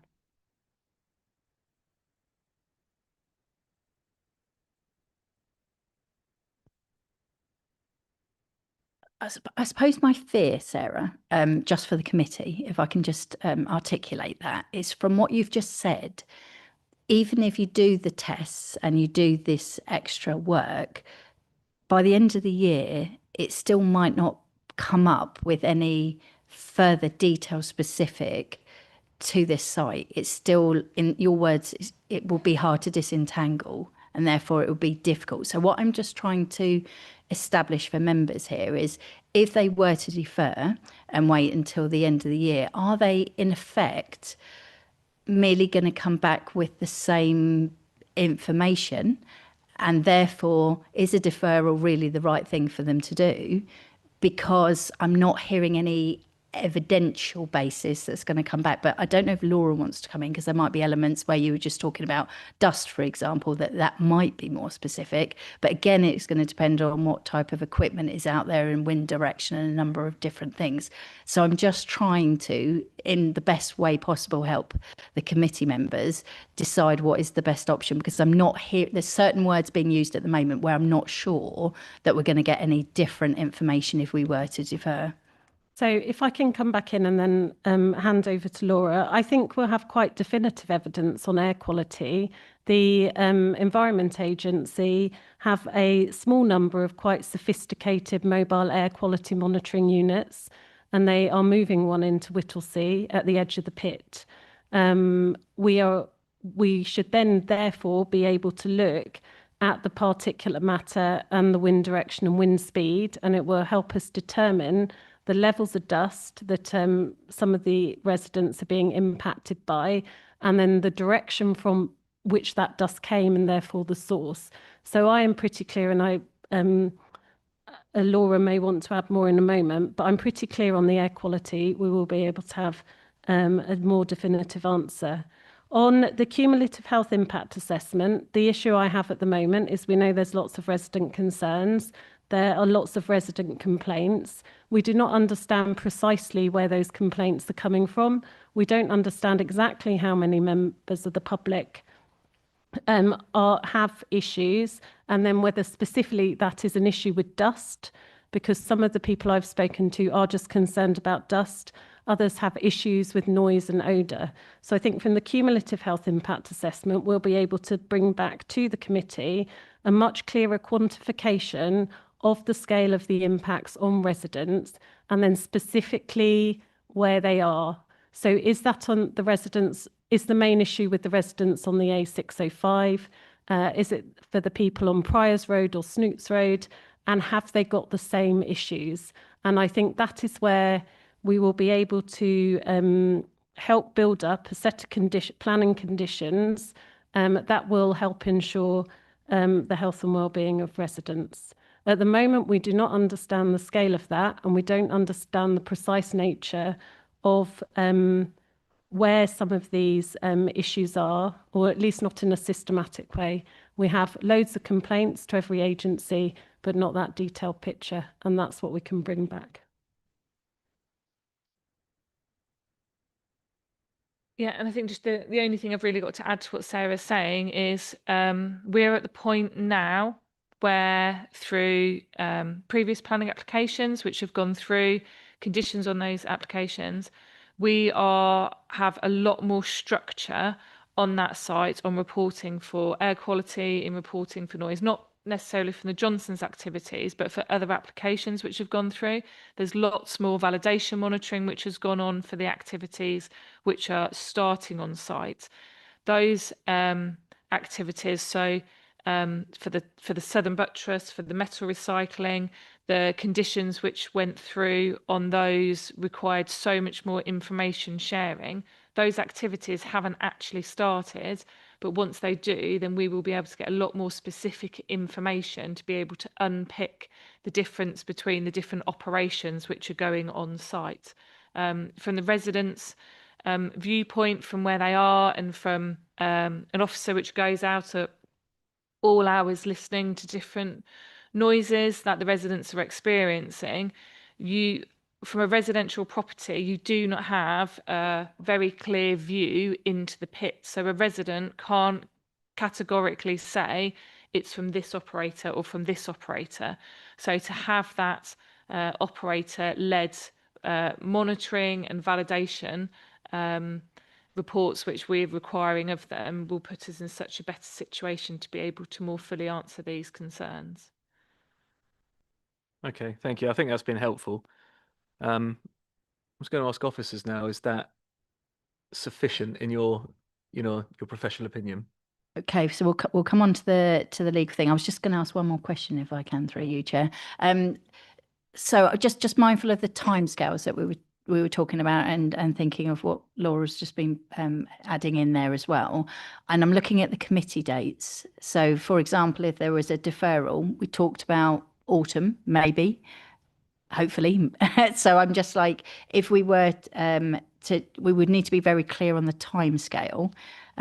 So if we were saying it would be the latter part, and then you'd need to interpret that, would by the end of the year, so we've got 16th of December as an example, would that be sufficient for you to have the air quality? I'm going to look at both of you, and actually this is multi-agency, so it's going to have to involve the Environment Agency as well.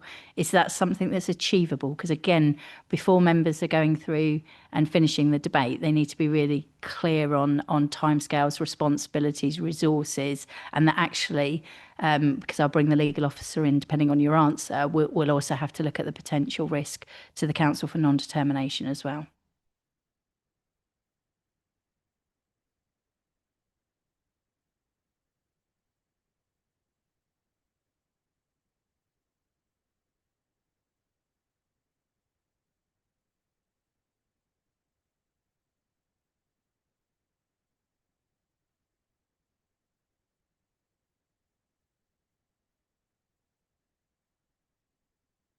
So conferring with environmental health, we would prefer the January committee, and I will let Laura explain why.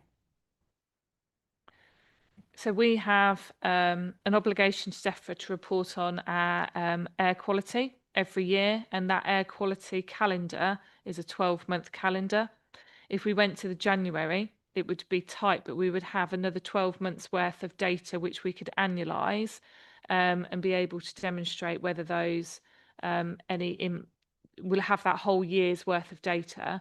Otherwise, our wider monitoring, which we do all along the A605, we will be referring to the previous 12 months worth of data. So ideally, I would like to be able to have a whole calendar, not to have 11 months worth of data, but to have 12 months of data and be able to do it through the annual screening review. Yeah, can I just double check something as well? Because I think when you were talking, Laura, earlier about the information, and there's more of the newer permissions come forward that have got more stricter planning conditions on them, you'd have more information. Would what you've just said be dependent on those coming forward, which obviously we would have no control over, or would that period still have that data? I think that would be the first question. No, that report's written on the data of the monitoring which I undertake across the district. So that would be, we have a series of monitors across our district. We'd have the monitor which we're looking at installing on the A605, and we'd have all of our diffusion tube network as well. So that's just local authority data. We do pull in other industry data into it, but it's not dependent on other industry data. So I think the other thing that would need to be considered, Chair, is whether what's going to be brought forward then needs to go out to consultation. Because if what they're saying is actually be the end of the year, if everything works, it's quite tight, I think was the wording used, and then that has to go out for consultation, and then that needs to be pulled in, you could be looking at a year's time. So I'm very nervous around that. So what I'm going to do is I'm just going to bring legal in just for a steer in terms of if we were to defer for that type of period, bearing in mind that we may also need to reconsult. Thank you, Emma. It's just to let members know that obviously there is a risk that if we defer for that long, the applicant could appeal on the grounds of non-determination. And obviously with that, there's the cost risk to the council for resourcing an appeal. So, thank you. Although I don't think that's a reason we shouldn't defer it if we want to, but it's worth keeping in mind, absolutely. Okay, I will come back to the proposal, but I do have a list of speakers now. So Councillor Wells, then Hoy, then Damari Homan. Thank you, Chair. The monitoring and checking and the decision making does appear to involve a lot of variables.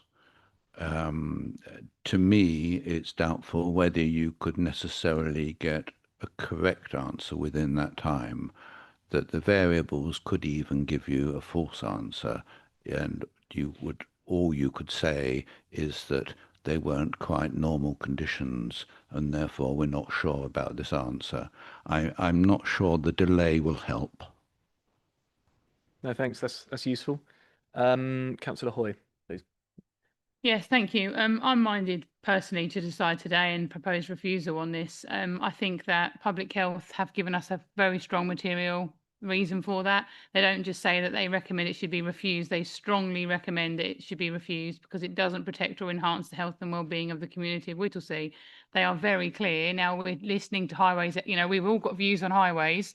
We've listened to the highways expert. We've got views on various other things, and we've listened to the experts, but then we seem to not or be wanting more information for the experts on public health, and these are the people that we are trusting with our health. So for me, I think this report and what I've heard today says enough that this is going against local plan objective 11, and I think we should refuse it. Okay, thank you. That's useful. I'll bring in Lawrence, and then we'll deal with the issue of deferral. So Lawrence, and then Ian. To be quite frank, Chair, I've actually solved my question with a quick Google, so no comment from me. Good. I like proactivity. That's good. Councillor Gardner. My question, comment really was with regard to if we went down the line of deferral, then I think we need to make quite clear that we want to look at the highways issues as well, because otherwise we won't have another opportunity. So I think we need to have more detail from Cambridgeshire Highways with regard to the existing volumes of traffic on that section of road, both out towards Peterborough and into Whittlesea and beyond, so that we can see what the volumes are, the numbers of HGVs currently using that route, the numbers of cars and everything else, and then add to that the proposal that Johnson's have come up with, so that we can see quite clearly whether it's going to work or not, because I'm not convinced at the moment from the information we've got that we can do that. Thank you, Chair. Okay, no, that's good. So I know we have talked about deferral. I think Councillor Hoy, you've changed your sort of preference to refusal from deferral. So can I just ask, does anyone think deferral at this stage is the best thing to do? Just a quick show of hands. It's not tying you into anything. No, I don't see anyone. So is everyone content to make a decision on this today based on the conversations we've had? Yes? Okay, fine. So to be clear, we're discounting deferral at this stage. We're going to either approve or refuse this today. Good. Okay. Sigh of relief breathed by officers there. Okay, well, let's get to that point then. So I know we've had lots of talk about the public health concerns that have been raised that we've just fleshed through. Obviously, issues around traffic, issues around the access to the site as well, albeit outside of the applicant's control. So I know we've had some members say clearly that they believe the application should be refused. Has anyone else come to a conclusion? Has anyone else made their mind up and want to articulate that for us now? Councillor Gardner. As I said earlier, Chair, I'm quite happy to second Councillor Hoy's proposal for refusal on the grounds of highways and public health, because I think both issues are relevant, and I'm not convinced that the number of lorries that are going in and out of that site will be beneficial. So I would certainly go for refusal. Okay, thank you. So I said we've had two members articulate their desire for refusal based on broadly, not going specific, but on public health and traffic volumes. Does anyone else want to chip in at this stage? We do have proposal there. Councillor Goodliff. Thank you. Just to say I agree. I think there are clearly health issues locally already, and increasing those conditions, I think, just adds to those public health worries. Thanks. Okay, thank you. Councillor Levine, is that your I hand? can't go with this at the moment. The public health is too big an issue. There's too many unknowns. I would go with refusal. Okay, understood. Does anyone have an opposing view to that? Does anyone think that the application, we should go with the officer's recommendation of approval?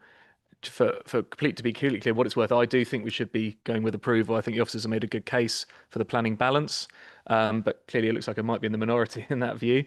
But if anyone else does have that view, I think now would be a good time to say so.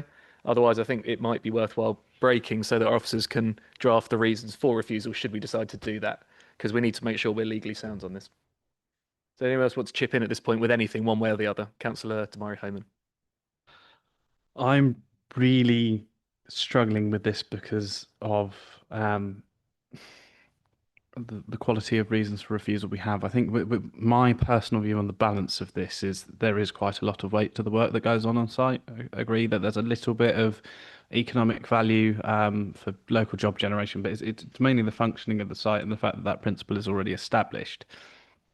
What I do also can put a lot of weight into is public health. What I'm really struggling with is the fact that there's a lot of ambiguity around the public health. I'm yet to see, or I think what we are saying is we don't have enough evidence at this point, which is making it really hard for me to make my mind up, because I think the impact locally would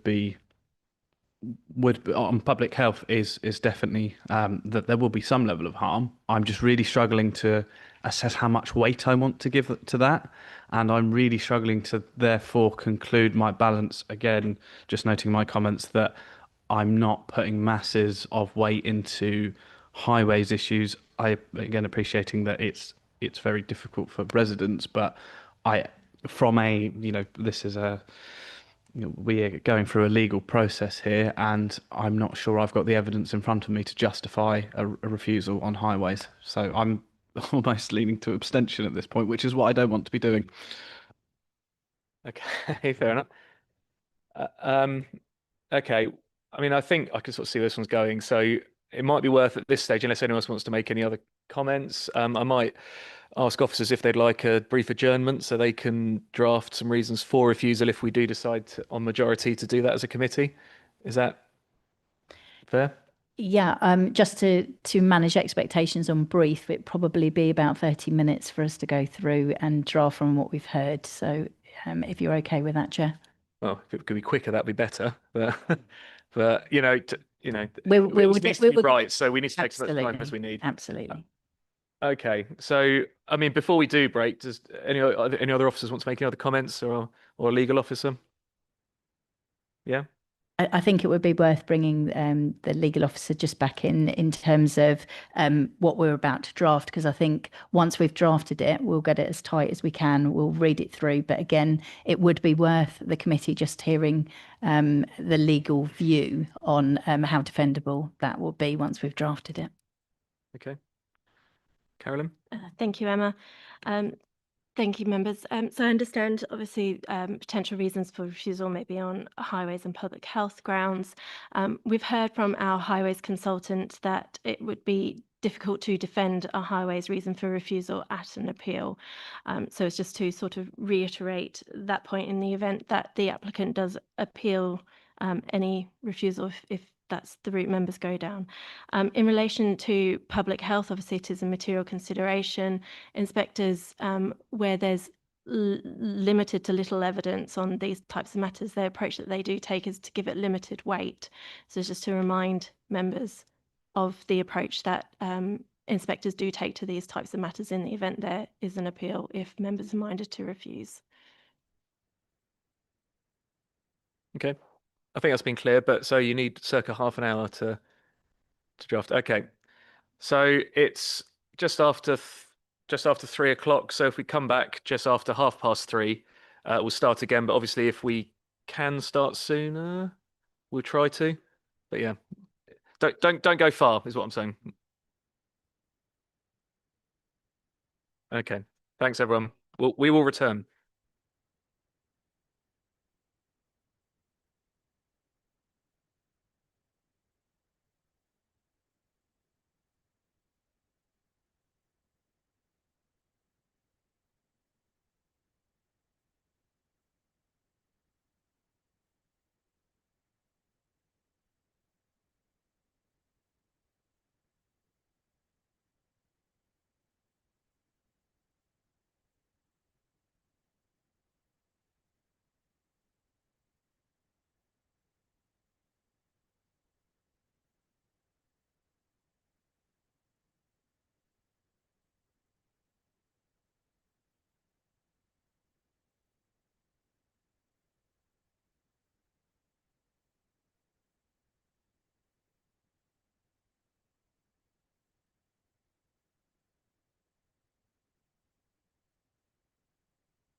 Afternoon, everyone.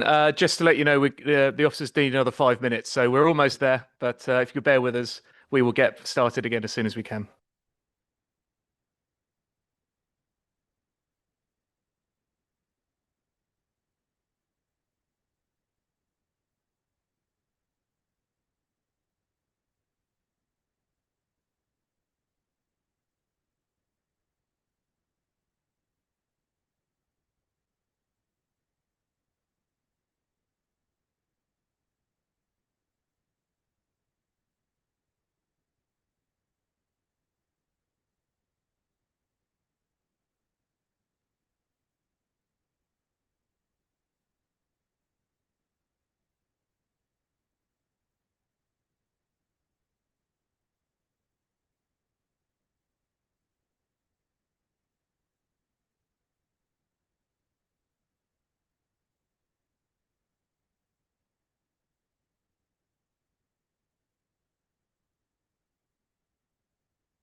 Hi everyone, we are now back in session. We have the officers back with us after a short break for them to draft the potential reasons for refusal should the committee want to do that based on the discussion we've had so far.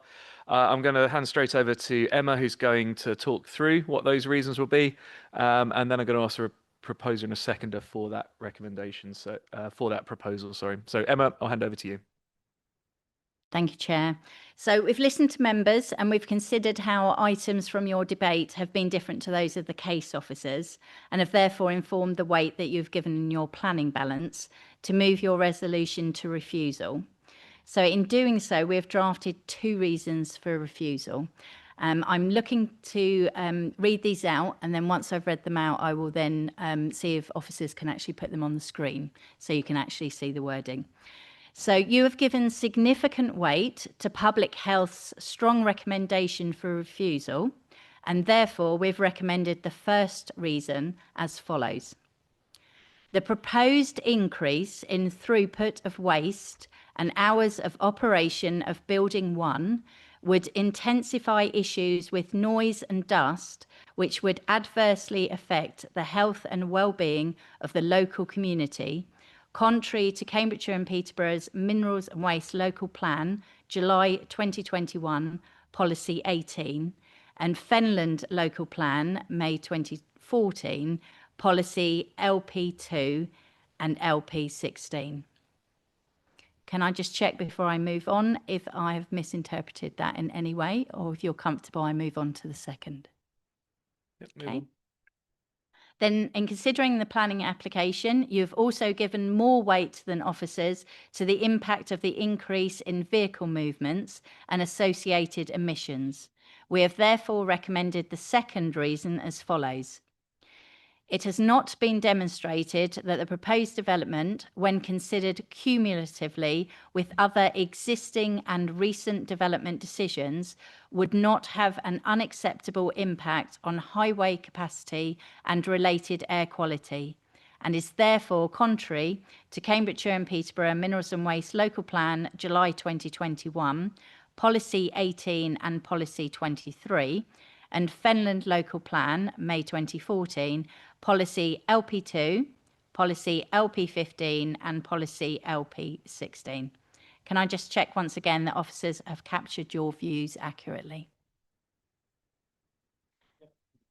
Thank you, Chair. And so if I can just, before I hand back to you, ask if there are any comments from the legal advisor before you go forward with your decision. Thank you, Emma. It's just to sort of remind members of points that we've discussed during this matter. If members are minded to refuse based on the reasons that have been talked about today, it's just one thing to bear in mind that if there is an appeal against the refusal, the council would need public health input to defend the decision. They would need to provide the evidence to assist with defending, just because inspectors' views where there's a lack of evidence is that they put limited weight on these types of matters. In respect of the second reason, the council would also need to employ consultants to be able to advise on this, because it is contrary to what our statutory consultees have said on this application. So it's just to provide members with that information. Okay, thank you. I think that's helpful and clear, and thanks for your time on drafting those. Okay, so I think at this point now it's pretty sensible to have a vote on this. So can I ask those that are thinking of refusal if someone would like to propose what we've just heard? Councillor Hoy. So just to be absolutely clear, we're proposing that we refuse the application on those two points that we just saw on the screen. Yeah, I'm happy to confirm Yep. that. And do we have a seconder for that? Councillor Gardner. Okay, fine. So we are going to take a vote on this then. To be absolutely clear, what we're voting on is we're voting to refuse. So we're not. So a vote against refusal isn't a vote for approval. We're just not voting to refuse it on those 2 points. Is everyone clear on that? Yep. Okay. So we'll take a vote then. So just by raising your hands, members, can those of you that agree with that proposal and would like to refuse based on those 2 points, please raise your hands now. I'll ask Jenna to write those down again. And those that don't agree with that proposal and don't think it should be refused on those 2 points, please raise your hands.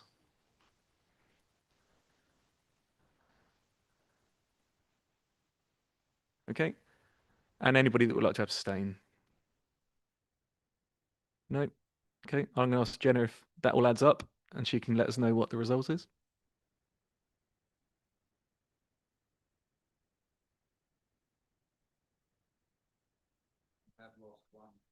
We are one member down. Yes. Thank you. Yes.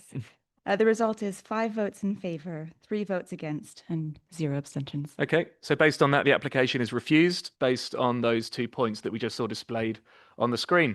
So that does conclude that item. I just want to say thank you very much to everyone that took part in that, all the public speakers, applicants, officers who from outside of the council, and of course our own council officers. Yeah, it was a long slog, but thank you very much for bearing with us.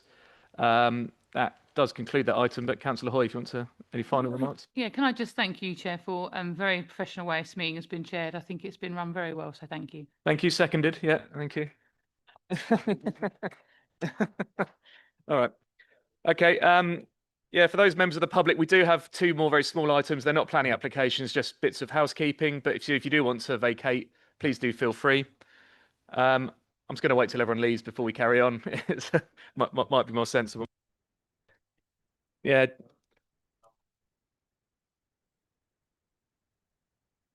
So yeah, members, we do have 2 more items to discuss. One on the an enforcement update report, and the second just a written summary of decisions made under delegated powers since the last meeting. So yeah, let's go on to item number 6 then, the enforcement report. We've got Bill Field with us, our enforcement officer. Welcome. Thanks for waiting. Thanks, Chair. Yeah, as Councillor Batchelor said, my name's Bill Field and I'm the Principal Enforcement and Monitoring Officer within the County Planning, Minerals and Waste team. It's hopefully very short report that's before you, and I'd just like to highlight a couple of points on that. The report covers the time period between the 2nd of September 2025 and the 31st of January this year. In relation to monitoring, during the this current financial year, it's expected that the team will carry out 87 site monitoring visits. And moving forward into the next financial year, it'll be a similar number between 84 and 87. The prices for those site visits will rise from £504 and £168, respectively, to £523 and £174.